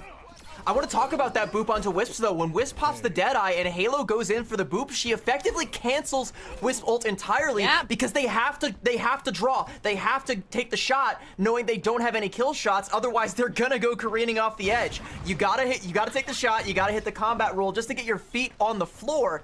You know, you're basically trading your ult for your own life, and it just doesn't work out. They can't get any zoning, can't get any positioning, and still can't dislodge Timeless Ethereal from this high ground. They're gonna need the barrage to do it. And they're not even going to use the cage fight as well. It's just pure raw damage and aim from Zoe exploding up in Timeless Ethereal's face. Halo's still diamond hands on that sound barrier though, but Wicca has made up the gap. She's getting really close to it. There's gonna be a little window though where Sniper should be ahead with the Gravitic Flux, so keep an eye on those two, but also Kindred with the cage fight. There's gonna be a lot on the side of Timeless Ethereal to sustain through it, but if she's able to isolate somebody and find an early pickoff, you're gonna force out a lot of resources. Actually, Kindred goes really low. Cage fight's forced. There's more or less a cage fight to stay alive. Gravitic Flux, knowing how low Kindred is. Good decision from Sniper, just confirming those eliminations outright. Yeah, Valentine have been really sloppy when it's come to these cage fights, overextending and not having support for it. And I talked about that window, Sniper and Wicca. Wicca was just a couple percentage away from that sound barrier that could have saved Kindred's life. With the Mauga still on the field, there was a chance Valentine weathered that storm, but that is now gone. They still have 2 support ultimates. We're at 90% one fight territory. Valentine have to get themselves positioned, postured on the point somewhere where they can make good use of this Kitsune Rush or find that Deadeye for Wisps. But they gotta get to the point! No! They were there, but they didn't drop soon enough! That slight moment of hesitation, CB! It cost them the entire map, regardless of how close it is. The result is clear. It is Timeless Ethereal starting out on top. That is tilting. Wow. That is so. If you're Valentine, that's so tilting. Okay, they needed to take the high ground in order to get any value out of the impending Deadeye that they wanted to Wisp to be able to build up to. If you want them to hit any shots at all to build up to that ultimate, you need to take the high ground. You can't let the entirety of Timeless Ethereal sit up there. So yeah, step one is taking the high ground, but you can't wait for that. You can't take too long. You also needed to get a body on the point to keep it in contention, and Valentine just failed to do so by a hair, a split second away from what could have actually been a fight win. Because Timeless Ethereal, I mean, maybe knowing that Valentine were gonna misplay that, almost misplayed it themselves and gave up that high ground essentially for free, saw the sound barrier come out from Wicca and said, we don't want none of that. We're just gonna go back here and play point, and I guess that's all they had to do. And that's what's crazy too. On paper, Valentine, that was their fight to win, CB. It's just a shame they never got to take it in the first place, especially with how close that this map has been playing out. Valentine, Timeless Ethereal have mirroring styles that they're not really going to change up all that much. The positioning from Timeless Ethereal has been so incredible. They know that Mauga cannot engage incredibly well at all, so you have to take the high ground in moments like that, and you miss out on the split second of timing. You saw Kindred wanting to slam down to the point, but got caught on the ledge.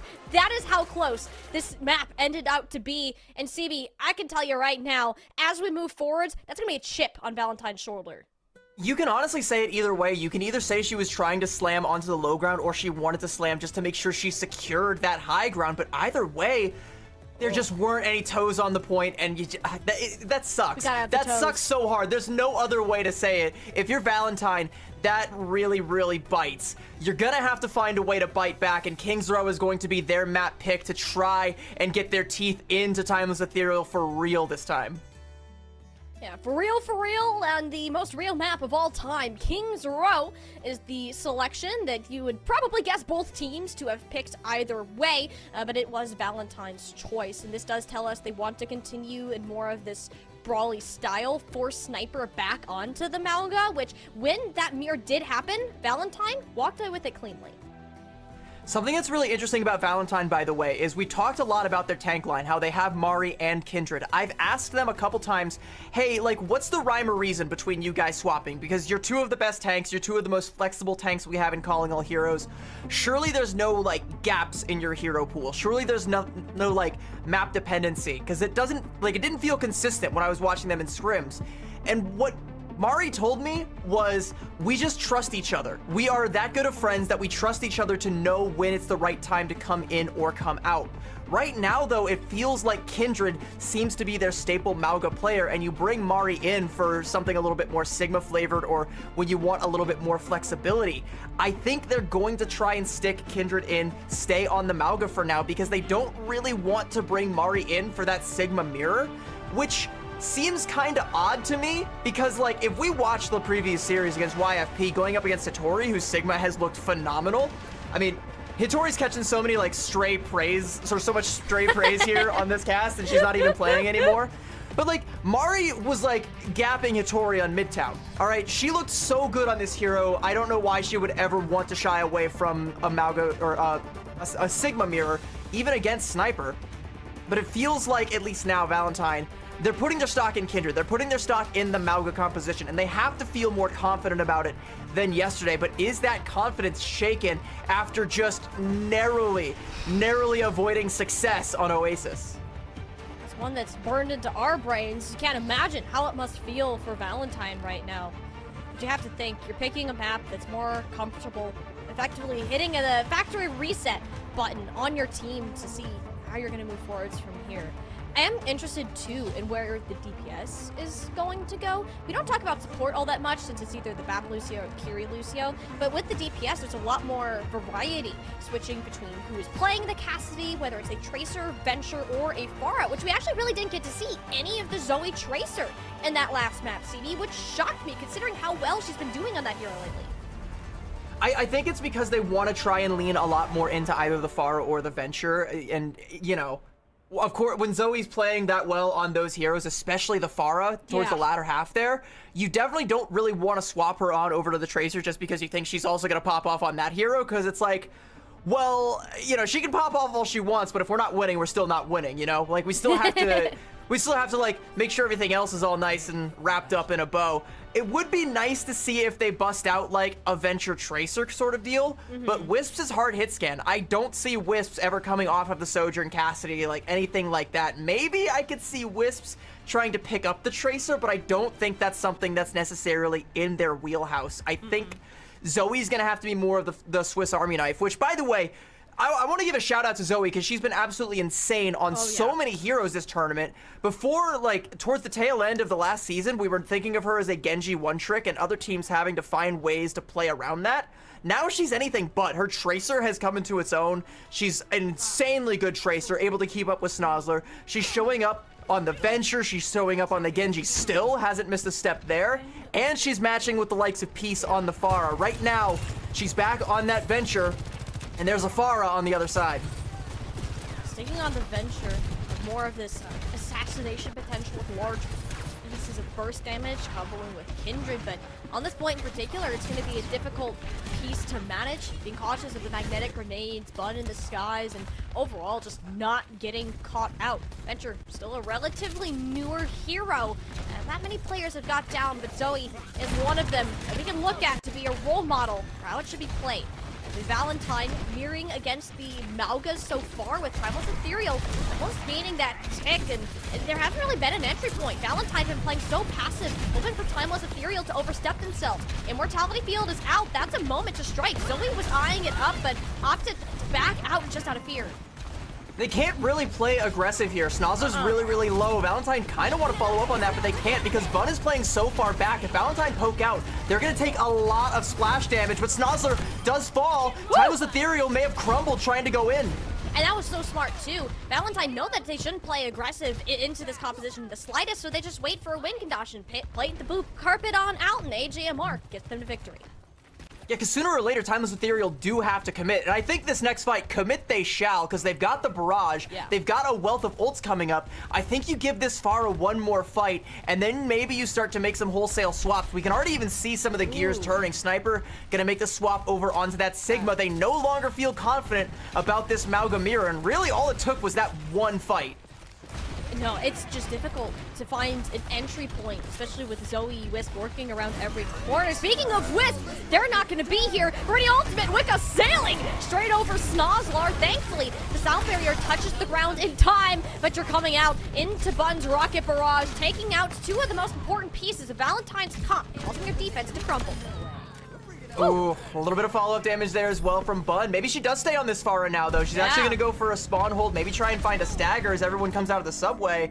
I think, yeah, sees the Mauga, decides, all right, yeah, I'm not bursting that down all that easily. Let's just fall back with the rest of the team, hold Archway, and we'll let Valentine have this reset for now, and they're going to start to build up to a lot of ultimates, but if they stay on the Pharah, though, they do have access to this high ground, this window where you can see Bun playing right now, and Wicca never saw that coming. We sure wish she had, though, because that's going to be a huge pain in the ass for Valentine. Well, Wisp does get really aggressive, though. Imagine traded out for Halo. The much bigger problem, though, is Sniper, who hasn't been dealt with. That's a 4K for the Sigma. They walked in there, no fear at all, and just bodied Valentine. I mean, it was a nice valiant overclock attempt from Wisp, but that's one of those situations where you lose a player early and you're trying to ult to make up for the difference in manpower, but it just doesn't pan out, and now you've thrown an ult down the drain. Wicca died so fast, you got nothing done to get next to her next sound barrier. Timeless Ethereal nearly have a full house, and Valentine have now given up good positioning. Now we're in a situation where, like, the Mauga has to retake again, and into all of this, I'm not so sure how easy of a task that's gonna be. You can combo up a cage fight with this ultimate here. Perhaps there's a chance with the Tectonic Shock just speeding back. Nice use of the speed boost from Halo, and there's not really an answer for it other than pulling the cage fight just as an effort to stop some of this incoming damage, which it won't do if everybody on Valentine is getting a punch within the mix. They do trade it out for the tank. It's sloppy down to the end, but if there's one thing Venture's good at, it's finishing off eliminations. Sniper does such a great job there, waiting until that overrun is completely out of the picture, knowing that that you can catch Kindred in that that gravitic flux. But Timeless Ethereal realize once the cage fight comes down and they're all caught in it, they realize the fight is lost. They can't follow up on the gravitic flux. They can't do any more damage, so they hold on to every other ultimate they need. Whereas Valentine, you know, that cage fight was really the only big one they have, and they still have a window before they have to deal with anything big though. But Zoe catches Snozzler out in the pub. Oh no, a few too many drinks and we got to scrap. And that's going to be a much bigger problem. Timeless Ethereal had already committed. That's 3 ults that have been pulled out. Any trades here, though, are going to heavily favor the attackers just with those spawns being around the corner. Zoe feels like she still has to commit in an effort for the team, but instead of going for the high ground, playing around the corner, Kindred is unlikely to get run over right now. You saw the accretion come out from Sniper, a little bit of mistiming. You know, people still trying to work out the timing on Venture coming out from that burrow, but that was a good attempt by Sniper, who's coming up on another Gravitic Flux, and that might force Wicca to hold on to the sound barrier until she needs it. Zoe, though, with the displacement, is a constant thorn in the side of the entirety of Timeless Ethereal. And she's about to be a much bigger one with the sound barrier. She's about to die. Yet saving Angel Wicca from above gives her life in order to keep the Venture on their feet. Valentine, though, I don't know. The beat ended up hitting the ground, so it wasn't an Ajax there. But on the other side, it's the Gravitic Flux. There's no team for Sniper really to deal with. They're a one-person army that actually is getting a lot more done than one player should be able to accomplish. With only a minute left here, Timeless Ethereal have to get some sort of regroup. It's a Pyrrhic victory for Sniper, but the reinforcements aren't there for them now. So, you know, Valentine have to give up a little bit of space now that you have Bun back on the Pharah. But what do you got in the tanks for Timeless Ethereal to try and drive this home? Not a whole lot of anything. An Ant Matrix, maybe a little bit of positioning from Bun, maybe a couple stray errant rockets find something. Overclock from Wisp, though, gonna make them all think twice. Wisp is not a player that you want to mess with. The immediate respect that we saw was enough, but they were so worried about what's going on in front, they didn't check their backs, or rather, was standing right underneath their feet. Zoe got into the back line, finds another one. Wicca, yes, has not been having a great time, and Zoe is doing her absolute darndest to make up for that deficit. Almost gets Bud out of the air. It's only 20 seconds to halt the payload. The anti-aircraft archaeologist. Snozzler actually going to swap over to the Venture to try and match here. Kindred's so low, she has to overrun out. This is going to force the Kitsune rush from AJMR. They can give a little bit of space here while the rest of the time is Ethereal come back, but Valentine don't have a whole lot of space left to give. 3 seconds left, Kitsune rush. They're gonna have it, but this barrage from Bun, is anybody going to be ready for it? Zoe is already down. Snozzler swapping to match it, and is taking out the Venture counterpart. Gravitic Flux now locking Kindred into place, barely has helped to survive. Thankfully, Suzu is present, bodying her way onto the objective, but straight into the rockets of Bun. Barrage not even needed as Timeless squeaked their way over the finish line.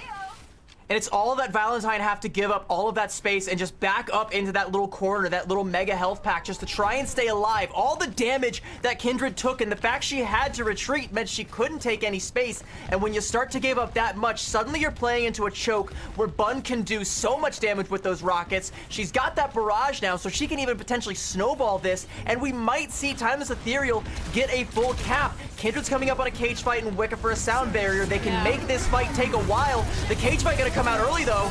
And Bun just inserts herself in that situation, but gets a face full of rockets, a taste of her own medicine. Wonderful deflect from the recently swapped Genji. We know how good Zoe is on this character, and she showed up to be the hero at just the right time.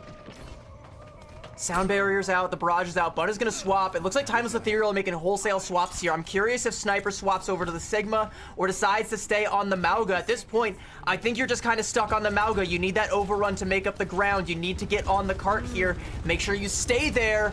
Bun now gonna actually swap over onto the Echo. Okay. I don't really see a way for Timeless Ethereal to get in on this, but Valentine don't have a whole lot of defensive utility either. Just a Deadeye, but that's only gonna buy a couple of scant seconds. Well, those couple seconds, especially when there's only 10 left or in overtime, are going to be a lot to work with. The lamp is down. Wisp can make magic happen here, but Hale's on the lookout for anyone daring to walk too close to the edge. Application Matrix to open it up, followed by the Deadeye, but a boom comes in, keeping Timeless Ethereal on their feet. It is a 1-for-1 trade, with AJMR continuing to find the better of it. The Amplification Matrix placement simply better, and so is Wisp saying that's 2 to the dome. Goodbye, Z, and goodbye, Timeless Ethereal. The payload shall be halted here. Valentine have set their mark. I do love that Ant Matrix placement from Z there, though, to try and keep Sniper alive while they're neck deep in the enemy team, like all the way in the back to try and keep that alive. But the early picks coming out and all the ults that Valentine were building up to and eventually letting rip, I really don't think there was a good shot for Timeless Ethereal to get anything unless they were able to maybe build up to an ult combo to overcome everything Valentine had. It's still a lot more progress than they could have, than we thought they would have gotten. I was expecting this to be a stall out at the end of point B, but halfway through point C isn't too shabby, but it's not going to be too difficult for Valentine to match, especially if they can get that second point cap. I'm curious to see what Timeless Ethereal bust out to stop it. Do they go with a Sigma? Do they try and take the Malga Mirror? Because they don't look as comfortable in that Malga Mirror as Valentine do. No, not at all, which is interesting why Sniper is still going to attempt to pull it out now. I can understand from a defensive standpoint. Malga trying to take space is a lot more difficult to play than Malga holding space. So I think this is a thing that Timeless Ethereal are going to work on until it is Valentine that has the payload moving. I don't suspect we're going to see Kindred staying on the Winston here, but I would like it if she did. I think it'd be really cool if she did. We love Kindred Winston. I just love Winston. I think, you know, Winston metas are the best. They're the most fun to watch. Definitely more enjoyable for me than a Malga Mirror. But unfortunately, we live in the year 2024 where Malga is the wave and nobody seems to want to stray too far from it. Zoe strays a little bit too far from her team though, takes a couple of shots and has to poke her head back around. Wisps though, loses their head. What's so crazy to me too is that Timeless Ethereal are rocking 2 flex DPS players, and Snozlar is keeping par and even beating out Wisp on occasion on the hit scan, which they are most known for. It continues to be a thing that Timeless Ethereal have in terms of flexibility, and it's a quite match. Let's not forget that in Minor 3 of the previous tournament, Snozlar was the hit scan for this team, and she looked great on it. Her Sojourn was incredible. The Cassidy, like, there's a lot of transferable skills there. Right now, Timeless Ethereal are going to transfer themselves through the other side of Hotel, try and go for a flank here. That's going to get Valentine positioning on the point, and even better, it's going to give Wisp this high ground. But the immortality field from AJMR is out in that smaller corridor. Timeless don't have that same level of sustain just with the Kiriko over instead of the Baptiste, but don't even have that Kiriko just before Z's had a Kitsune Rush as well. Valentine's chances of claiming this point quickly just got a lot higher. It'll be Snozlar almost doubling Wisp right to the Deadeye, putting a quick standstill to the action just before it comes roaring up. The Highland ground is still in control of Valentine. Yeah, it looks like Sniper wants to go in and try and contest it, but look at how much progress they've given up. Timeless Ethereal haven't lost a member. I mean, they lose Z once, but outside of that, they've given up nearly the entirety of the point. Zoe with the barrage. Sniper gets melted. That's a trade you take any day of the week. The Kitsune Rush is back, but for who is it actually helping? Absolutely nobody. Valentine have planted their flag on point A of King's Row. Now gonna get the stagger here, as well as the payload on the move.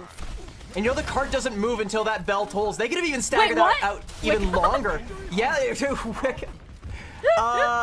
Not sure what happened with Wicca there. No, they could have even staggered Z out even longer if they wanted to, but Valentine gonna be at least a little bit merciful, you know, killing them with kindness, of course. Sure. Timeless Ethereal, though, they're not gonna be able to hold these archways, even though they would have a good ult to do it in that Dragon Blade. Wicked, though, has the sound barrier. It feels very much in Valentine's favor. They can snowball this and get some decent progress, hopefully get into one-fight territory here through Streets phase. Unmatched sound barrier would be nice, but you gotta be wary of Bun. Another incredible Genji. We have Zoe and Bun, 2 of the best Genjis in Calling All Heroes. So anything that this Blade can accomplish, it's gonna be scary. So I'd like to see Wicca hold on to it, at least for the time being. Timeless Ethereal are allowing so much space for this payload right now. Yeah, and where is Zoe right now? Because you know she's got to be looking for rooftops to be hovering over to pepper in a little bit of damage, and Snozlar has to be on the lookout for that. Bun wasn't on the lookout for the cage, though.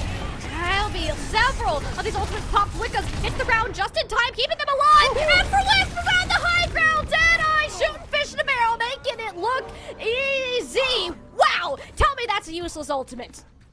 I mean, anything but a zoning ultimate these days. Yeah, Wisp gonna give their life, but yeah, you've done good, soldier. You can go ahead and take a rest. We've got the watch now. Valentine looking to cap point B. Timeless Ethereal might be able to get some feet on the payload for a contest here at the last possible second. The overrun comes out from Sniper. There's the cage fight, and a Deadeye of their own. Maybe Timeless Ethereal can stop this.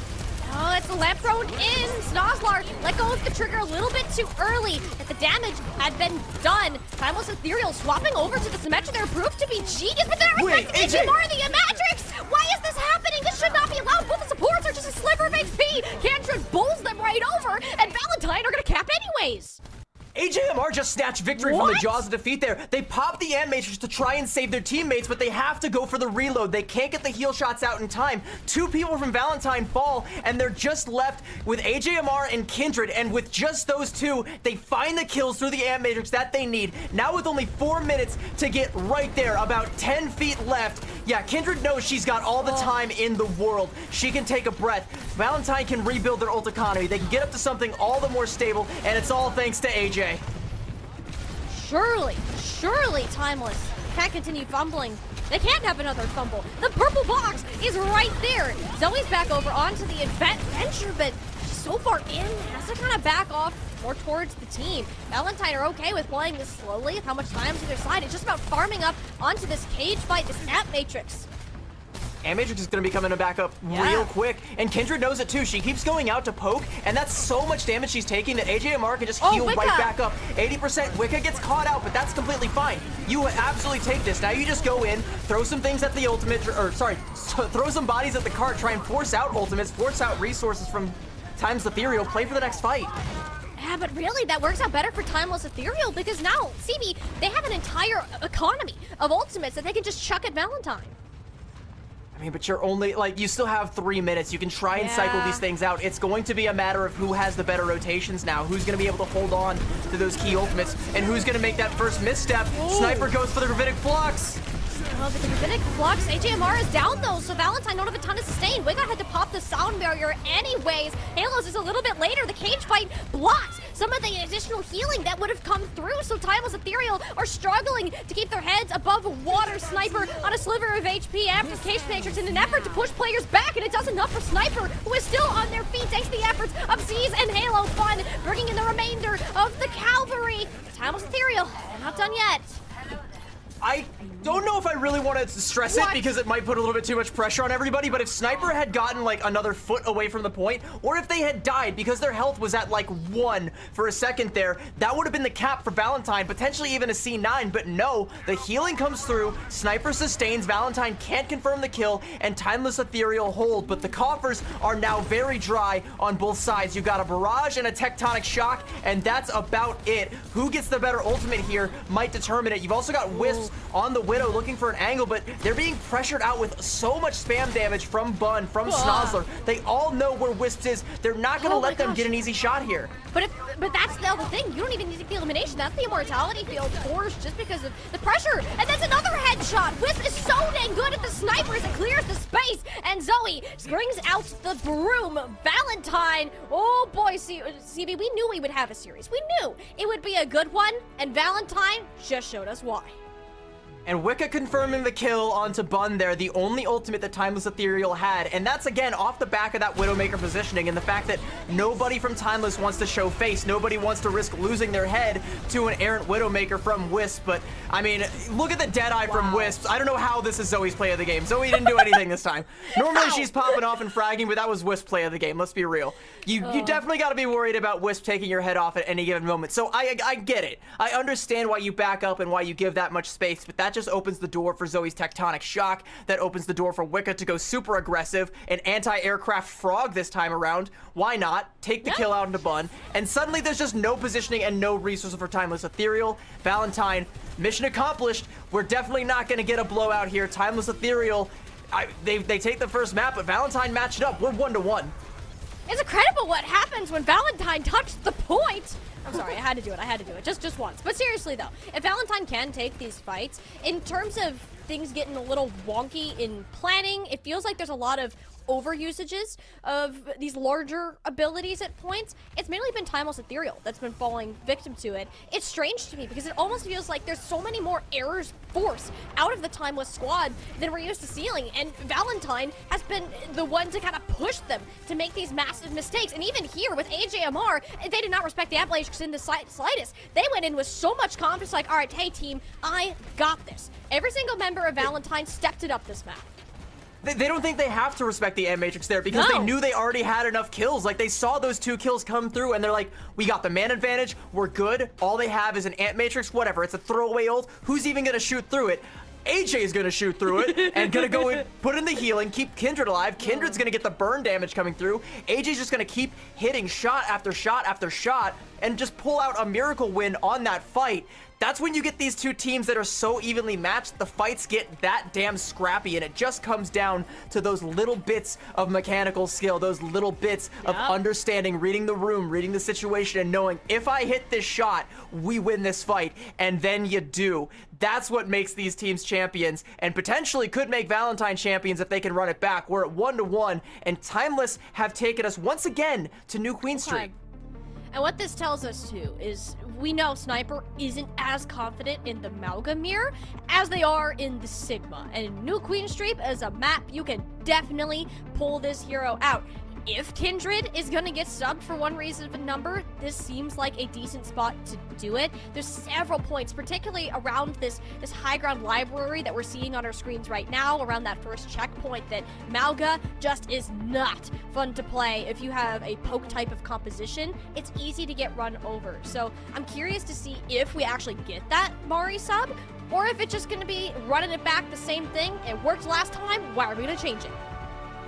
Something else that's interesting, I think, is every single time it's been a Timeless Ethereal map pick, they've taken us to New Queen Street. I think they feel very comfortable on this, and they don't really like the way that Esperanza opens the door for a lot more flexibility. I mean, we've seen, we've seen how good Valentine can do on a map like that, where you bring in Mari and you can have her play just about anything. And speaking of Mari, it looks like she is going to be coming in for Kindred. And like I said, these two trust each other. Even though Kindred wins the last map and you feel really good about the Mauga composition, and this is a map where that Mauga is very viable, very playable, you still feel like right now is the time you bring in Mari. She's gonna come through, hopefully come huge on the Sigma, or maybe even something else, because realistically, Mari, she's one of the best at just about anything she chooses to pick up. We've always coined her as the most flexible tank in not only in Calling All Heroes, but pretty much darn anywhere. Since we made the switch from 2 tanks down to 1, Mari has worked her butt off to learn every single tank at a high level, and she's one of the few players that can continue to perform that way. She's coming in with her strengths as well, too. Yeah. When we were in the Sigma meta, right, for like the minor 3 and the last major of the previous year, we were talking about how stacked the field was in terms of Sigma. Right at the top of that list was Mari. When we moved on from that meta and we started seeing, a couple of teams buying into the Doomfist comp that was brewing in Korea at the time, but nobody in Ka really wanted to touch it. Mari did, and she was head and shoulders the best at it. And then when it kind of evolved back to Winston Dive, she was competent on that as well. There's nothing that she can't play and match up with the best that Calling All Heroes has to offer on. So yeah, you bring her in here, maybe we take a Sigma mirror, who knows? Maybe we go for another Mauga mirror, but if she's feeling herself, there's nothing she can't do. Absolutely not. The last thing that you want to look at is a Mari who is angry, fired up, and ready to punch you in the face, which we did get to see a little bit of Doomfist earlier in the day. Is that gonna happen? Probably not. That Sigma mirror that Sniper has been wanting to force, perhaps, is about to come true. New Queen Street, Timeless Ethereal's comfort pick, and not a map that many other teams favor. It's always been Esperanza or Caliseo. New Queen Street often forgot about, but it's been Timeless Ethereal. They're treating it as their sole mission to bring it back into the mix. I would probably bet that we're not gonna see Mari coming out on that Doomfist. If I was a gambling gal, I think I'd probably expect, it's gonna be the Sigma coming out for her, and it is going to be in fact a Sigma mirror. I think like specifically Timeless Ethereal wanted to avoid the possibility of a Doomfist or a dive sort of composition and just keep Sniper in, keep them playing what they're good at, and that is that Sigma, and you do that on New Queen Street. You can't really, you'll run into a dive composition on either Caliseo or Esperanza, but here on New Queen Street, you run headfirst into Snozzler and you're gonna get checked. Yeah, hey, Zoe, welcome to playing Tracer against Snozzler. You've learned your lesson, hopefully, and you can come back and do it again. Winning the Tracer duel that quickly as well, that's Timeless Ethereal. They're just gonna take this robot for a run. Yeah, Valentine just gonna go ahead and give it up. They're still gonna maintain a little bit of positioning here and a little bit of presence and try and go for an early contest. They don't want to give up too much ground, but I mean, they're gonna have to, especially with Zoe out of the mix. Now she's back, gonna go ahead and take the duel with Snozzler, force her off the point. And now Snozzler looks around, sees nothing but Valentine, has to find a safe haven, but there's none for Halo right now. No. The there's two separate battles going on. One between the Tracers on the robot and everybody else just kind of duking at each other on this high ground. Timeless Ethereal controlling this corner though. Valentine don't exactly have the sightlines to work with, specifically for Wisp, who has found it challenging to charge up any of their shots. Even Mari actually ends up eventually falling, so Timeless Ethereal working their way on through. Valentine takes so much time in this sort of standstill. Wicca and AJMR take off a couple of bodies in the backline here, and the bot is still stationary because we were talking about those two fights that were happening. You know, I mean, Timeless Ethereal had the positional advantage, but Snozzler needed to decisively win that duel with Zoe in order to get any sort of bot progress. Now that enough bodies have fallen, and yeah, now Zoe has been dislodged, you can start to get a little bit more, but 2 minutes in, and Timeless Ethereal don't have nearly as much progress as they should have, considering how favored they've been thus far. And look at the ult economy. We're pretty much bar for bar across the board. Yeah, it's relatively even, except for a pulse bomb for Snozzler, who she no longer has. Zoe, on the other hand, looking to have a bit more luck with it, but she's been having a hard time with Snozzler. Snozzler's been on her tail, and again, the two different duels that we're seeing will be a Gravitic Flux from Sniper, which I don't even know if it grabbed anybody. Would have mattered with the sound barrier Wicca had in tow. It's gonna be Mari's turn to attempt the same feat momentarily. Valentine very conservative with their ultimates, and perhaps it's gonna come back to bite them. Zoe gets caught out again. Wisp finally gets a shot going Valentine's way. The overclock looking for even more, but everyone's hiding away from their crosshairs, respecting the Sojourn player. Mari taking the battle to the high ground. Both supports caught up in this midway tunnel, and it just is the sound barrier up top. That's all Timeless Ethereal needed it to hit, and they're gonna keep the bot going.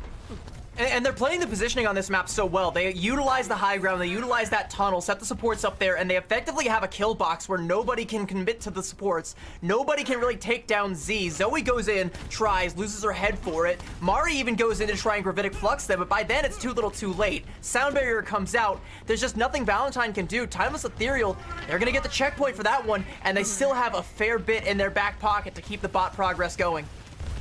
This is definitely doable right now, but you have to think for Valentine, having absolutely no meterage and Snozzler just shoving Zoe straight down into the dirt, like, this is not ideal. Something needs to go Valentine's way. You have to get a first elimination, and Bun making sure of that further. Snozzler finally lands that pulse bomb out, and Valentine at least maintained a player advantage. The forward spawns are locked. Timeless got what they came for, and Valentine have a long ways to run it back. Yeah, oh, okay. Nice shot there from Wisp towards the tail, and they're so good on this Cassidy, and the trades do inevitably favor Valentine. And if they're able to get the bot here, they might be able to get a couple of split spawns. Let's have to see. No, okay. Looks like everybody from Timeless Ethereal got the forward spawns. So this is going to be a very quick fight that they're going to want to take here, and even if they lose it, they just build up to some resources and take it around the next corner. Timeless Ethereal, they're not sweating losing that fight at all. No, but the problem, like, look at the health bars right now. HMR and Mari were both low. They were playing in that front line while both the DPS were occupied with Snozzler. There wasn't the same pressure onto Sniper. They took advantage of it, walked straight over Valentine's front line, and this is just another battle that Timeless Ethereal have taken intelligently, drawing Valentine's focus in different areas. And I think we're seeing why this has constantly been Timeless Ethereal's map pick. They understand the win conditions. They understand the positioning on this map so well. They understand how to stagger out Wisps and really make them crave the sweet release of death, but it just never comes. Finally, Snozzler, the Grim Reaper, mercifully puts Wisps into a grave, but it's as the bot's coming back over onto that barricade, Timeless Ethereal, they've got past the butt scratch. Now they're going to start getting more and more progress, and Wisp is only just now back into the mix. This has been a difficult run for Valentine. Complete change of pace. With a Gravitic Flux from Sniper on the horizon, the Ant Matrix is going to get approximately nothing done, just hiding to be safe, forcing different resources. With the Timeless Ethereal corralled in the back corner, the robot is up for the taking if anyone wants to grab it, and finally Zoe beats Snozzler in that dreaded duel. So while it's something to work with, Valentine still have to close out the remainder of the battle. The pulse bomb grabs you somehow, some way. That's the Deadeye from Bun. All right, that's a choice and a half. Valentine will take it either way and get the robot turned around. So the Ant Matrix and the Deadeye from Wisp force the Sniper off into that weird little angle there, along with Bun, where they definitely don't really want to be. Z does a great job with the Ant Matrix to set up a crossfire and kind of punish Valentine and make it all the harder for them to try and make that approach. But the Pulse Bomb from Zoe goes in, takes down Z, and it just wins them that whole fight. Suddenly the crossfire is gone, the support is gone, and the bot is now in Valentine's favor. But ult-wise, position-wise, economy-wise, game state-wise, it's still an uphill battle. Oh, I mean, that pulse bomb, while it doesn't stick, takes the majority of Mari's health, and not having a tank here, Timeless Ethereal, there's nothing that's really stopping them from just smacking themselves into Valentine, and like, these fights are so quickly when Timeless Ethereal wins them, CB. AJMR is still stuck in a little bit of a duel there. They're going to stagger them out. And I mean, thankfully, Timeless Ethereal aren't making bot progress while they do that, so it should be relatively back at where the barricade was. That could have been a lot worse for Valentine, especially considering you had Wisp stuck back there too. But, I mean, yeah, now we're getting a little bit more progress for Timeless Ethereal. Valentine, they're going to have the ults, they're going to have the positioning, and Timeless Ethereal, they don't have the bodies. They don't want to take this. They're going to go ahead and give it up, knowing that Valentine have the high ground advantage and the Gravitic Flux. They want to give Sniper some time to match it before Wicca can build up that sound barrier. She is miles away from that. It's going to be only AJMR's lamp, and now Sniper, there we go. Got that Gravitic Flux. It's bar for bar. Who goes first? Yeah, the accretion is out from both sides, but Mari doesn't feel the need to use it until a bit later. It's the Baptiste instead, cleaning up the field. The Gravitic Flux does nothing except for a good hop, skip, and a jump over this mid lane terminal. And Mari take the rest of the battlefield, hoping Valentine can finally win some consecutive fights. Much to Mari's demise, her team is too good, frankly. She goes to the Gravitic Flux and, oh, everything's already dead. I guess I'll try and find a Tracer, I don't know. Sniper, though, with a little bit of a hold here, still has their Gravitic Flux on the other side, and Mari definitely wishes she had held on to hers. Yeah, don't really have anything to mirror it. Hopefully we can get to the sound barrier. Well, I spoke that into existence too soon. AJMR is already down. Halo at least uses the beat herself, and that really didn't need it, to be fair. Most of Valentine was already set and dealt with, so perhaps Valentine can look at that for next point. Zoe able to die on cart there, though. That's going to give Valentine a little bit of an advantage. They have the sound barrier. Mari actually going to swap over onto the Doomfist. Valentine want to go for the Doom Dive now. Wispy actually going to swap over onto the Widow as well. I'm curious to see where Wisp is going to be able to play against this composition. I think maybe just trying to... Yeah, trying to make sure that Timeless Ethereal don't show up at their spawn door, but knock knock, they're already here. They got the angle on the high ground, though. Could this be enough for Wisp to find a body? Yeah, there you go! Well, okay, I'm sorry! Wisp saw a pixel of Halo's head, immediately flips over to Bun. Wisp, if they can put themselves on the Widowmaker, it's great. Even if you're dead, you did your job. Valentine made the swaps. Timeless Ethereal are playing their bread and butter. Valentine tried to mirror it, realized it's not working, and Timeless now have to rethink. Snozlar's stuck in the enemy spawn, but is taking up Mari's attention. So Valentine, what was the pulse bomb, Snozlar? Was going for Baby girl, I don't know if that was the play. I don't know what we're doing here now. We're just kind of stuck, and yeah, Mari's just playing gatekeeper right now. They might have been, yeah, the pulse bomb might have been to try and catch Wisps out, but now we just have this weird game of cat and mouse going on with a Widow and a Tracer. Meanwhile, Wicca gonna pop the sound barrier on the other side. Valentine pressing their advantage. Oh, Mari needs some serious help from AJMR and Wicca, but it's AJMR instead, and he's that assistance. What a shot! Wisp! What has gotten into you? This is an insane performance. Valentine are pulling out an unconventional hero and making it work just by sheer talent.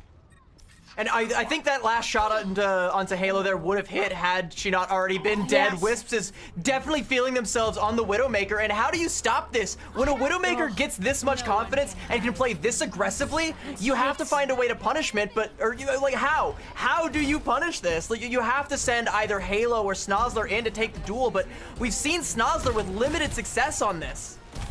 Yeah, but look how much space it buys Valentine. Wisp is still a very vulnerable point, but also one that Timeless, it causes them a lot of fear. The only one that can shove at this payload right now is Sniper. That pulse bomb though from Zoe tragically does not land. Bun sees the moment of opportunity. Zoe falls. Bun takes another bolt DPS. Sniper, Gravitic Flux in play. Timeless Ethereal. Looks like they were sweating it there for a bit, but it's a sigh of relief, of relaxation in their hometown of New Queen Street, regaining the lead at 2-1. It felt like that was Timeless Ethereal's map for the vast majority of it. At the midnight hour, though, we're kind of on the razor's edge, where those pop-off plays from Wisps nearly actually buy Valentine back into it completely. Had that pulse bomb from Zoe landed onto Sniper, I think we would be singing a different tune. I think Sniper would have fallen. Timeless Ethereal wouldn't have had anything to make up the deficit, save for maybe a Deadeye, and if that doesn't find anything, You know, Valentine get the checkpoint, we go into an OT push, and maybe they get the cap, but it's just not in the cards, just a few pixels away from hitting the target, and that is the margin of error that currently exists between these two teams. Just that much between a Pulse Bomb and a Sigma, and that is what Timeless Ethereal hold on to win. They are clinging, but they've put themselves back in the driver's seat up 2-1. And it's not the first time we've seen something like that. Even map 1 was decided by a fight that wasn't taken, and it's actually crazy how these teams can continue to test each other with how often that they've matched up. Currently, in terms of recent face-offs, it was the Swiss win for Valentine, it was the playoff win for Timeless Ethereal. Now, they're looking to decide who will have that ultimate title. We are gonna go ahead and send off to a quick break, allow these teams to get back to thinking, and we'll be back with the remainder of our grand finals.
Is this the beginning of a new dynasty or just another chapter in the ethereal era? Right now, it kind of feels like the latter of the two.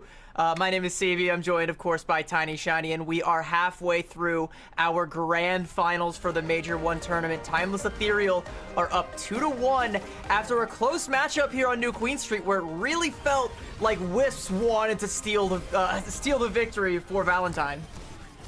They certainly did, and when we're seeing Valentine, they popped off when they made the switches, CP. But you know when they made the switches? After taking a beating for 8.5 minutes out of the total 10. By the time the changes were made, it came to a single pulse bomb that was a hair off. They ended up losing them that end of the fight. And if there's anything that Valentine has learned from that map, is we are not going to win out in that Sigma mirror on Timeless's map. Now, Flashpoint, on the other hand, is a completely different tale. Anytime we've seen a Mauga composition head-to-head, it has been Kindred, who likely will be coming back in, getting the better of Sniper. The rest of the team on Valentine plays so well around the Mauga, where it still seems to be an area of development for Timeless. And again, New Junk City is one of those maps that I think we're seeing a lot of because of that Mauga, and the teams that are typically down at this point in the series want to try and lean into the Mauga composition, especially Valentine, given, you know, the feeling of the Sigma mirror and it not necessarily going your way, and feeling like if you can force Timeless to play into that Mauga mirror, you can definitely get the better of them. We have seen it on the rest of the maps throughout this series, and it's been a really narrow margin for error for both of these teams on all 3 maps. I can't stress enough how close it has been. A game of inches, a game of pixels, and just trying to force that one mistake out of Timeless that you can capitalize on means that it's the difference between staying in this series or letting Timeless go up to match point. We can't emphasize enough how close these two teams are. In Calling All Heroes past, it's always been typically Timeless Ethereal that's been far and above the composition, and everyone is just grasping at straws, hoping to have a shot at taking down the Titans. Now, start of the new circuit, the new season, Major 1 alone, it has been a grueling brawl, bloody battle for those top spots, especially within that top 4, and we're seeing that even closer. The grand finals is not going to be a sweep in the slightest, but you do have to say, CB, if Valentine can't manage to win out this map here, Flashpoint, on one of their most comfortable compositions, you do need to question, can they manage to even pull it back with the rest of the series? I love this team to death. I love Valentine so much, all of their players. I'm, you know, good friends with all of them. I love them. And honestly, I'm kind of like a little biased. I'm pulling for them a little bit, but if I can be a little bit candid and a little honest, they are a team that doesn't always do the best when the pressure gets really, really high, when the lights get really, really bright, and they start to get inside of their own heads. That's something that they need to shake. And I mean, bringing out Zoe against Bun on the Genji, that's a good way to do it, especially if you can get the better of Bun. We are seeing that Mauga mirror, just like we hypothesized here, but it looks like Valentine are going to be the ones trying to take the early positioning. Bun versus Zoe on Genji. 2 insane players. Yes, it is. One of them, though, is already down, and another Sniper barely managing to escape with their life. That's also a difference between the Baptiste and the Kiriko that we're going to see a lot this series. Again, it's a game of pixels, a game of inches. If Sniper had died there on 1 HP, by the way, that would have been all worth it. Even trading both your DPS for the enemy Mauga, you take that because you have the staying power, but they just can't get it done, and Valentine have to get out. AGMR didn't see Snozzler around the corner, and it's all falling apart for Valentine on this point. They're gonna have to go back, take a reset, give space. They need to stop staggering as well. Hopefully Wisps is going to be the last vestiges. Kindred gets out with just a scrap of HP. But Timeless Ethereal, they're fine with that. They realistically only have to win 2 fights on this point, and that's one of them. By the time Valentine get back in here, all Timeless Ethereal have to do is that same thing one more time. Find the early pickoffs and keep your Mauga alive, and you're golden. You get the head start on Flashpoint. The Tsune Rush, though, it's just such a good ultimate. Timeless Ethereal, having that alone, it should be enough to just push them over the edge. Amar can try to stall some of this progress, but I mean, immediately taken care of. Timeless Ethereal have learned from past occasions. They need to handle the Baptiste quickly. That is Wisp, and Zoe, who's more of a threat, gets everybody through their fallen supports amp matrix, and they're gonna squeak it out away from Timeless when they thought that fight was set and done. And that was the blade from Bun. Zoe just shuts it down without a blade of her own, and now she's gonna have it for this next fight. Valentine have everything they could possibly want. They shouldn't have won that fight, but they did using only the Amp Matrix. In Timeless Ethereal, we talk ad nauseum about how difficult it is to retake on these Amalgam composition, especially when you're at this much of an ult deficit, especially when you have to worry about the cage fight, the Dragon Blade, even the Deadeye. Halo's sound barrier is going to have a Herculean task. Wicca, it's got to cover for like 50 different things right now. It will be the cage fights out first, but Zoe actually goes up before the blade comes out. Timeless Ethereal, best case scenario, trading the Deadeye. Yet only one actually gets any value in the kill feed. Instead, it's just the raw damage from Wisp that's keeping Valentine in this battle. Scrappy as it always is, it's still the purple painting the point. But yeah, Zoe, like you said, Zoe dies before she can pop the blade, but Halo still had to pop that sound barrier to try and keep Timeless Ethereal alive. They still have a little bit of presence here, but once Zoe gets back, it's going to be an uncontested blade versus a Kitsune Rush coming out from Z. Z will be the blade though first. Halo's way up in the skies for Zoe to chop her down to size. You're only gonna get one with the Dragon Blade. As I said, that Kitsune Rush is way too powerful to be stopped even with that damage from the blade, so Timeless Ethereal will get what they came for in the end in a close battle in the arena. With only a scrap of HP left, Z just breaks Zoe's ankles with that swift step, and suddenly she doesn't have anybody to dash to. She doesn't have any targets to confirm, and everybody else from Timeless Ethereal, they just regroup on the point and win the fight out right there. That's so well played from Z specifically, and it's put Timeless Ethereal in the driver's seat. Yeah, they're down in the ult advantage, like currently, but Bun's gonna have this Dragon Blade. You have the positioning over the point. AGMR has a Amp Matrix, but that's not great for a retake. Well, that's why you're going to use it in a small room to just shred through Sniper instead. But Bun wants to put players through the shredder herself. Does it a little bit, but none of these fights have been clean. It's just Valentine have slightly more players standing at the tail. Just melting down Sniper with that Amp Matrix. I talk about how, right as I'm saying how bad of an ultimate it is when you're on the attack, when you're trying to be the one to retake, AJMR says, no, hold my beer. I'm just going to go and throw this down. We take down Sniper. It's like, and now Valentine, they flipped it on their head. Timeless Ethereal don't even get the first cap here, where they theoretically definitely should have, and they threw away the blade to do it. Now Valentine, they have every advantage they could possibly want. It's going to be a dry fight on both sides, but Snozler looking very bloody. Anything but dry now. Yeah, nope, not a fun time for Snozlar. We didn't even see Valentine swap over to the Kiriko themselves, valuing the increased speed and also the Kitsune Rush that AJ Mark had to match Z. Now look at the cage fight versus cage fight. It's pretty close. Kindred gonna have hers about the same time Sniper does, but again, on the attack, it's gonna be a lot more difficult for Sniper to try and catch someone off guard than it is for Kindred to just wait for someone to fall into her trap and then spring it. 10% left though. Kitsune Rush, she has to back out. Tried to run away, but Wisp only had a measly roll. That takes them straight to their own grave. So Sniper charging on through, smacking people down to the ground, giving Valentine a one-fight territory. You take it though, yeah. One fight territory, 90%. You just have to go for one retake, but it's also so efficient from Timeless Ethereal. It's literally only the Kitsune Rush that they use. They take up all the positioning, do all the damage, force Valentine to back out, and now they flip the point. 90% to about 30 and counting, and they do have a competitive ult bank as well. Halo lagging a little bit behind on that sound barrier. Valentine are quick, they can capitalize on that, but I'm talking lightning quick. They gotta go right now. You have to make it speedy, but Valentine know that they have the resources. It feels like it's going to be one ult fight though. As you said, Deadeye from afar. Wisp actually catching anybody? No! Let's block by the shield at the end of it. Zoe pops up the blade is the best way to end this fight. And it is certainly getting the job done. That's two. Make it a third. Goodbye, Snozlar. Valentine, they're not out of this yet. We know how good they are in Flashpoint. Timeless Ethereal just found out. I'm not sure what happened to Halo there. She doesn't actually get enough done to build up to the sound barrier. I thought there was going to be a lot going on there where she could have at least just, you know, popped a heal amp and maybe built up to it, but she never got to use it. So the cage fight Dragon Blade combo comes out for Valentine. They even throw in the Deadeye, possibly a little bit overkill, but Timeless Ethereal don't even have any say in that fight whatsoever. So yeah, we're at 1-1 now. Maybe Timeless Ethereal just opting to try and get the forward positioning on this next point, which they have, but a Kitsune Rush from AJMR can flip that right on its head. And they're gonna need it. With Ducks in particular, it's one of the points that if you get first cap, you are unlikely to lose your points at any time. So this first fight has a lot of value in it. AJMR needs to get Timeless Ethereal in, but that's a Beat Saber at her back. But all of her targets are far and away. Eventually she'll grab Zoe, and a little bit of damage onto Wisp is just enough for Timeless Ethereal to be no longer worried about the damage.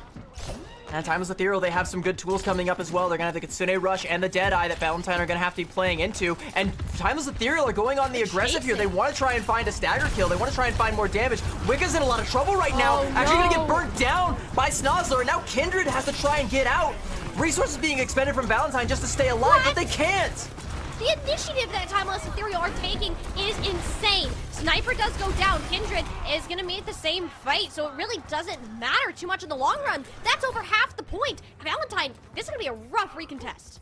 And this is the same way that Timeless Ethereal won the first point, right? Like, they win that first fight outright. They chase the staggers. They go super aggressive. They don't give Valentine a moment to breathe, a moment to reset, and they turn what could be 3 fights into what's likely only going to be 2. And Valentine still don't have any tools to turn that fight in their favor. They will towards the, like, midpoint of this fight. That cage fight is what I'm looking at right now, but they're going to be playing once again into Timeless Ethereal's hand with the same ults they had for the last fight.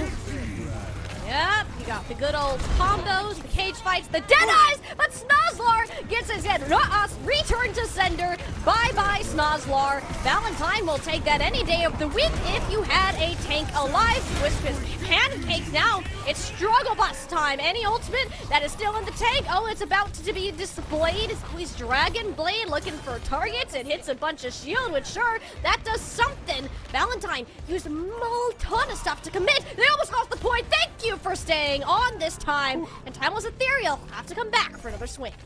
Well, like you said, Valentine lose a lot there, and it's because they lose Kindred early on. Zoe shouldn't have had to pop that blade, but she did because there just wasn't a lot of manpower there. You need to confirm those kills. You need to win that fight. Now that tool's off the field, you got the Beat Saber, like you said, on Timeless Ethereal's side. Wicca doesn't have a sound barrier. It's not looking too great for Valentine. It's once again on this Kitsune Rush from AJMR. Valentine have to find a way to turn this, catch someone out, go super aggressive, go first. Kindred is so low. Ooh, the Kitsune Rush from AJMR. Yes, it's an extra burst of healing. The Beat Saber combo again.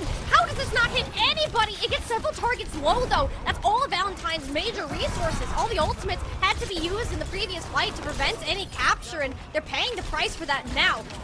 Timeless Ethereal came in knowing that there was an advantage at their side and are cleaning up accordingly, allowing this to flip back over into an overtime scenario. And only one more chance for Valentine to come back on Flashpoint.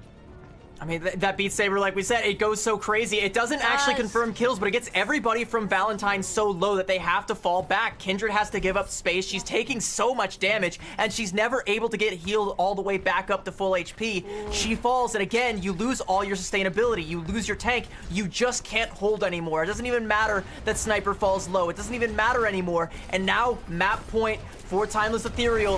Valentine seemed to have the better positioning, but once again, Kindred is low. Yeah. Kindred's low. You have the Kitsune Rush and the other side too, so that's not gonna matter because sound barrier is also a bit late, and that's gonna be an issue. You used a major ultimate, are in a 4v5, and there's no way in heck you're walking into Sniper. Yeah, but they only do lose Kindred, who's now back, and now Valentine can take another fight here, and Sniper is in a lot of trouble. Dragon Blade comes out from Zoe. Zoe goes in, but no! The Deadeye is unleashed. It does enough damage for Wicca. There's Halo, excuse me, to help finish her off. And that's Valentine that are firmly dealt with. There was a chance there for a moment, see, but at the end of the day, it just ultimates down the drain. Snozzler gonna make the swap back over onto the Cassidy here. We do have the Dragon Blade for Timeless Ethereal, no sound barrier for Wicca, so this might be another case of a fight win for Timeless Ethereal. And if you're Zoe, I kind of wish I held on to that blade because we have the cage fight. Cage with the blade, that's an ult winning combo right there. That's a match winning combo if you're able to get that one off. But now you don't have anything for this cage fight. You don't even have bodies in the cage fight, Kindred. What? Everybody just dips and clears off the point. How? Why? All right, well, you get the point capture. That's something. If this goes long, I say it's fine. If you didn't have the baby cage plus a little toy sword to throw through it if you really want to. It's not getting anything done, though. That combo failed. with the sound barrier? I'm sorry. I think what is Overwatch Kindred right now? used the overrun to Ajax the sound barrier. What? I don't think the sound barrier from Halo ever came out. Kindred just stomps right on Halo's head. Just the day the music died, it just doesn't ever come out. And now Valentine, off what looked like a really shaky cage fight, now have the advantage. They're gonna start to be able to build up that sound barrier. They should be able to win this next fight outright if they play it well. If Wicca is able to build up to it, get it off, and it hits, it's good. This game is making my brain hurt in the best way possible. He's trying to put Valentine in a world of hurt. That task has been accomplished, at least for Wicca. Snozlar moving at lightning speed, and the cleanup is there. Timeless Ethereal will get a swap back over, and it's going to come down to one more fight win, CB, that will decide the Flashpoint winner. Sorry about that noise I just made, the scream I scrumped just now, watching Wicca die at like 99% with that sound barrier. Literally, just like I said, I called it. If Wicca's able to get that sound barrier off, it should be a one fight for Valentine, but she's not. And now Timeless Ethereal are once again in control, and we're in one fight territory either way. That said, though, Halo doesn't have a sound barrier. No. Zoe has a Dragon Blade. How do Timeless Ethereal zone this out? That Deadeye is going to have to be the key. Deadeye, we've seen Wisp work magic with it before. I guess he's played, you're asking a lot out of the Cassidy, who isn't even alive to tell the tale. There's Zoe unsheathing his sword, appearing in the kill feed as we expect her to do. Valentine aren't giving up just yet. And they knew exactly what I said, that it was going to be Snozlar's Deadeye, so they go in with that overrun, stomp right on Snozlar's head, force the early Suzu, and that's when Zoe says it's go time. We pull the blade, we find the value we need, and Valentine have set it up. We're 2-2, and it's all going to be settled over here on the... Is this Junkyard or Bomb Flats? I forget. Bomb Flats. This is Bomb Flats, you're right. Yes. There's a lot of Flashpoint maps. Yeah, I forget some of the point names from time to time, especially when I get really excited when the games get this tense, and it doesn't get all that much more tense than this right now. Not at all. Still have that Deadeye on board for Snozlar. Didn't get a chance to use it last time, but could make an appearance. AJ Morrow's Valentine, though, they're really just a ticking bomb. Whatever they decide to explode out that time is now Kindred barreled on through Timeless Ethereal, looking for an opening, and that is Snozlar getting chopped in half. Zoe continues her assault onto the backline, and Valentine don't need much more than a Kitsune. I mean, Timeless Ethereal, they don't invest in that at all, but yeah, they're taking a page out of Timeless Ethereal's playbook. If Sniper dies here, that is catastrophic for Timeless Ethereal. They can't get out. The aggression is there. Valentine, they just keep up the pressure, and the same thing that we've seen time and time again from Timeless Ethereal. Yeah, sure, they have all of these ults, but the time right now is on Valentine's side. It's so smart. You usually don't want to play on the actual flashpoints themselves because you can buy instances like this where it's only going to be about one more fight. Valentine have the cage fight as well. Zoe has been able to build up close to that Dragon Blade. If that comes on to contest with Bun, Bun's actually in a lot of trouble right now. Oh, but the beat comes in. Sahela had to slip her way into the sound barrier, and that will be actually a block. Deadeye on the other side, but Wisp far from it. Was gonna grab Snozlar and completely eliminate Sniper alongside it. Oh, Valentine, this was their fight that they should have lost. There was 5 ultimates. The Timeless Ethereal had. Some way, the pasta was dropped. OCB, it is all over the dang floor. Valentine strike back once again, and we are all tied up.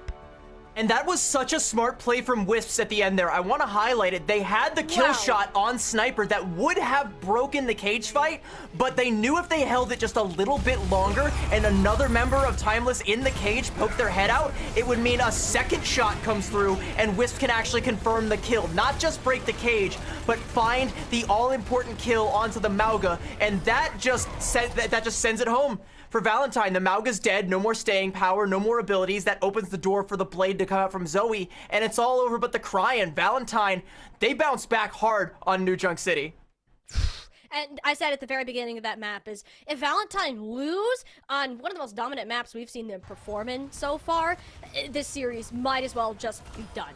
Valentine taking a win here, as close as it was, you know what? The result is great. This team is not tilted yet. They can maintain a lot of this mental positivity moving forwards. You have the momentum on your side. Timeless Ethereal, this is one of those series that are going to be decided by map picks. We've seen teams that strive on Sigma comps, others that like Mauga. The mirrors just do not match. And in those exact instances, Timeless Ethereal allowed themselves an advantage earlier on, but not exactly in the way they'd like it. I mean, the good news for Valentine is they're still in this fight. It's still 2-2. Nobody's going up to match point just yet. But the bad news is, like you said, if we are playing this close, band for band across the board, and it comes down to map picks, Timeless Ethereal at higher seed, they're going to get more out of these map picks. It's going to be the ball in their court more often than not.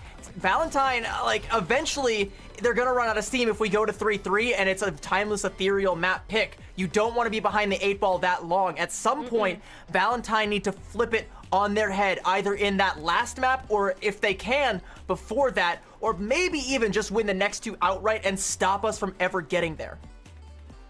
It could be that much of a flip, especially with Escort on the horizon. You want to talk about Sigma maps? Well, I welcome you to the Circuit Royales of the world, the Dorados, whatever else it may be. This is exactly the map pick that Timeless wanted to have in their court today. So even if they ended up losing Flashpoint, this is a selection that you are coming in confident winning. It's just a matter of this kind of back and forth we have. We get to have a nice stripe. I'm a pattern fan. We got the purple, orange, purple, orange. While that is cool, if Valentine wants to win, they're going to have to break it here shortly. Yeah, and I don't know if we have the confirmation on what the map is going to be, but I'm kind of with you that I expect it to be Circuit Royale, because Timeless Ethereal are all in on the Sigma right now, and they feel like they're getting the better of Mari in that Sigma mirror, but it was close, so there's always a chance that maybe they don't feel 100% confident on it. There it is. Psych, they do. They're gonna take us to Circuit Royale, of course. I fooled you. I have deceived you all, chat. I never believed for a second they would pick anything besides Circuit Royale. I lied. I wanted to, like, sow the seeds of doubt. Regardless, yeah, in that like, you want to take the Sigma mirror because you're not winning out these Malga mirrors when you have Kindred versus Sniper there, and I feel like they don't even want to play the Sigma into the Malga anymore. I'm not sure what changed for Timeless Ethereal, because before, like, they were going Sigma versus Malga and winning. Now they seem hesitant to even take that. They're trying to force the Sigma mirror as best they can. And this is just the map to be able to do it. As we saw in our series yesterday, there are other options. If you wanted to take a different route, we've seen Reinhardt, we've seen even a bit of Ramattra out there. But even reflecting back on Noon's Queen Street a little bit there, CB, I don't feel like it was the differential just between Sniper and Mari. It was the difference of how the rest of the team played around said tank, where Timeless and Ethereal were just synergizing with each other so much better, and Valentine had their attention split for a vast majority of that map. Escort is, Circuit Royale in particular, is a place that can have that same effect. If you're not able to lock on to that same target, that's going to be a much bigger issue. I'm gonna throw you a curveball here, though, for this map, though. Curveball? Wisp's Widow. Yes! Wisp Widowmaker. I'm not saying it's happening. I don't want to get anybody's hopes up, chat. We're just like joshing. We're just spitballing here. But I mean, that is something that we did see start to come out towards the tail end of New Queen Street. And if you can run Widow on New Queen Street, I'd like to think of Circuit Royale of all maps, you can probably get away with it. Will we see it? Probably not. I imagine Wisp is going to want to stick onto that Cassidy, potentially the Sojourn, depending on the range and the angles that they end up wanting to play on. But that is a pocket pick that potentially could come out and be devastating, and I don't know that it's one that Timeless Ethereal could match if Wisp can put them into a situation where they have to. Yeah, but here's the thing, though. Wisp is also a player that will play Widowmaker if there's even a hair of a chance that it works, CB. And having Wisps on that character without Snozzler or Bun being as comfortable on a Sniper, on Circuit Royale, you can completely take over the lobby. Like, this very well could be a Wisp map. As confident as Timeless Ethereal are in the Sigma mirror, sure, we talk about tanks all day. You guys are probably sick of it at this point. What about the rest of the team? This is not something that is out of Valentine's wheelhouse as much as we make it seem to be. We make it seem to be because of who they're up against, because it's Timeless Ethereal, because it's the GOATs, because it's Sniper, who has been all tournament long a force on the Sigma, which they've always been, by the way. They're another one of those players that back in the day when things were dive o'clock on just about every single map, Sigma was played on Circuit Royale, and Sniper was one of those players that came off the bench specifically to play that hero. They are a specialist when it comes to that Sigma, but Mari is no slouch, and if Mari is coming in, which I don't know if we have any confirmation on whether or not she is, or if they're keeping Kindred in. If they're keeping Kindred in, I suspect we might see something a little bit similar to what Hitori ran from YFP. All will be revealed in due time. The anticipation is killing me. And Mari's in. Mari is in. Yep, okay. Mari's in, so not as much of a surprise, but more interestingly enough, Wisp will be on that Widowmaker. So it is a happy day on that part. Zoe is on her most comfortable hero. We know AJMR loves the Baptiste. Wicca can play the Brig perfectly fine. So Valentine, they can make this work. I'm not too scared of it. I'm not even gonna talk about what Timeless Ethereal are running. I'm just more curious what's gonna happen when they walk out and are met with the Widowmaker Genji DPS line. I have that similar curiosity. I also kind of want to take a look at Wicca on the Brigitte here, because I imagine she's not going to have the easiest time landing whip shots and building up to Inspire. I think she's on this hero specifically to give the packs to Zoe, who's going to be playing a little bit too far out of line of sight for AJMR to get the heals. That's going to let them play this Baptiste and keep up the damage instead of the Kiriko.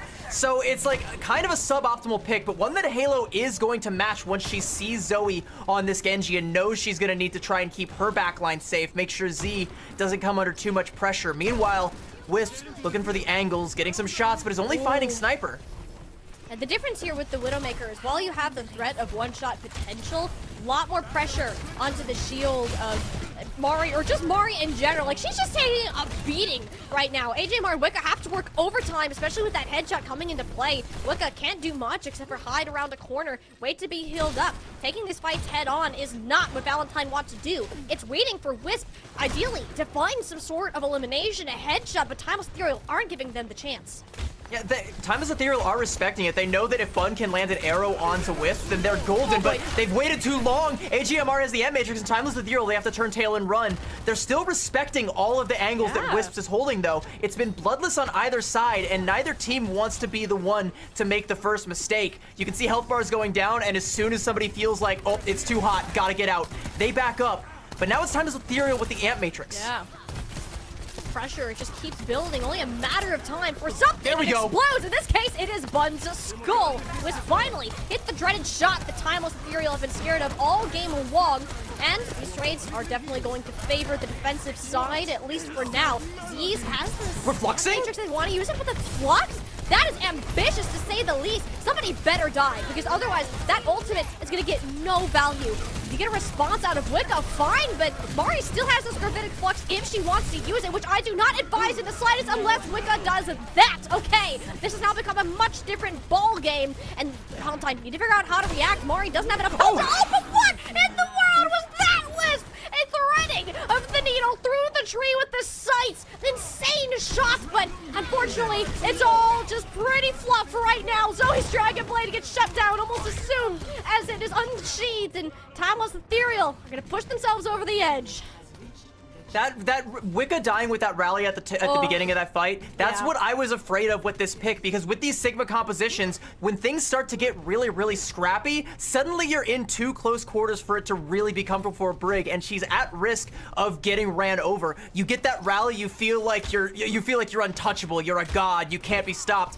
But eventually it runs out, and if you're not out of the fight by then, you are roadkill, and that's exactly what happened to her right there, and the rest of Timeless Ethereal just run over Valentine, and despite Zoe's Dragon Blade coming out, it doesn't find a whole lot of anything. Timeless Ethereal get the first cap, and Bun has this really aggressive angle where, once again, Wicca's got to keep her head on a swivel.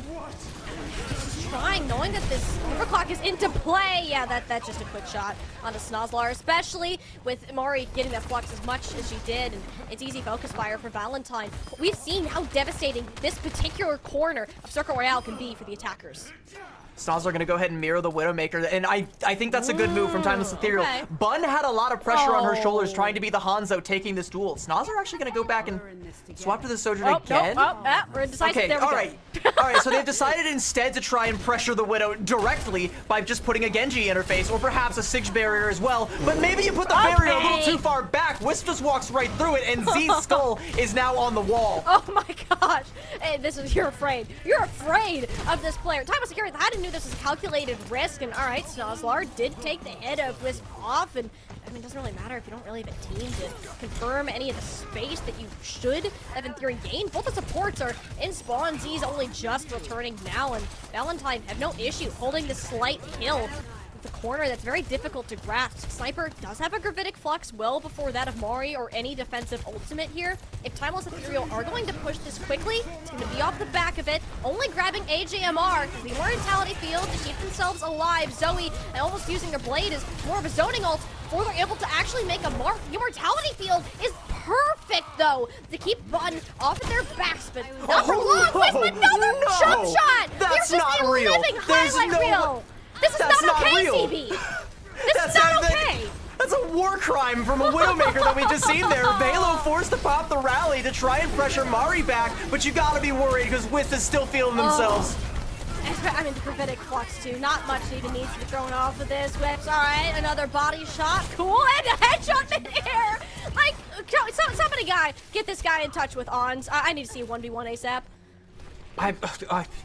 Yeah, I mean, the kill into Wisp a couple fights ago does mean that Timeless Ethereal can walk up to the cart without fear of losing their head over it, but once Wisp is back, oh yeah, the fear of God is now right back in them. And again, they can't even approach safely without taking chunks off of their HP. Sniper has to use the barriers just to try and stop Wisps from hitting the shot. This is what I was touting. This is what I said. You put Wisp on the Widowmaker, you're gonna get results, and Z has had more than enough of them.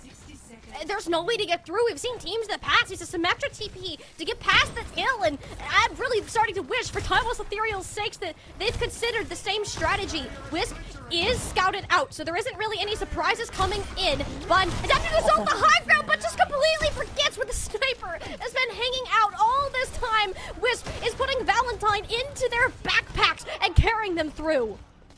I mean, and I can't help but go back to AJMR's interview at the tail end of the last series where they said it was a little bit of a grudge match because Snozzler was on the Valentine roster. Timeless Ethereal stole her at the midnight hour, so Valentine had to pick up Wisp. But this feels like something that Snozzler is not equipped to mirror. This feels like Valentine may have actually gotten the better of that exchange, especially if Wisp keeps this pace up, which it feels like they definitely might. Infrasight up, 10 seconds to go. Timeless Ethereal have all the ults they could possibly want, but can they even use them? They gotta get there. They gotta get to the payload. Touch is present, but Wisp is a threat. Needs to be taken care of as soon as possible. It's Bun pulling the blade just to make sure the Sniper is no longer a problem. And from here on out, every single Q that is in Timeless's disposal is bound to be utilized. Valentine are gonna hold what they have, knowing that a third point hold or even a slight recontest at the end is possible. Bun has to chase the staggers here, though, and Sniper's up there to try and help her confirm them. But if they can't get these staggers, Valentine still has a touch. Rock goes out to try and stop Zoe, but here comes the rally from Wicca, and there's the Dragon Blade. The touch comes out. They have the touch. The Immortality Field is disposed of. This Gravitic Flux can be massive, but it's from Mari first. Zoe, Halo, getting one apiece. Is it going to be enough, though? Mari returns in time to take everybody off the payload, and they can't touch. They're too high, floating in the skies, thanks to Mari, before getting smacked back down to reality of getting stopped just shy of the hotel. I mean, Wisps. We have to talk all about Wisps and how they nearly single-handedly set Valentine up for that hold. And despite, like I said, Timeless Ethereal have every single ult they could have possibly wanted for that overtime fight, they had to use half of them just to deal with Wisp and just to deal with Zoe. And they couldn't get the staggers. They really needed to find that backline kill onto either AJMR or Wicca, but they couldn't. Wicca comes out with the rally. The sustain is there, and even though Timeless Ethereal weather the storm, they don't have anything to stop the Sig-9. The Gravitic Flux of Mari to just lift them right off the payload, and Valentine have a win condition. All they have to do is get the cart essentially through to point B, and they take the lead in this series. They go up to match point. Timeless Ethereal have to be somewhat regretting this map pick right now, knowing how good Wisp is on the Widowmaker. It's no secret, but surely you haven't expected this level of a performance. It's so rare that we get to see these sniper carries nowadays, and there's no other option but to put Snozzler on the Widowmaker. Is she gonna be able to mirror it though? Like, I mean, that's the kind of performance from Wisps that, like, if you're the enemy hit scan, it shakes your confidence, right? Like, it feels like the bar is so high that you have to try and find a way to clear it, and it's not gonna be easy. Like, with the help of Sig barriers, Snozzler looking for an opening shot, but yeah, Wisp's gonna go ahead and mirror this again. They're gonna go ahead and look for an angle. And like Snozzler, like where is she gonna be playing from? What angle is she gonna be holding? And can she deny Wisps from getting any value? And that's even the least of your worries, because you still gotta worry about Zoe going in on this Genji. Bun has to try and take that duel and still try to come out ahead. That's not gonna be a great one either. Especially with this space control. Having Wisp at this angle, Timeless Ethereal have to play back on the other corner. There is no other option. But now Snozzler, once Wisp eventually catches up, will have that superior sightline, and it will be Wisp that has to take the risky peek. Snozzler gonna go ahead and play back. She's playing the low ground though, and Wisp finds the angle. What is that? Right through the barrier too. You saw like a pixel of Snozzler's skull, and that's all Wisp needs to get Valentine on the move. Everyone's turning into roadkill right now. And you can see how everybody from Timeless Ethereal fall back, and they're continuing to fall left and right. It's when you go into these Widow 1v1s on Circuit Royale, the head-to-head, the Widow shots dictate the entire fight, because you have to respect the angles. If your Widow isn't there, the other team doesn't have to respect you at all. And Valentine, they don't gotta show an ounce of respect. 5 minutes in the clock, and they are still going. Look at the ult bank. This is their fight to win, and Wisp is still on fire. Wisp is, there's no stopping them. What can you do? You can't mirror them out. Bun can't get close enough to put pressure unless there's a Dragon Blade. You have to swap something up. Application makes it on the high ground. Z's reads the jump shot, and that is the first time that Wisp has died on this attack. And Timeless Ethereal, well, they found an answer temporarily. How long is it gonna last? I mean, it seems like they're gonna need a few more answers. Gravitic Flux comes out. I don't even know if there's a lamp available. There it is. It is there to save Sniper, but we have so much time, and we're bleeding resources out of Timeless Ethereal. Gravitic Flux of their own and a rally. And even if Valentine loses this fight, as you said, CB, it's only a matter of time. 4.5 minutes on the board, and Sniper is still dead. Bun has the Dragon Blade, and that's literally the last string of hope that Timeless Ethereal are holding on to. And Zoe might just rip it right away from them. She dashes back to the team just to gain some health before returning her sight to Timeless Ethereal, slicing them down, and they can feel the castle crumbling. Their own map pick. We knew the streak had to be broken, and that Valentine had to do it eventually. A contest. They're pushing up. Valentine want to prevent anyone from getting near this payload, and they have done it! Valentine have taken the lead for the first time in this series, and it's the one that gets them to the championship point. Match point. We are as close as we have ever been to crowning new champions and calling all heroes, and we knew if it was going to be anybody's tournament to do it, to be the ones to topple the tyrants, it was going to be Valentine, and it was going to be today, and it just might be that day.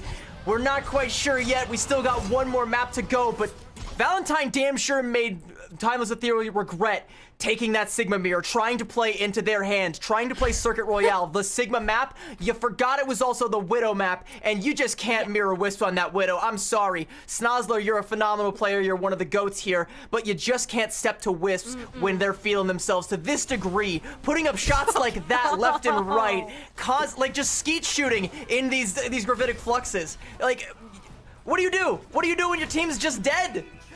You can't do anything. Widowmaker is such a frustrating hero to play against sometimes, especially when you got Wisps at the controls. Here's the thing, Timeless, sure, you've won in the Sigma mirror in the past. That's awesome. Have you forgotten what happened on New Queen Street just 2 maps ago? Y'all almost fell right over because of Wisp's late swap to the Widowmaker, and you just put them on the best spot you possibly could have and paid the price for it dearly. An error, you could say, in the map selection. I'm sure Timeless are gonna regret moving forward, CB. Losing that momentum, now having to win the next 2 maps in a row, a tall task for any team in a best-of-7 finals. And Valentine are feeling themselves now, especially after a win like that. And you can even see it in their play towards the tail end there. They even identified that Sniper made the swap over onto the Doomfist, and they went forward and gave them all the CC, so Sniper just couldn't even get the touch on the fast hero designed to get the touch. They negate the punch. They don't they go up and they tank the punch so it doesn't go all the way to the touch. They like literally just body block the enemy Doomfist. They know they're gonna take all that punch damage, but if they do, they win the map. They go to match point, and we're circling it all the way back to Control. Now, Timeless Ethereal did win Control, and it is now their map pick going into our next map here. By the way, from here on out, we're not doing hybrid. We're not doing anything drawable. We're going to get winners on every single map. Yes, so from here it's going to be Control, and if we do end up at a 7, I believe it's Push, which would come after. So for now, Control It's gonna be the playground. Oh, excuse me, it is Escort that comes back first, which I'm sure somebody would like a redo. Timeless Ethereal. But for now, you're gonna have to turn your sights onto Control. Outside of Oasis, CB, the only other Control map that we have seen has really been Antarctic Peninsula. I know we're about to go to Control, but I still want to talk about Escort really quick because let's think about that. Let's think about if Timeless Ethereal were to win this and take us to a map 7, which would be awesome. I would love that. Sick. But like, then it becomes Valentine's map pick, and you've already taken out Timeless Ethereal's best Escort map. Where, like, what do you do if you're Timeless and you no longer have the ball in your court and the rest of the map pool? What do you do? Like, you have never been more behind the 8 ball than you are. Even now, even if you get that win, even if it's a back-breaking win on Control here, you are still behind the 8 ball. You are at Valentine's mercy, and no longer do Timeless Ethereal feel like the masters of their own destiny. It's now been taken from them, and Valentine may just take the throne if they can just do one more miracle. You say miracle, CB? I don't think it's going to. We're not even going that far. This is a close game. There's been very few maps outside of Circuit Royale here that have been far apart. It's the tiniest of differences which have separated these teams. The former canyon that we're used to seeing has slowly been dragged close together. Now these teams are toe-to-toe with one another. It's a matter of play styles. That Control map, I'm not surprised that these teams are taking a while to decide what map we're going to, because it is an important decision for Timeless Ethereal. It is the last time that they would have a map pick in this series if we go that far. We know how much that it can be decided just by this architecture alone, and this is a tough one to do, especially with Control being so centered towards Mauga. And again, like Oasis, one where we've seen these two teams play before, where they want to play the Sigma, I don't know. I feel like it feels like it's very much in Valentine's hands. And it's one of your earlier points, by the way. I do also want to say, you said there's a canyon between Timeless Ethereal and the rest of the teams. I'd honestly disagree. I would say I think there was one. Oh, there was. I would say there wasn't even before. Like, they were always the best. Many have taken shots, and none have been in their caliber. And, yeah, sure, now Valentine is showing up with an anti-tank round, but it's still, like, they've been tested before. They've won from lower brackets before. They have been tested by this very team in the previous iterations, by Michael Wave. But this time, it feels different. This time, it feels new. This time, it feels like that gap that maybe was a canyon, maybe was only a crack, it's now widening, and it may be time to crown a new monarchy. And Valentine, it's now or never. It's now or never. Losing is a rare word that you're gonna find in Timeless Ethereal's vocabulary, and this is the few times that it feels ever the much closer. We're gonna stick with the theme that's been Oasis and our Antarctic Peninsula. Polar opposites in terms of weather, but quite similar when it comes to play style. Timeless Ethereal, I think this is where they're gonna have the best chance to take us to a map 7. It's also a polar opposite because it's literally on the South Pole, so good wordplay there. Double, a nice little bit of double entendre. I love that. I got you. But this puzzles me a little bit because, to me, Antarctic, especially on Icebreaker and on Labs, feels very, very Mauga favored. I don't know that the Sigma is going to get as much value on those two sub-maps as it will on sub-levels, but is that even what Timeless Ethereal want to do? What is their game plan? Did they even think they would get this far? Like, did they even think it would come to this point? They have to have something, and if there's any team that has been more clutch than Timeless Ethereal and Calling All Heroes, I'd love to meet them because I don't think I've seen them yet. But this is a test. This is a test that they have never had to be faced with. There's not a single map in this map pool for Control that you would say Mauga is fully away from, and in order for Timeless to make the run back, they're gonna have to beat the composition that they've been struggling against all series long on their own turf. This is a map pick we've actually seen Valentine take up before and have excellent results from. We're assuming that Kindred is going to make a return into the lineup, just given the required flexibility for some of these certain points, but if you're Valentine, I'd imagine that confidence is sailing through the roof. Well, we're going to have to see just how confident they feel, and for that matter, how confident Timeless Ethereal feels, because I imagine this being uncharted territory for them, They can't be feeling as confident as their usual selves, and especially looking at the map selection. We're starting it off on Labs. And again, this is one of the ones that I thought, I hypothesize is going to be a little bit more Mauga favored. You can maybe get away with the Sigma if you try and leverage this high ground that is very easy to access and very easy to hold, but it's not a very oppressive high ground. It's not the most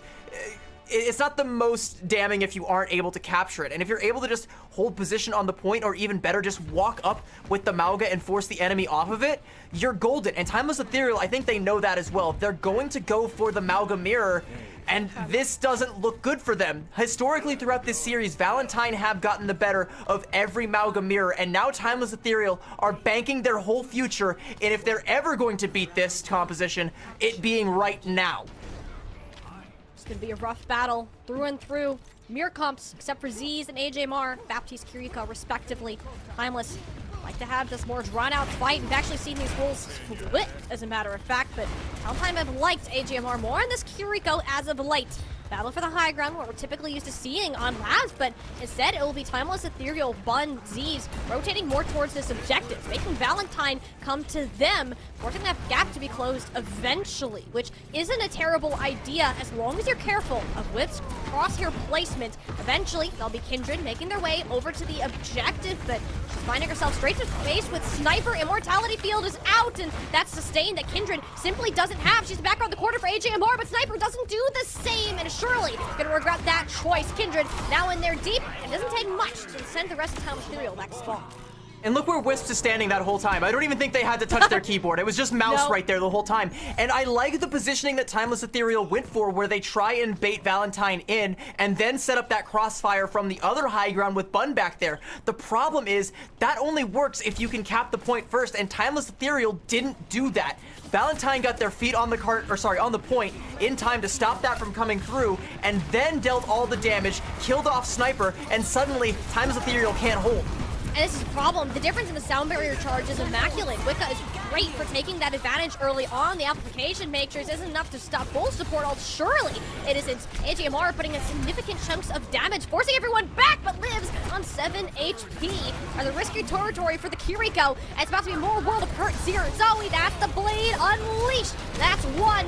Putting more damage in onto the tank, and realistically, all Valentine has to do, an expensive fight, but one Timeless. Weird as well. It honestly doesn't even feel like it's that expensive, because they're still going to have the cage fight, they're still going to have the Deadeye. Yeah. Timeless Ethereal can win this next fight, sure, but they're going to have to spend just as much in order to do it, if not more so, because they're playing into this positioning. Kindred with that cage fight can lurk wherever she wants, spring the trap whenever she wants, and you just got to wait for Sniper to build up to theirs, and that's going to take time. Valentine, after this, will be at one fight territory, whether they win or whether they lose. Kindred has the option. She's not going to let Sniper build up to this cage fight. That's the trigger pulled early. Both Deadeyes, but one has a shield in their face that favors them. That's it, make a time it comes up, but no! It's the Deadeyes lining up the kill feed. Only a few bodies remain standing, and it's Wicca and AJMR against the supports. A bloodbath on the objective, yet Valentine pulls through. And it's the high ground. Again, Wisp just pops the Deadeye from the high ground. Nobody even looks at them. And then they just go for potentially the biggest Deadeye of all time, rivaled only by Buns on the other side. It's a war of attrition, but Valentine narrowly come out ahead. And at 97%, yeah, we got the Torbjorn now, probably just to make this blade all the more difficult for Snozzler. Oh, and it works out too. Snozzler, you can't play into that. The extra damage that chipped into Sniper, yeah, do not play in front of Wisp if you have anything to say about it. Sniper is down. No one can stand in Kindred's path at this point in the game. Timeless, it's just a burning overtime. Surely they run out of steam shortly. Valentine, they have the sound barrier, whereas Timeless, they're struggling for any scraps. CB, we knew it was going to be close, but Valentine are so confident on control on this Mauga comp, shutting out Timeless 100-0. They need one more point, and this Major 1 title is theirs. At the top of the show, I said Timeless Ethereal was a dynasty, perhaps the longest reigning and greatest dynasty that we have in Calling All Heroes. But the funny thing about dynasties is sooner or later, they all come crumbling to an end. And today may be the day that Timeless Ethereal's dynasty is closed. The chapter closed, written down in the history books, and Valentine become your new monarchy, and they are one sub-map away from doing it, and it's Icebreaker again, another Mauga-favored one where Timeless Ethereal have to take this mirror. Valentine are not going to get a better chance than this, and I mean, honestly, they might, because they still have a little bit of wiggle room. Timeless Ethereal, on the other hand, are not going to get another chance to stop this pain train. They have to pull something out right now. They have to win this first fight and capture this point. First point, especially here on Icebreaker. They got unlucky with how the map selection has rolled out. It's not going to be easy for a comeback. We need shots like that from Snozlar in order to keep the dream alive, yet nothing stopped Kindred's momentum. These fights are always so all-in when it comes to these Mauga, Kiriko, Lucio styles, and it's been Zoe, it's been Wisp who's had the greater value at the end of the day. Zoe on this Genji is always going to be a force to be reckoned with, and right now, Bun just can't match up. And this is Bun we're talking about. The greatest flex DPS that we've had in Calling All Heroes up till this point, and right now, she looks like she's a step behind Zoe. Even though you find that early pickoff onto Wisp, it doesn't matter when Zoe just goes sicko mode, kills 3, including your tank, and once again, Valentine get first cap, and once again, Sniper has to try and find a way to retake. Can't move through. Wicca just keeps sending them one step backwards, and already has the soundbar online well before Halo does. Shouldn't even be needed. Timeless Ethereal's health bars are not in a great spot. They have no choice but to run through the hills. It's 2 fights in a row, by the way, that Valentine win clean, 35% and ticking. It'll be about 50 to 60 by the time Timeless Ethereal get another fight on the point, and that's going to mean that the ult rotations are going to be in favor of Valentine. They're ahead in the ults. They can spend only as much as they feel like they want to and still come back. They've got themselves set up with such a huge margin for error. They could honestly completely blow the next 2 fights and still be favored overall in this series. It's starting to feel like the winds of change are blowing. Teams started out at each other's throats. It almost feels like the Timeless Ethereal is about to go down with the Whimper. Kitsune rushes everything forward onto the board. Valentine had the ultimate advantage. It's on to Bun to make something happen, but doesn't have any tank to back her up. She pulls the blade at lightning speed and can slice as she might, but she doesn't have the health, the frontline power, the sustain. Timeless Ethereal are going to be sent down to their last limbs. Bun has to hit these shots, get AJMR down, and regroup with the rest of her squad. It's 1-fight territory now, and Zoe did just as much damage without the blade as Bun did with hers. She knows she can hold on to it to combo with this cage with Kindred. Valentine, I mean, they've been dealt the winning hand. A Cage Blade combo, no beat on the other side, only an overclock for Snozlar. Can they even touch? There's the cage fight. Snozlar gets going down the skies. The dreams are shut down. Zoe fast to slice them, and it's so easy to do. If they're stuck in one place, there's nowhere for Timeless Ethereal to run. The dynasty has crumbled. Valentine have become the new monarchs of the Calling All Heroes 24-25 circuit. Sooner or later, it all has to come to an end, and today is indeed that day. And Valentine, we said, if it was ever going to be anyone, and it was ever going to be any time, it was going to be them, and it was going to be now. This is their tournament. This is their moment. They are now the new monarchy, the new dynasty, the new team to beat in Calling All Heroes. This is how we are kicking off our new season with new top dogs, and boy, do they got that dog in them. An incredible match overall. Timeless Ethereal fought so hard, but as soon as that Circuit Royale game, CB, you could feel the control slip away. And it was 3 maps back to back to back that Valentine managed to take out after their prime composition and got destroyed. There was no choice for the rest of Timeless Ethereal but to walk straight into Valentine on control in the Mauga, beat them in the ultimate challenge. With confidence soaring as high as it was, though, this is a team that it's impossible to smack down, and I can tell you, this is the highest that they've ever been riding, fresh off the victory, claiming all those circuit points along with the cash prize. We all love an underdog story. I mean, they don't look like underdogs right now after that performance, but when Timeless Ethereal have been such a storied team in Calling All Heroes for so long, a mainstay, a staple at the top, even finishing top 3 in the one tournament that they failed to win in the last tournament cycle last season, like, they've been kind of set up as this big bad villain that nobody has really been able to take down up until now. But like you said at the top of the show, some heroes have answered the call. Valentine, your new heroes have toppled the tyrants that previously could not be bested, and now we have new champions, and it feels so good, but it's only the beginning of the season. They're gonna have to hold on to that title for a long, long time. We'll talk about that when we get to it. For now, let's let them enjoy their moment, because this is a big moment. This is a historic moment in Calling All Heroes, and I can't stress this enough. This is their moment. And Valentine, you and I, we've talked to both of them on several different occasions. We know how much this means to them and the amount of effort that Valentine have put into preparing for a team such as Timeless Ethereal. With these last-minute roster changes, some swaps going all around, they found their pieces. They made it work to the best possible level. And it's only fitting that Wisp was the one to really start putting the nail into the coffin, as we saw, was absolutely able to take over this series really just since the beginning, but highlighted on the Widowmaker. With this meta, as it continues to adjust, we have more heroes, more maps that are introduced to the style of play. CB, the joys of Overwatch, this idea of team adoption, it's never going to stop with Calling All Heroes. I like that you tout Wisps out, by the way, too, because I remember saying before Circuit Royale that at some point the buck had to stop for Valentine. They had to flip the series on its head and put themselves into the driver's seat. Otherwise, the map pick advantage would have taken Timeless Ethereal all the way to a map 7 and potentially to the winner's circle, back to the championships that they're so familiar with. But Wisps on Circuit Royale said, bet, I'm gonna turn this whole series on its head right now, and I'm gonna hit every head that dares poke itself out at me. What an insane play from Wisps. But I don't even know if I want to say that it was just Wisps, because stars across the board. We've got Mari and Kindred, potentially the best tanks in Calling All Heroes. And right now, I mean, they have an accolade to back that up, right? They can call themselves the best tanks in Calling All Heroes right now. You've got Zoe, potentially one of the new flex DPSs at the top. You know, one of the new best. Up there with Bun, definitely going to be in the conversation. And no longer a Genji one-trick. A force on the Genji, but on the Tracer, on the Venture, on the Pharah, on everything you put her on, she is incredible. AJMR and Wicca, this veteran backline that has helped to lead them through it all, hit the sound barriers at the right time, give them the winning hand, pull rabbits out of a hat with Ant Matrices.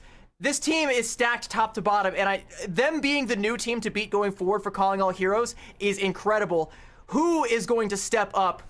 Only time can tell when we go to our later tournaments, but right now, we're going to go to a quick break, and we'll be back with an interview with our new champions, Valentine, on the other side of this. Don't go anywhere. We'll be right back.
Said at the beginning of the day, the call was put out, and only one could follow the hero's path. And in this case, it was to start a new monarchy. Valentine have secured themselves the victory of the Calling All Heroes Major 1 event. And CB, we could not have asked for a better finals. I mean, maybe we could have asked for a little better. Like, maybe we could have gone to a map 7 and gotten the full map 7 banger. But I still think this is one of the best finals that we've had in all of Calling All Heroes history. And maybe that's recency bias because it literally just happened, but it's also we get to crown a new monarchy. We get to crown new champions in Valentine. We said it was going to be their tournament, and they proved that it definitely was. Despite some setbacks, despite some hardship, despite some missteps, even along this last hurdle there, like you see, Kindred not able to get all the way to the ground in time to contest, they bounced back just about as hard as anybody I've ever seen. They worked so hard to earn this victory, and they deserve to call themselves champions. And by the way, someone who usually catches strays on this stream, I want to give a shout out to Bad Pachimari, who actually predicted this correctly. I know, right? I like, normally he catches strays, but this time we're pouring honey on you. You got it this time. Valentine, they pull through. Not any thanks to you, of course. It was all them. It was them 100%, but I gotta give credit where it's due.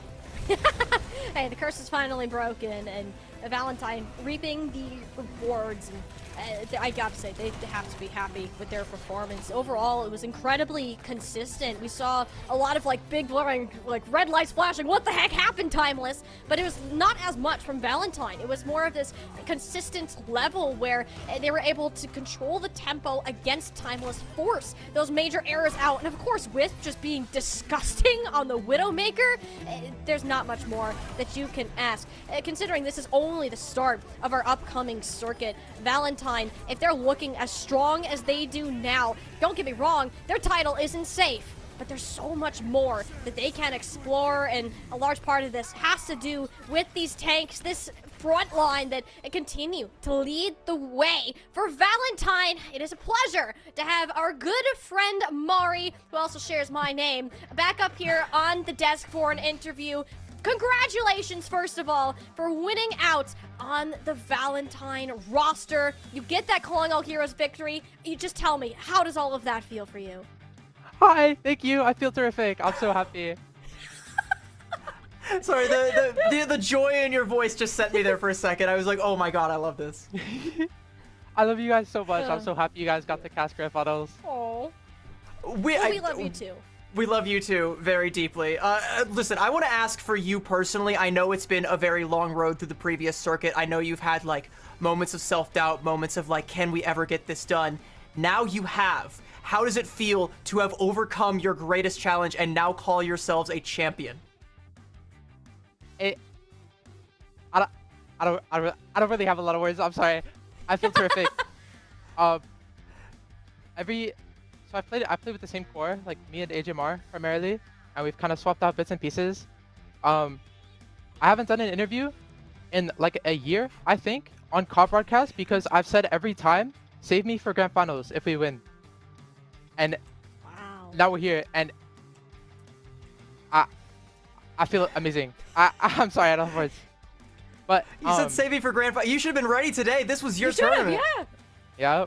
Yep. Well, hey, you got it. You made it across the finish line and have taken down Timeless Ethereal, which we know you have had plenty of experience facing off against. And, you know, Valentine was that team. You took them down in Swiss. You lost again in that playoffs and had to fight your way through those lower finals and then up again in the grands. In total, what was that? 10 maps of Overwatch, of highly competitive Overwatch in a short time. Like, what were some of the things that were being said, especially behind the scenes, when you knew you were in for these long, grueling series? I don't know. I think we had to remind ourselves to breathe a little bit. We had a pretty solid VOD on the Magway comp, the matchup into the Sigma before we started playing. Since that's what we lost to yesterday. I don't know. We made some honestly pretty standard adjustments, I think. I think it's just another day on the job. We're just clocked in, getting our work done. Well, speaking of clocking in, we tout both you and Kindred as being two of the best tanks in Calling All Heroes, and it's frankly unfair that you're both on the same roster. But I remember asking you a while back, like, what is the rhyme or reason for you switching out over her? Because you're both very, very flexible players. I don't think there's a gap in either of your hero pools. So what is it actually? I want to hear you say the answer that you gave me. Me, Kindred, we're really good friends. Her and I, we're SpongeBob and Patrick. We're SpongeBob and Patrick. We always know what each other wants to do. We just trust each other. We trust the call. Like, I want to be in, I want to be out, and I think he gives each of us like a good time to like break and recenter for the next map that each of us plays. And we could see those transitions come through, and a lot of with, especially in team Overwatch for sure, having this level of trust and confidence in each other is incredible to see. And honestly, I think that's one of my favorite things about the Calling All Heroes scene, is how close and friendly that this community is and supportive of one another, that is able to get you and your team across that finish line and finally have that championship crown, at least until our next event that's coming up. But I do want to go ahead and ask one of my favorite questions, especially to the players, having the opportunity to compete in Calling All Heroes yourself. What is playing in this tournament? What does it mean to you? I mean, I think CAW overall is very important to highlight some of these players. I'm really excited for the next couple of months because it's kind of just back to back to back to back. There's what, like a 1 or 2 week break in between most of them. So just more wins for us, I think, hopefully, fingers crossed. But more time to highlight a lot of these players that need highlighting. Well, like you said, it's going to be back to back to back, and I'm really excited to see, now that you are defending champs though, what do you think the next big challenge is? What do you think the next big threat coming down the pipe is going to be as you go into our next minor tournament and eventually the next major tournament with a crown on your head and a target on your back? You said like hurdles, like obstacles, pretty much. I didn't hear fully. I don't know. I mean, I think we have the flexibility, we have the trust, we have the teamwork. If we just keep our fundamentals up, I think we're low-key unstoppable. I mean, obviously, Timeless is going to be a threat in the future. But for now, we're all really confident in ourselves, I'd say. As you should be. And especially after that level of performance today, and losing to Timeless just yesterday, having that VOD review right before, the grind truly never stopped for Valentine, and it's that level of dedication that can help you overcome some of the teams that have ruled over Calling All Heroes for the longest times. And Mari, I'm sure that I can still hear the excitement in your voice after especially coming off this fresh victory. I want to give you the chance to go over and celebrate back with your team, of course, but I want to give you the floor for a moment too. Do you have any shout-outs, last couple of words that you want to say before you head out? I mean, shout out my team, of course, my coaching staff, my manager. They're all terrific. I love them all so much. I'm so happy I get to play with them. I mean, they're all just my best friends in the world, so we get to practice and hang out and whatever. It's amazing. I mean, shout out my parents, of course, for being so supportive in what I want to do. Like I tell them every time we're getting a game streamed. After map 3, my dad texted me and said congratulations, and I had to tell him it was a first to 4. Job's not done, but we had the 4-2. One more to go, Dad. Yep, 4-2, the quick 200-0. I got another congratulations.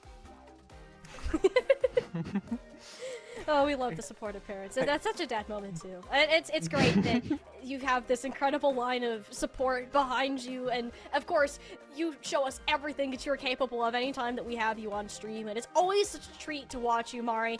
Thank you so much for joining us here, giving us some insights as to Valentine's performance today. We're gonna go ahead, let you go, celebrate with the team. We look forward to seeing you on the next tournament.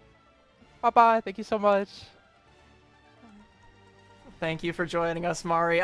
The joy and the just the tone in her voice, like it almost seems like she doesn't feel like it's real yet. I want to give her the biggest hug of all time. She deserves this, but yeah, let's let her go back to her team, have some hugs all around because they all deserve the hugs and the pats on the back, and maybe a nice big family dinner now, maybe a royal feast for our new monarchy that has been reigned in, our new champions. Yeah, Valentine secured themselves that spot. They have their 900 circuit points, $3,500 in cash to go along with it, but CB, wasn't a clean route to get here. Valentine started off dropping a couple maps here and there, sure, but that loss of time was ethereal. Didn't stand for them too incredibly much. If there's one thing we've learned about this circuit, is that this title, that throne at the top, isn't safe. And at one point we thought it was, but we have definitely proved otherwise. Yeah, it's not safe at all. And like I said, Valentine now with crowns on their heads and targets on their backs as we go throughout the rest of the circuit. But if anyone's going to be able to beat them and take that throne back, I think Timeless Ethereal, you got to be looking at them making the salty run back, trying to bounce back heavy. You know that they're not going to take this one lying down. And we still got to be on the lookout for teams like YFP Pixies, who have all the star power in the world, all the aura in the world. They just need an accolade to tie it all together, and maybe in the future they can. In Arizaki, Erebus, so many of these other teams, Fable, like a long-standing story. So many more stories that are going to continue to be told throughout the entirety of this tournament cycle. And speaking of this tournament cycle, only the beginning. We got a minor tournament coming out here, just like Mari said, in a couple of weeks. You can go ahead and register for that right now. Sign up right now. Join the Calling All Heroes Discord. Get set up. Get your teams together. Start scrimming and get in the mix. Win some cash prizes. Win some money. Win some circuit points, and maybe we'll see you in champs at the end of the year. Again, only the beginning. We have at least 5 more events, not including the LCQ and Champs. The year is full of competitive Overwatch, full of Calling All Heroes. And CB, it's always a pleasure to have this environment to perform in. Thank you so much to Radiant for all of their incredible work. The observers, production, admin, moderators, you name it. Radiant has been excellent. Have the opportunity for these broadcasts, highlighting these players. And as always, CB, it's a pleasure to work with you here on this broadcast and show everyone the community that we love so much. I mean, there's nobody I would rather be sharing these moments with than you. It's great to have you. It's great to cast with you. I can't wait to get to do it again, and we may get more opportunities in the future because, again, the circuit's just beginning. We're starting an entirely new season, and I can't wait to see where we go from here. But I think for now, at least, we get to take a rest. We get to bask in the afterglow of what was an incredible tournament as we gear up for the next one. And that's it. We're going to go ahead and bid you a farewell here pretty shortly. Before we go, though, I do also want to wish everybody a very, very happy Pride Month as well. I'd be remiss if I didn't, use the opportunity here on Calling All Heroes, because Pride is something that is very important to a lot of us here on the staff and the players in this marginalized gender inclusivity program. It means the world to us that you want to come out and support us for this. Thank you guys all for showing up and showing out in the chat.